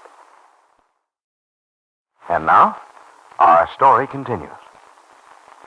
Pop Walters was in an easier frame of mind this morning after his first disquieting reaction to Leroy Duval's proposition. Inwardly, he hadn't been too sure that Sheriff Ellis was completely deceived as to Pop's pretended innocence of the bootlegging charge. And Duval's offer had been tempting. It was a lot of money, and if he could believe his partner, confessing to the bootlegging would mean serving only a short time before being paroled. But the memory of a penitentiary was still fresh enough in Pop's mind that it curbed his interest in possessing even so large an amount of cash. This morning, he was behind the soda fountain in his small sweet shop, getting the place ready for the expected noontime rush of high school youngsters. The prospect of renewed business with the start of the school term accounted for his good humor. Besides, he thought, Sheriff Ellis had nothing on him, and without proof, what could he do? But Pop's mood changed quickly as he heard the door open, looked up to see the mild-mannered sheriff entering. Morning, Walters. Morning. What do you want? Me? Why, nothing special. I just stopped in for a neighborly visit. Neighborly, huh? Don't strike me you've been so neighborly up to now, Sheriff. If you're thinking about that raid, Walters, well, those things happen. But they don't need to throw a man, not when he's innocent. And I reckon you got a clear conscience, haven't you? Why not? You looked my place over. You didn't find anything? Yeah, that's what I mean. You got a clean bill of health. How's business? I ain't complaining. Ought to be picking up now that school started. You get a big play from the kids, don't you? Sure. I give them what they want. Yes, sir. You got a nice little place here. It's right handy to the school. Makes a good spot for the kids to hang out. I don't know why it is you always find them around the sweet store. You ought to be doing all right. As a matter of fact, it sort of reminds me of a place we used to have back in Quanah, Texas, when I was a kid. The old fellow who run the place made the best butterscotch sundaes I ever tasted.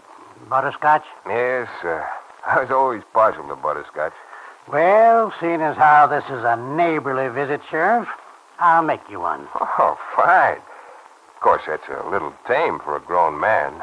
You wouldn't have anything stronger, would you? Now, look here, Sheriff. Oh, take it easy, Walters. I was just kidding. Yeah, I ain't so sure about that. Seems to me you're insinuating something you got no business to, considering the way that raid turned out. Oh, by the way, speaking of that raid, I thought you was of a mind to cause some trouble about it. How come you didn't? I figured I didn't have to protest my innocence. Yeah, that's right. I'd say that's sound reasoning. Well, you say you got butterscotch, huh? I think I'll take you up on that offer. Kind of whetted my appetite thinking about it. Okay, Sheriff. Somebody was telling me you're a Southerner, Walters. What part of the South you hail from? Tennessee. Tennessee, huh? What part of Tennessee? Oh, Nashville, Memphis, Jackson, Knoxville, all over. Oh, I see. You ever been in Chattanooga? Yeah, I've been there. I never been in Tennessee myself. I used to know a fella from down that way, though. Kind of a ladies' man. He never would talk about it much, but I always figured one of his lady friends gave him some trouble back there. You're a widower yourself, ain't you, Walters? That's right. Well, there you are, Sheriff. Say, now. That's what I call an appetizing dish. Mm-hmm. Oh, it's mighty tasty, too. Yes, sir. I always wanted to take a trip down through the South. Maybe a boat trip on the old Mississippi. I guess you've traveled a lot, haven't you, Walters? Me? What makes you think so? Oh, I don't know. You look like a man that's been around. Hey, take me now. I never was out of Texas until I was a grown man. And then just to move up here. Oh, it's a fine state, though. You ever been there? Dallas, Waco, San Antonio? Yeah, I've been there. I always figured I'd go back, but never did. My mother's sister was living here when she died a good many years ago. She left me a house and a little money. I came up here to take care of things. Then I met Lucy. That's my wife. Instead of selling the house, we got married and moved into it. Seems to me you said your wife's name was Lucy, too, Walters. I don't recall saying what her name was, Sheriff. Huh? Oh, that's funny. I wonder what gave me that idea. Well, I never regretted settling down here, though. It's a nice, comfortable town. Lucy's been a mighty good wife. Like the fella says, you can't beat a good wife. Especially if she's bigger than you are. How about that, Walters? Yeah. I reckon that's right, all right, Sheriff. It ain't a good idea to try it, anyway. Take a man like you, though, Walters. A man that's been around, seen a lot of the country. How come you to settle down in a little place like Elkhorn City? What's so funny about that? Kind of cramps your style, don't it? What do you mean? Well, when a man gets your age, a widower, and a mighty handsome fella to boot, you ought to be looking around for a little nest egg. Maybe a widow with a little money. Something that'd keep him from having to work through his declining years. Look here, Sheriff. Come out with it. What are you getting at? What could I be getting at? Don't kid me. You coppers are all alike. You don't go around throwing a lot of questions unless you got some reason. You sound like you know something about the routine, Walters. Well, I wasn't born yesterday. But if you think you can pin anything on me, you're crazy. Well, maybe I'm crazy. I don't know. Seems to me you got into a little trouble back there in Chattanooga some time ago. You wouldn't know anything about a Lucy Hopkins, would you, Walters? She was a widow with a little money. That is, she had a little money until she married a fella named George Engelman. Yeah? What about it? Well, nothing special. Except this Engelman fella forgot to mention to her he already had a wife at the time. Under a different name. Name was Stanley Walters. Pretty smart, ain't you? Smarter than you think, maybe. And there was a little something that happened in St. Joe that you might remember. A quick money scheme that landed you in Leavenworth for a couple of years. Or would you like to forget it, Walters? Where'd you get this information? Well, I ain't been many places, but as sheriff of this town, I know my way around. Of course, my report's not complete yet, but I'm still working on it. Yeah, that's the way with you guys. The minute you find out a man has a record, you don't give him a break. Right away, you look for something to pin on him. You won't get anything pinned on you here that you ain't guilty of, Walters. But you're the best judge of whether you got it coming or not. That Scanlon kid, he says you're the one that hired him to handle the liquor. I told you why he tried to get me mixed up in it. He had a grudge against me, that's all. Maybe so. I ain't saying he's right or you're wrong. But I aim to find out. My word's as good as his. Not if you're lying, it ain't. Now, I keep an open mind, Walters. Might be like you say, but Ricky's already confessed to his part in it, and I can't figure what he has to gain by incriminating you. So all I can say is, if you're not guilty, you've got nothing to worry about. Well, I'm not worried. You don't say that very convincing, Walters. Okay, go ahead and try to pin it on me. Let's see how far you'll get. You searched my place once and didn't find anything, and you can search it 100 times and won't. You can't do a thing without proof. Yeah, that's right, Walters. But the thing I'm most interested in is cleaning up this whiskey selling here in Elkhorn City. And it don't make much difference how it's done. Maybe I can stop it without ever having proof that you're behind it. What do you mean? Maybe I can find something else to grab you on. That bigamy charge in Chattanooga and that St. Joe deal, they've been squared up. You can't do a thing about them. Sure, those are squared up. But I hope I don't get any worse reports on you, Walters. Because if I do, I'll be back quicker than you can holler Jack Robinson. And just between us, I got a good hunch that Ricky Scanlon told us the truth.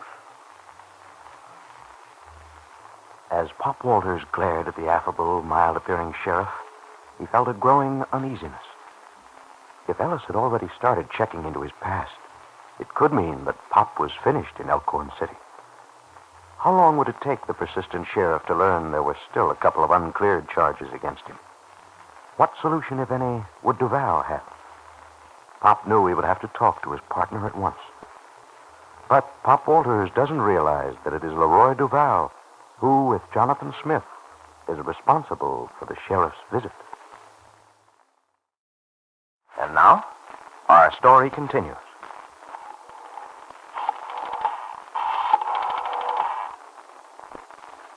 Hello. Let me speak to Mr. Duval. Leroy Duval. What difference does it make who this is? Yeah, I'll hold on. Pop Walters waited impatiently as Mavis Haggerty left the phone to call Leroy Duval. Pop had been frightened by Sheriff Ellis's visit, by the sheriff's avowed intention to check thoroughly into Walters' past. It was something Duval ought to know. After what seemed an eternity to the anxiously waiting Pop, he heard Duval's approaching steps, could faintly hear him speak to Mavis as a door closed. Then... Hello? Leroy? Yes? This is Stanley. I got to talk to you. What the... Just a moment. Stanley, what's the meaning of this? Haven't I told you before? I know, Leroy. I wouldn't be calling now if it wasn't important. But it's all right. I'm using a payphone. I tell you, this is hot, Leroy. The sheriff is just out to my place. It looks like trouble. Really? I thought you were so confident you had nothing to worry about. Yeah, I know, but this is different. He's digging up old stuff. He's out to pin something on me. Are you so surprised, Stanley? I told you, didn't I? They always can if they try. Look here, Leroy. I don't need any postmortems. I want to see you. Yes, I understand. Stanley, what you say is true. You're a very good person to avoid. Yeah? So that's the way you begin to talk, eh? I wouldn't if I was you, Leroy. Don't forget you're in this, too. Oh, your sense of humor, my friend. Of course, I was only joking. But, frankly, I don't know how it can be arranged, not immediately. Well, how about tonight at your place? I'll make sure I'm not followed. Definitely not. Even you should see that you'd be a serious mistake. All right, then. You come over to the store, Leroy, this afternoon. This afternoon?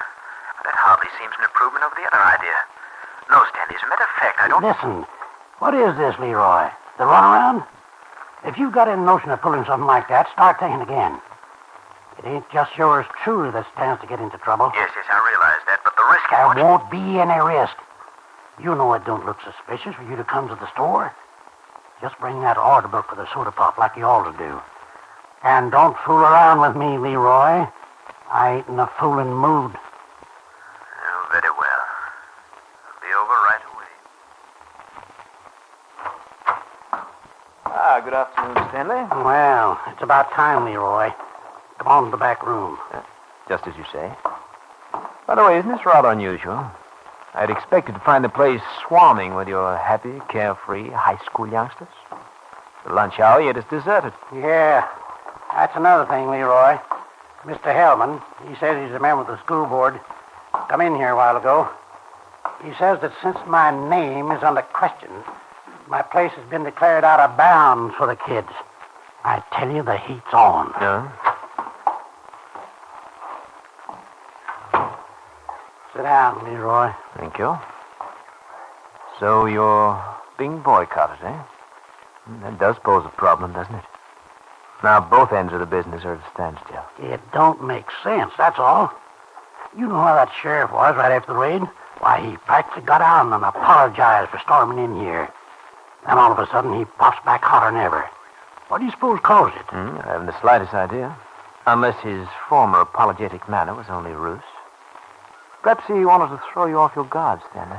There's another thing that strikes me funny, Leroy, and that's your timing on this proposition you made me yesterday. Seems like you knew what was going to happen. Reckon you wouldn't be pulling a fast one, would you? Oh, come now, Stanley, come. Don't let your alarms destroy your reasoning. The situation can't be that bad. It can't, huh? Listen, I guess I know when somebody's after my blood. Don't take a smart man to figure that one out. Well, you should know, Stanley. You're the one who talked with the sheriff, aren't you? But I think I reminded you, Stanley, the end was inevitable. Don't you see Ellis is ambitious, and this case has received so much publicity it would be decidedly to his advantage to close it up? The good citizens are demanding action. And he apparently isn't particular how he gives it to them. If he can get you on an old offense, it'll still be a victory for him. Well, how about it, Stanley? Is there any unfinished business in the past? You know the answer to that, Leroy. I can't have him digging into my record. Oh, that's too bad. Well, there's still one way out. Your proposition? It's a very good one. I can't figure that as an out. It seems to me it's only asking for trouble. Well, at least you'll be handsomely paid. Yeah, and at the same time, it'll save your neck. That's what you're thinking, ain't it, Leroy? Well, think this one over, too. If I go, you're going along with me. I'll give them the whole story about your setup. So while you're inviting me to sweat out a rap, you can be considering how you like it yourself. Very well, Stanley. That's the way you feel. I can't prevent you from doing it if you want to be so foolish, if you want to kill your one chance of a quick release. But on the other hand, Stanley, I simply don't understand you being so vindictive. I've done quite a lot for you in the past, you know. And I undoubtedly would continue to help you in the future. Sure, you've done a lot for me. Everything, but listen. I told you this town meant trouble, didn't I? Didn't I say it wouldn't be like any of the others? I said, let's get out a long time ago. But you knew all the answers, Leroy. You couldn't see it at all. I didn't anticipate your handling Ricky the way you did, Stanley. If you hadn't been so stupid and threatening him, we wouldn't be in this silly mess. What do you mean we wouldn't? I'm the one that's in it. But I thought you were going to take me along with you. Oh, Stanley, it's so ridiculous for us to quarrel. Right now, we must cooperate. I've given you the assurance of a quick release, either a pardon or a parole. Now, actually, you'll serve a very little time. And, Stanley, you'll have this, all of it, when you come out. So, you brought that stuff along again, huh? Oh, that's very precious stuff, as you call it. Particularly when it comes in $100 denominations, as these do. Oh, Stanley, do you actually realize what it means to you? There's a small fortune here, enough to buy a small business and guarantee you security all the way through your declining years. And when you come out, you can kiss the rackets goodbye. You can live in peaceful contentment wherever you wish, without the police ever snooping around. You say when I come out, Leroy. Don't you think you'd better say if I come out? How can you be so cocksure about this pardon? Stanley, the man who'll be in a position to do it has already given me his word. Who's that? Mr. Jonathan Smith? Do we need to discuss that? Look, I've always kept my word to you. It's Mr. Smith, all right. He figures into it some way, I know. It was Mr. Smith that tipped us off about the raid. But it beats me, Leroy.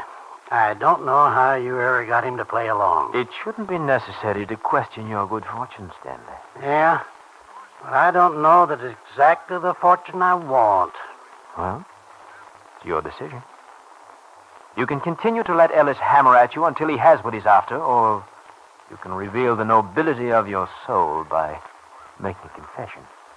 And, Stanley, for that sum of money, I'm afraid I could be noble myself. Yeah, then why don't you try it? Would you really like for me to? After all, wouldn't I have to incriminate you as my go-between? You've got it figured out pretty smooth, haven't you? The facts are obvious, Stanley. Yeah. Well, I'm not a complete fool, Leroy. I guess I know when I'm licked. Oh, this Mr. Smith, or whoever it is, do you think he can make good on that pardon? I'm confident of it, Stanley. After all, we've been friends for a good many years, you and I. I wouldn't let you make this step unless I certainly felt absolutely sure it was to your advantage, would I? Yeah. Well, in spite of our arguments, Leroy, I guess you have played pretty square with me. Why, of course I have, Stanley. You realize it's impossible for me to admit any part of this affair without involving you.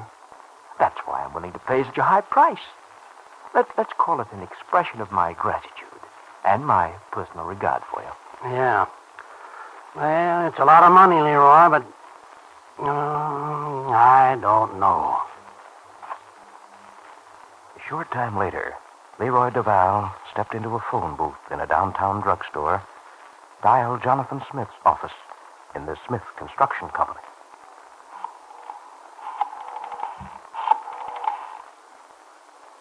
Hello, Mr. Smith. This is Leroy Duval.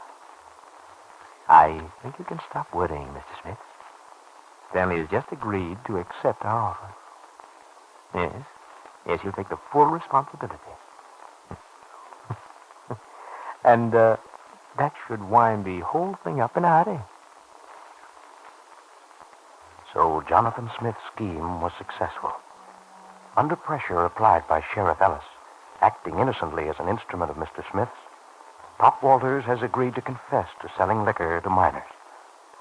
But are Mr. Smith and Leroy Duval justified in their confidence that it will leave them in the clear? And now, our story continues. Dr. John Cabot closed the door of surgery behind him and walked glumly down the hospital corridor. Although he wasn't actually aware of its real significance, the past few weeks had been a period of emotional transition that had left him confused and embittered. Johnny had never found life very complex. His family had amply provided him with background, money, and social position. With few problems, he had for the most part been content to drift. It wasn't until he came under the influence of Dr. Paul that Johnny Cabot demonstrated any active or constructive interests. He was on the verge of flunking medical school when Dr. Paul had straightened him out. Later, Dr. Paul had taken him into Miles Memorial Hospital as his assistant. And under Dr. Paul's guidance, he had become hard-working and industrious, with the potential qualities of a fine surgeon. But his 15-year-old sister's problem had created a serious dilemma for Dr. Cabot, presented a problem calling for sympathetic, mature treatment, and he was hurt by his failure in handling it. Now confused and bitter, distrusting his own perspective, he felt that he, rather than Donna, was the one needing advice.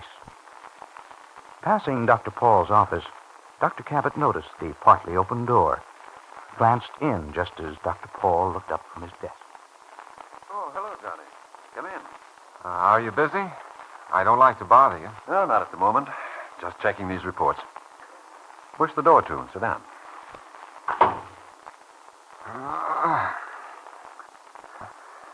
I think I need a vacation. What's the matter? I don't know.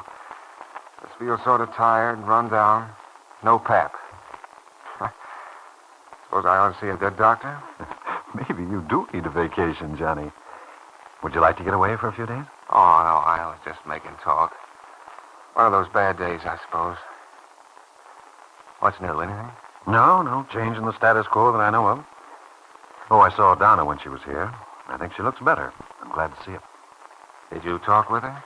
No, I was busy. But I think she was with Miss Martin for a while. Oh, and she visited with Ricky. Why? Any special reason that I should have talked with her? No, I imagine Virginia took care of it. Donna's still a pretty mixed-up, troubled little girl, I guess. I see. You still don't feel very sympathetic toward her problem, do you, Johnny? No, Dr. Paul.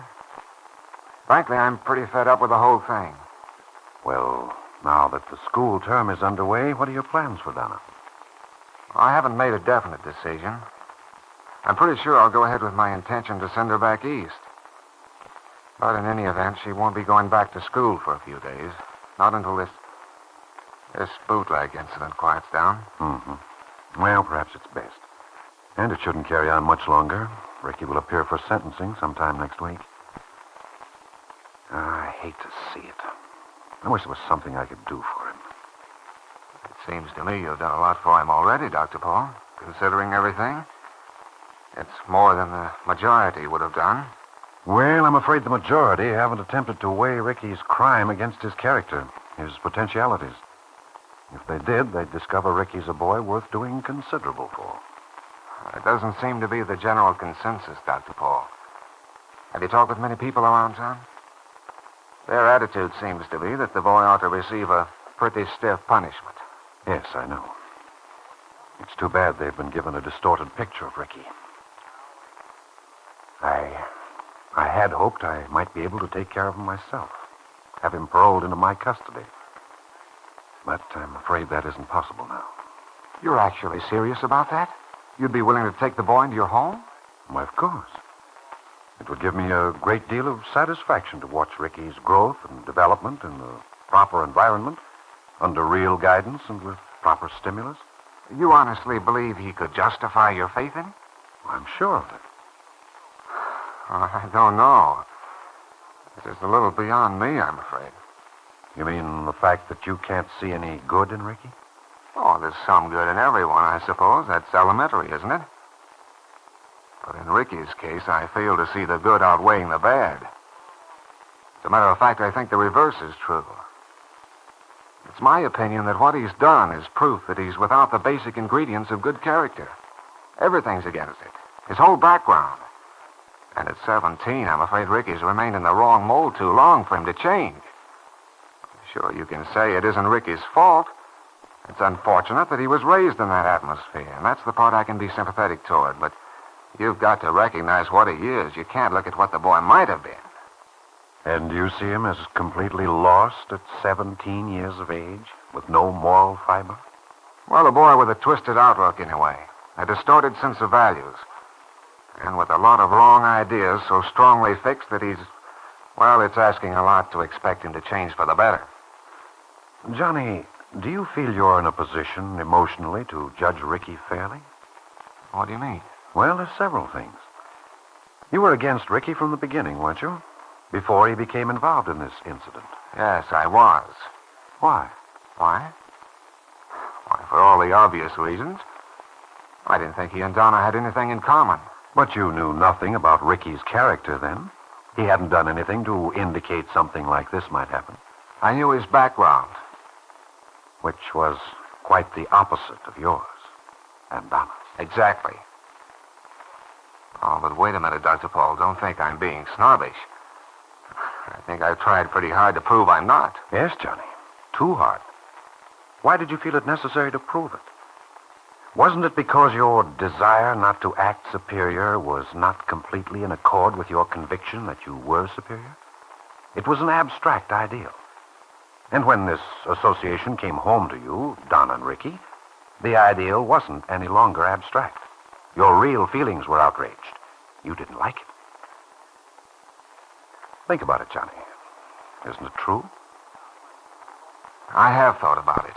And I think Ricky's basic qualities are bad. That he couldn't turn out any different from the way he has. And I think he's justified my opinion. An opinion based solely on his background, which I'll admit is important. But, Johnny, aren't you forgetting that we're all individuals? That there are no two of us alike, and that no one ever really knows anyone else completely. Individual character won't conform to a mold or pattern. Individuals such as Ricky can rise above their backgrounds and recognize a true and responsible set of values. But how can you say that this boy has a responsible set of values in the face of what he's done? I think Ricky's moral fiber is demonstrated in the fact that his background has had as little influence on him as it has. He's undoubtedly lived in perpetual conflict, Johnny. Conflict with himself. The bad against the good. And the bad just about gained the upper hand. Ricky barely caught himself up in time. But it's a good thing that it came to a head now. It'll be the making of him. And no one will ever need worry about Ricky again. Well, I hope you're right, Dr. Paul. I hope Ricky does make good. But I don't understand why you and Virginia insist on nurturing this affair between him and Donna. At their age, I can't see it as anything but unhealthy. Oh, but it isn't, Johnny. Not the way those two kids feel about each other. And even so, there's no determining how those things will work out. They may grow apart as they grow older, and eventually take up other interests. On the other hand, assuming that they continue to feel the same way they do now about each other, and that Ricky does prove himself, makes himself into the kind of a person I believe he will, in that case... All right, then. Maybe you're right. I am a snob. I'd still be against it. I'm sorry, Dr. Paul. I just can't see it. I can't see that he'd ever be anything but bad for Donna. Bad for her? Surely not, Johnny. Not after what he's done. What he's done? Is there anything good in what he's done? Quite a lot. For Donna. It's too bad that it had to be accomplished with so much pain and trouble. But there's one thing about this experience with Ricky. Donna was a spoiled, superficial, deceitful little girl. And Ricky's made her into a fine young woman. She has a sincerity, a depth of understanding, and an honesty that she might not otherwise have known. Can a relationship be unwholesome that would bring about such a change in a girl? Considering Dr. Paul's words, young Dr. Cabot was forced to concede they were true. Donna had changed with this experience. It had done for her what he himself had hoped to accomplish. Yet, why was it that a part of his mind refused to accept Dr. Paul's philosophy? Would he always be prejudiced against the boy? And now, our story continues. The visitor in Dr. John Cabot's office at Miles Memorial Hospital had just made a stunning disclosure, one that foreshadowed serious complications in the life of the young nurse who called herself Virginia Martin. Miss Jane Hamilton of the American Red Cross at Greenfield had first come to Dolly Mae Tucker the nurse's supervisor, seeking information about Miss Morton, and had in turn been taken to Dr. Cabot. Seated in his office, Miss Hamilton had told him that the Red Cross, at the instigation of its Manila office, had been trying for some time to locate a Virginia Martin, and that the search finally had led to Elkhorn City. She wanted his help in determining if the Miss Martin at Miles Memorial was the one they were seeking before she approached the young woman. Knowing that Virginia, according to her record, had been in the Philippines as an Army nurse, Dr. Cabot had immediately become concerned for her welfare, had asked why the Red Cross was interested in finding her. Then, unbelievingly, he had heard the Red Cross worker say, I want to tell her that her son is alive. What? I know it's completely unexpected news. It's going to be a great shock to her. But Her son? Oh, but there's been a mistake somewhere. Miss Martin hasn't a son. Oh, she hasn't? Well, are you sure, Doctor? I was so in hopes we were on the right track. Why, yes, I'm reasonably sure at least. There's never been any mention of such a thing. It must be a mistake. Virginia, that is, Miss Martin isn't married. She's always been known as Miss. Yes, I understand that, but it's not unusual, Dr. Cabot. Many professional women, although married, prefer to use the title Miss. You aren't really positive she's never been married, are you? Why, no, I simply took it for granted, I suppose. Well, then there's still the possibility she's the Virginia Martin we've been searching for. And there are certain things which indicate that she is. I certainly hope so. We've had such a difficult time with the case. It was wonderful to feel we were going to be successful at last. But I don't understand. A son? Where is he? What basis is there for the supposition that this is the Virginia Martin you're looking for? He's in Manila, Doctor. It's at the request of our office there that we're trying to contact her. And according to information I received through the nurses' registry at Greenfield, the Miss Martin you have here was in the Philippines during the war. Yes, that's right. She was an Army nurse. And so was the Miss Martin we're trying to find. I see. Of course, that isn't conclusive. However, there's another thing that seems to indicate we're on the right track. In checking with the Adjutant General's office, we found that the Virginia Martin we're looking for left the name of a great uncle there, a Joe Davis of Elkhorn City. An uncle. I remember she did come here looking for an uncle.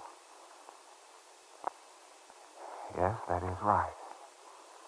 Joe Davis. Well, then there can't be much doubt about it being the right one, Doctor. Oh, it'll be such a relief to talk to her. I know what it'll mean to her to see the letter I have from her son. Letter? Oh, it's only a couple of lines forwarded from our office in Manila. I imagine someone guided his little hand to write them. He can't be over 5 years old. I see. It's really a touching case from all we've been able to learn. Mrs. Seto in the Philippines has written us quite lengthily about it. A native nurse has brought the child to the Manila office almost every day, wondering when his mother will come for him. She's one of those patient, blindly faithful servants who had been with the family, that is, Miss Martin's family, for a good many years before the war. And she's evidently kept the child's mother very much alive in his mind. From Mrs. Seto's letters, he's an adorable youngster. His name is Christopher. Christopher. All of this has me rather badly confused, I'm afraid. Yes, I don't wonder that it has. It is rather surprising in a way that she's made no mention of it at all. I wonder why. Well, Miss Hamilton, I certainly wish you'd tell me the story behind all this.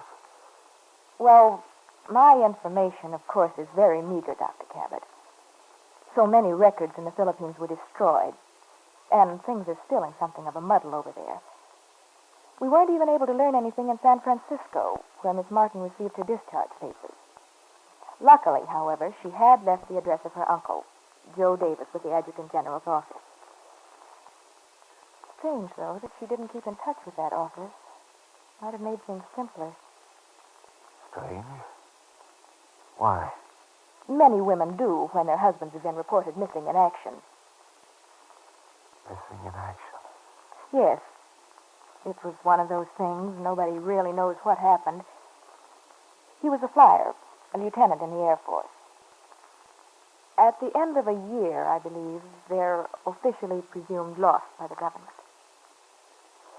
Yes. Yes, I know. It happened during the Philippine invasion. Well, however, I'm not positive. It might have occurred later. I do know, though, that Miss Martin's parents were lost during the invasion. Her father had an automobile agency in Manila.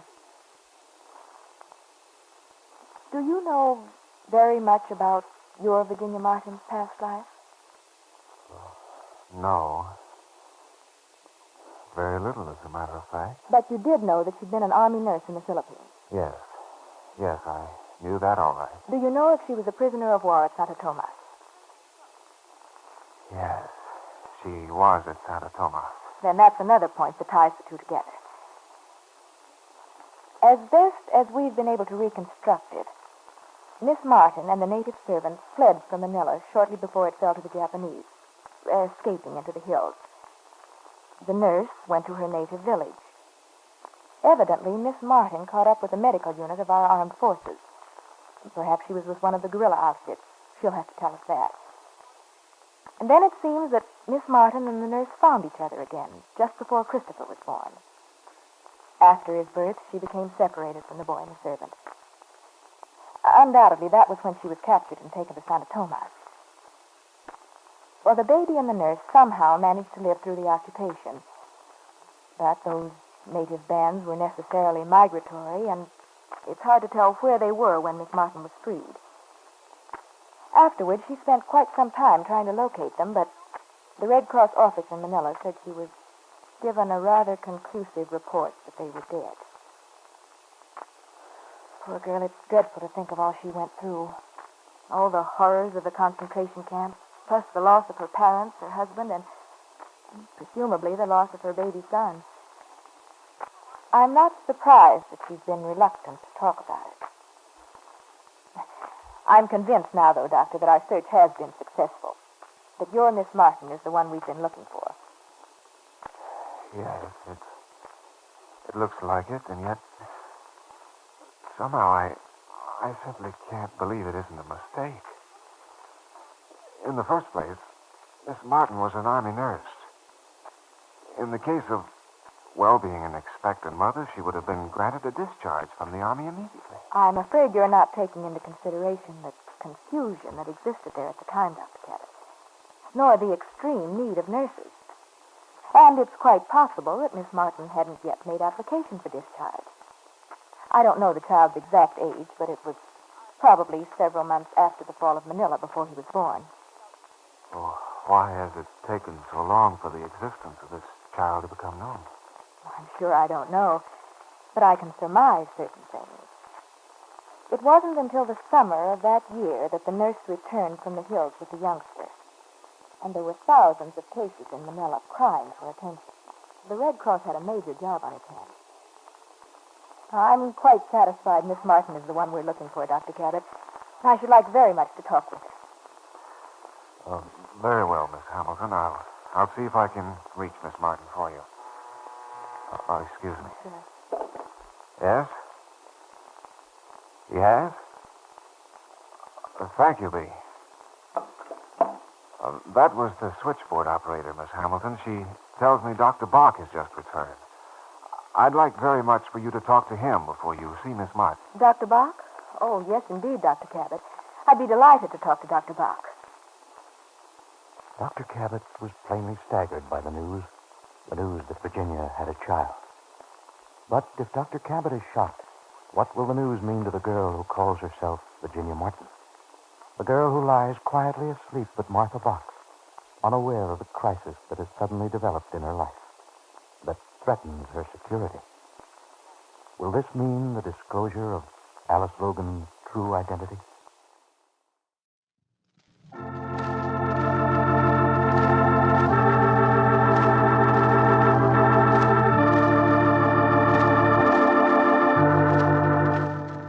And now, Dr. Paul, radio's wonderful story of adult love, brought to you by the makers of Dutch Mill cheese.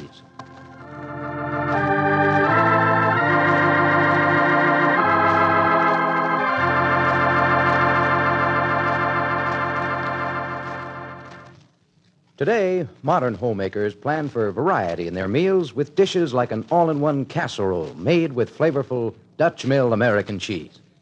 Dutch Mill cheese helps add variety and hearty good taste to lots of dishes. You see, Dutch Mill's fine flavor is the result of the special care that goes into the making of every pound of this good cheese. Choice, deep-flavored cheddars. They're ripened slowly and thoroughly, then skillfully blended into a cheese so mild and rich, so mellow and tender, it's exceptionally delicious and perfect to cook with. Any way you serve it, you'll like it. In rich, mouth-melting sauces and all sorts of other cooked dishes, or just as it comes from its attractive blue and white package. Compare Dutch Mill cheese for quality. It's guaranteed to satisfy you completely or your money back. Next time you go shopping, pick up a package or two at your Safeway store. If your Safeway store is sometimes out of Dutch Mill cheese, please try again, won't you?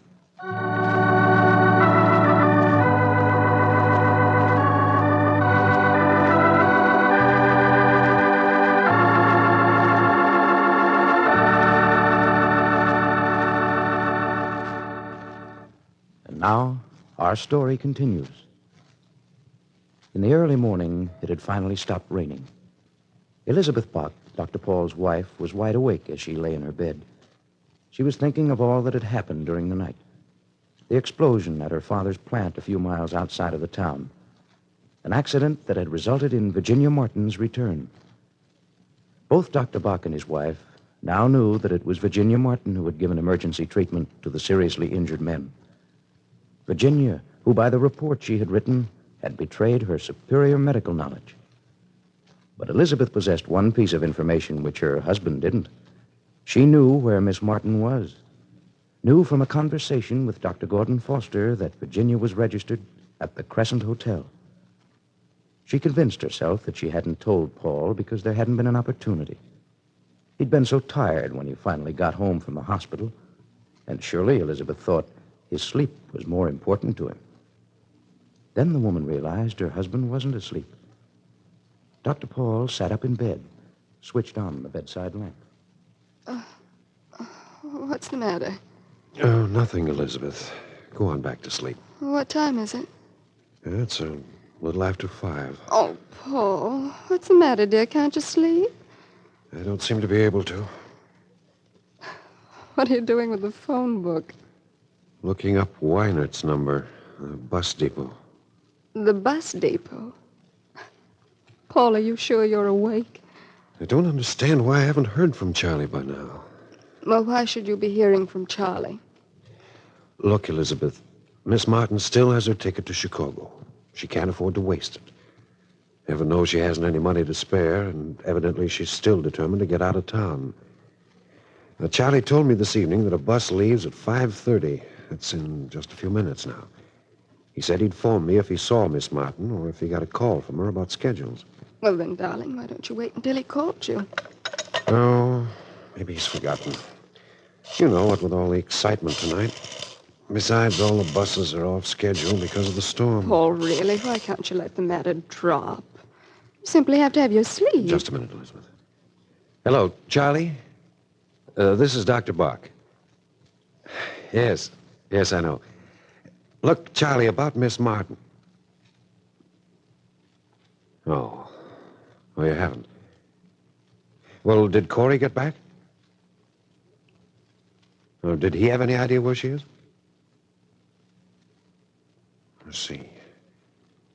Well, is the 5:30 bus leaving? All right. Yes, I wish you'd do that.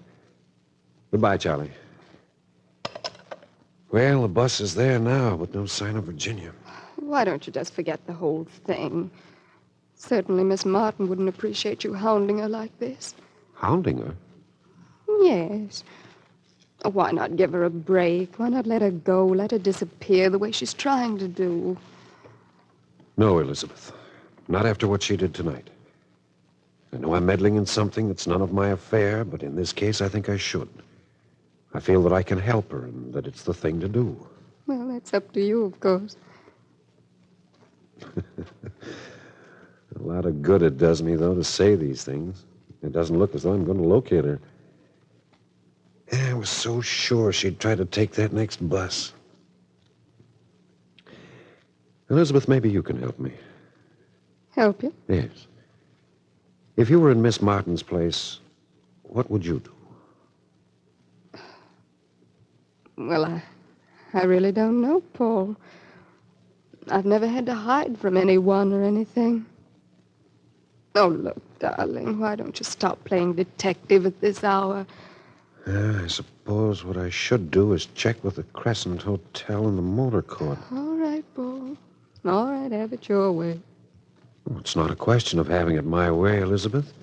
I'm simply trying to locate the woman. But there's no sense in our making an issue of it. I'm afraid it's become a point of issue with me. But why? Paul, I'm usually very sympathetic with the way you always want to help people. But right now it's after 5 o'clock in the morning, and darling, you've done a difficult operation at the hospital. You haven't had any sleep yet. Neither have I, for that matter. And Paul, above all, don't you realize that in 2 days we'll be leaving for New York? Oh. Yes, I'd almost forgotten that. You're going to be in fine shape to start out with Dr. Peterson if you aren't careful. Yeah. And besides, Paul, since we're leaving, I don't think there's any point in concerning yourself further with Miss Martin and her situation. But, Elizabeth, that woman's done a remarkable thing tonight. I just can't let her vanish into thin air. All right. But why can't you just let it rest for the moment? Obviously, she isn't taking the 5:30 bus. No, evidently not. Can't you phone a little later in the day and find out if she's at the hotel? There's no train leaving at this hour. No. Please, Paul, let's get some rest, huh? You look awfully tired. Well... Come on, darling. You can check just as well later. All right. I guess you're right. I've probably been just a little keyed up. Yes, I know. You always get like this when you've been under too great a strain for too long. Now, just relax, Paul. I'll turn out the light. Good night, Elizabeth. Good night, darling. Elizabeth Bott gave a little sigh of contentment, and without the slightest qualm for what she'd done, with a conscience that didn't trouble her in the slightest, was soon fast asleep. And at that same moment, at the Crescent Hotel, the all-night room clerk leans drowsily on the desk as one of the maids comes up. Good morning, Mr. Evans. Morning, Janice. You're looking kind of beat down. I am. I'm tired. Well, you'll be going off duty pretty soon. Yeah, but I can't ever sleep good in the daytime. I didn't sleep very good myself last night. Boy, wasn't that some storm. Yeah. The carpet here sure got tracked up, didn't it? Yeah. Well, thank heavens that's not my department. Yeah. Well, I guess I better get to work. Yeah. Has old Mr. Galloway called in yet? He always wants his room done at the crack of dawn. Yeah. No. No, he hasn't called yet. Guess he's sleeping late. Say, that reminds me. What? The guest in 121 wanted to catch the 5:30 bus. Well, it's about that now. Yeah, I know. I rang her nearly an hour ago. She answered. But if she's going to take that bus, I better check.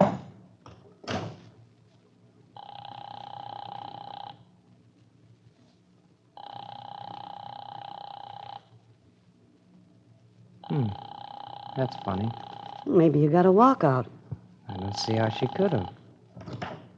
Janice. Yes, sir? Check that room, will you? 121. Okay. What's the name? Martin. Miss Virginia Martin. Maybe she's just gone back to sleep. I'll see, Mr. Evans.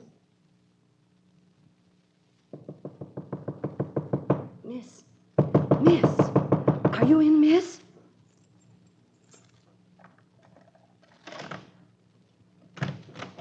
Miss, wake up. What? What time is it? It's about 5:15. 5:15. But I told the clerk to call me. Well, he did, ma'am. Oh. Oh, yes, I remember. I guess I must have gone back to sleep.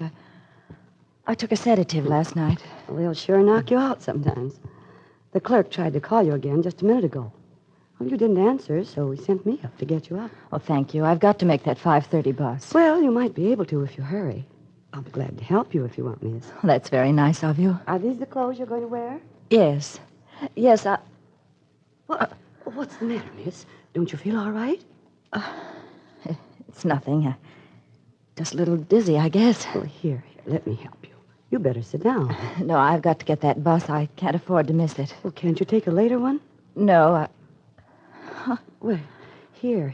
You better sit down. Just for a minute anyway now. Here.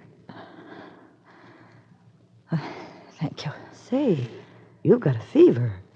Oh, maybe a little, but not much. Well, let me see. Well, you're burning up. You're sick. You better not try to go anyplace, miss. You ought to call a doctor. No, I've got to get that bus.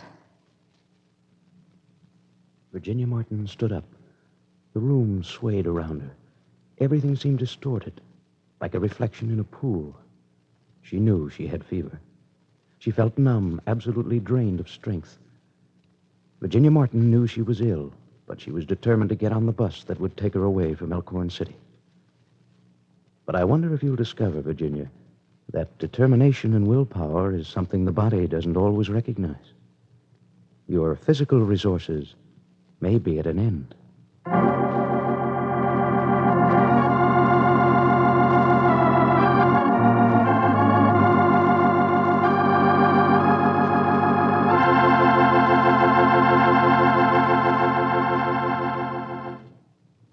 You know, in the atomic age to come, we'll no doubt have many improvements in food as well as in many other things. But I'll wager one improvement of today will still be in use, and that's the idea of having cheese in packages. There's hardly a food in the kitchen that's as useful in so many ways as a package of good cheese like Dutch Mill American. Homemakers are ready for almost any emergency with delicious Dutch Mill in the house. Ready for anything from a quick snack of sliced cheese as is to a main dish for dinner. Sandwiches, salads, omelets, rarebits, sauces are all easy with Dutch Mill cheese, and all delicious. You see, Dutch Mill is so good in every way because it's such good cheese. Made with special care exclusively from deep-flavored cheddars. Choice American cheddars that have been ripened slowly and thoroughly. That's why Dutch Mill is so mild and rich, so tender and mellow.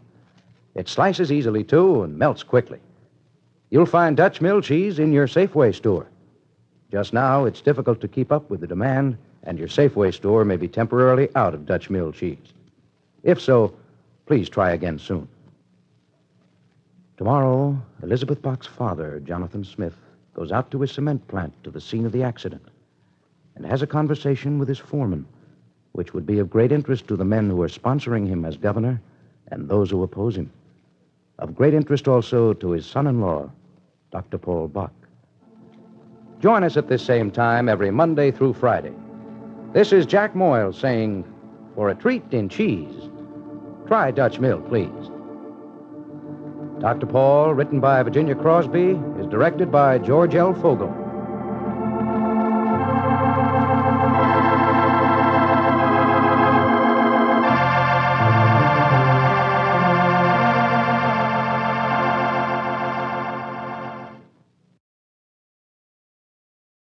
And now, transcribed, Dr. Paul, radio's great story of moral conflict. Brought to you today by NBC. Say, I have a little story to tell you. A story of two pretty girls who went Christmas shopping one cold, bright, snowy afternoon. Oh, it was a grand and glorious feeling. They had plenty of money and lots of presents to buy. They went into store after store on the main street and bought all sorts of presents that they were going to give on Christmas morning. About 6 hours later, both girls had presents piled high up in their arms. In fact, they had so many presents piled so high that they couldn't see where they were walking. Suddenly, there was a screeching cry, and one of the girls went sprawling on all fours, presents scattering in all directions. Amusing? Yes, it might have been if it were a comedy program. The girl who fell hadn't seen the fire plug in front of her. And right near the fire plug, there was a big hole in the sidewalk where some excavation was going on. Another couple inches, and the accident might have been more serious. As it turned out, the only thing hurt was the girl's dignity. Now, the moral of this twice-told tale is, be sure to buy only as many presents at one time as you can carry safely. Don't try to save time by getting them all at once, piling them up in your arms and blocking your view of the street or road. Remember, a motorist may have as much trouble seeing you as you will have seeing him. Be sure you can see where you're going any time you're near traffic.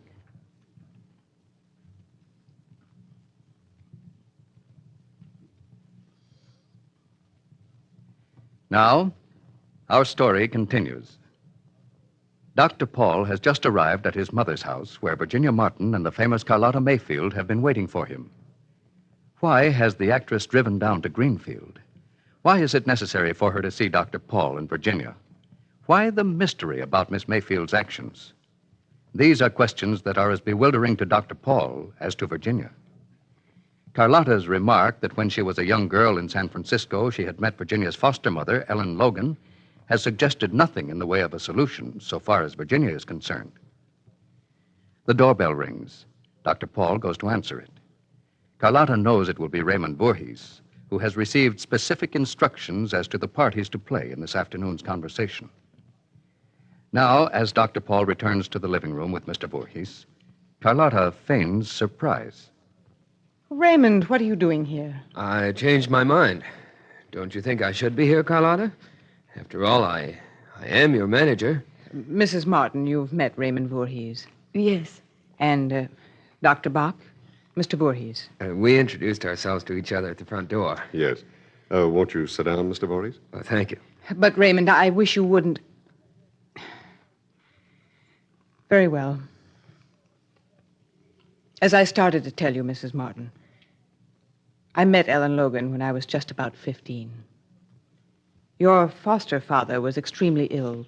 They couldn't afford a nurse. Ellen had run an ad in the newspaper, an ad for cheap but willing help. Oh, that was I, all right. I went to work for Ellen Logan.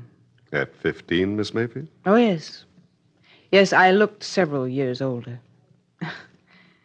As a matter of fact, I lied to Ellen about my age. I was strong as a horse and certainly willing to work. As a matter of fact, I was desperate. I needed a place to hide. To hide? I'd run away from home. Won't you please tell me, Miss Mayfield, what the connection is with me? I'm coming to that. After several months, I left Ellen Logan and got a job in a nightclub. The term nightclub is a little grand for that place. It wasn't prepossessing, but it was a job, and at least I was entertaining. My stint at that particular bistro was relatively short and culminated in a runaway marriage, which also was relatively short. After a few miserable months, I returned to Ellen Logan's. Quite desperate, unhappy, and still very young for all my worldly experience. I wasn't quite 17. And so, Mrs. Martin... What's the matter, Miss Mayfield? I'm sorry. It's just that it's so difficult for me. And I'm frightened. Frightened? Of what? Of the two of you. What? Mrs. Martin, a moment ago you said the name Carla Maria Minotti meant nothing to you. That you'd never heard of it. No. Well, then you've never seen your birth certificate. My... Carlotta, stop. In the name of heaven, stop. Don't make this mistake. Mistake? I know what I'm doing, Raymond. Mistake or not, it's something that has to be done. It's too late anyway to change my mind. No, it might not be. There's a long-distance call I could make. No. What's he talking about, Miss Mayfield? He's worried about what I'm telling you. Worried for my sake, because I'm about to throw away a fortune. A fortune? Just a minute. You told me before Paul arrived, you told me that Carla Minotti had been your name. Yes. You're beginning to understand. Then you asked me about my birth certificate. Doesn't that make it obvious, then, that what I have to tell you is that I'm your mother? Oh, Carlotta. Mother? Oh, but that's impossible. Why? Didn't I tell you I was 16 when I was married? I was only with my husband for a few months. Then I returned to Ellen Logan's to have my baby. Oh, Virginia, please don't go. Well, where are you going, dear? I think I'd like to be by myself for a little while. Oh, no, wait, darling, wait.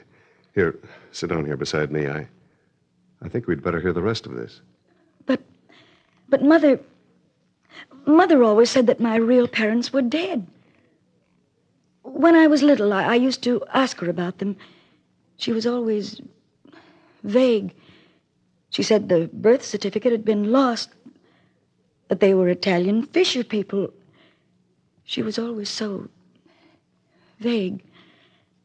And then, after a while, I didn't ask anymore. Is this true?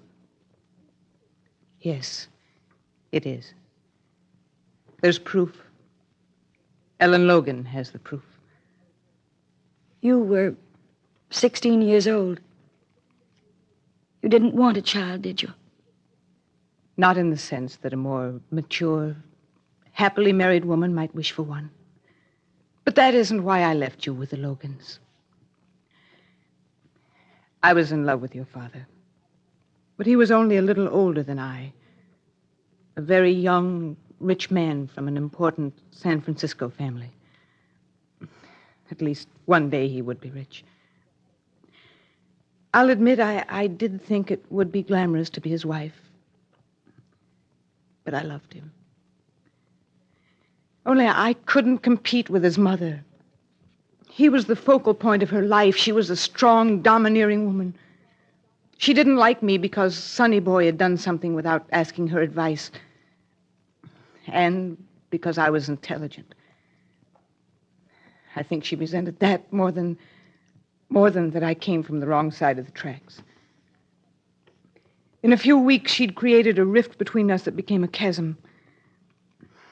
Her son, seeing me through Mama's eyes, began to be disgusted of what she called his shoddy escapade. I left that place and went to the only friend I had, Ellen Logan. She took me in. And then Mama handled the business of the divorce. All very hush-hush, you understand. She came to me with a proposition. She'd set up a trust for me, a nice fat one, giving me a large annual income. That trust would continue so long as I didn't reveal that I had ever been married to her boy. Oh, please believe me if you can. At that time, I didn't think that I was selling out my child, selling your heritage. My baby was hardly real to me then. I was consumed with bitterness against those people. There'd been nothing in my background, no real spiritual training, no teaching on which I could draw, on which I could depend for guidance. So I held on to my ambition, my goal. And I thought, all right, I'll take them for whatever I can. The agreement was made. I never saw either of them again. Then, after you were born, I agreed to let the Logans keep you. They didn't think they could have a child, and they wanted one so desperately, and, well, everything considered, I thought it would be best for you. They were good people. I thought they could give you a better life than I could. Also, I agreed not to interfere. I left. When I received my first payment from the trust, I bought an apartment building for the Logans. So that's how they got it. I often wondered how they ever managed. They let me do it for your sake. Oh, they were proud. They wanted you to be theirs. They didn't want any help from me. Years later, as I grew older and wiser, I knew I'd made a mistake. But it was too late then. I believed you to be perfectly secure and happy. But oh, what regrets I've had. But I didn't dare. I just didn't dare. Miss Mayfield, is my father dead? No. Are you going to tell me who he is? I'll have to. He's Ross Lawrence Cooper. What? Yes, Dr. Bach. Ross Cooper. Would-be senator from California. For a moment, no one could say anything. And Raymond Voorhees, a silent and bewildered witness, studied the three other people in the room and wondered, too, about Ross Cooper. What's Carlotta trying to pull? What's the idea of trying to protect Ross Cooper, saying he didn't know she was going to have a child? She told me that was part of the terms of the trust, that she was to keep the marriage and the baby a secret. What's she trying to pull? More about Dr. Paul in a moment. Say, most of us have been called away from home and loved ones at one time or another, and we know from the experience that there's nothing quite as important during those days of separation as mail, a good old letter from home. Any man or woman in the armed forces will tell you that the only call that takes precedence over mess is mail call. And when a letter is more important to a hungry GI than food, you know it means something. There's a truce in Korea, yes, but to our men and women in service, mail from home is just as important now as it ever was. In some respects, it's even more important. The action, the strain, the anxieties of war can keep a soldier's mind occupied. But when the letdown comes, the time to relax, that's when morale needs a shot in the arm. Now, your soldier knows the shooting is over. He's done his big job, and now he wants to get home. But unfortunately, there's still a lot to keep him for a while. So don't let him down. Help keep up his morale. Write that letter today.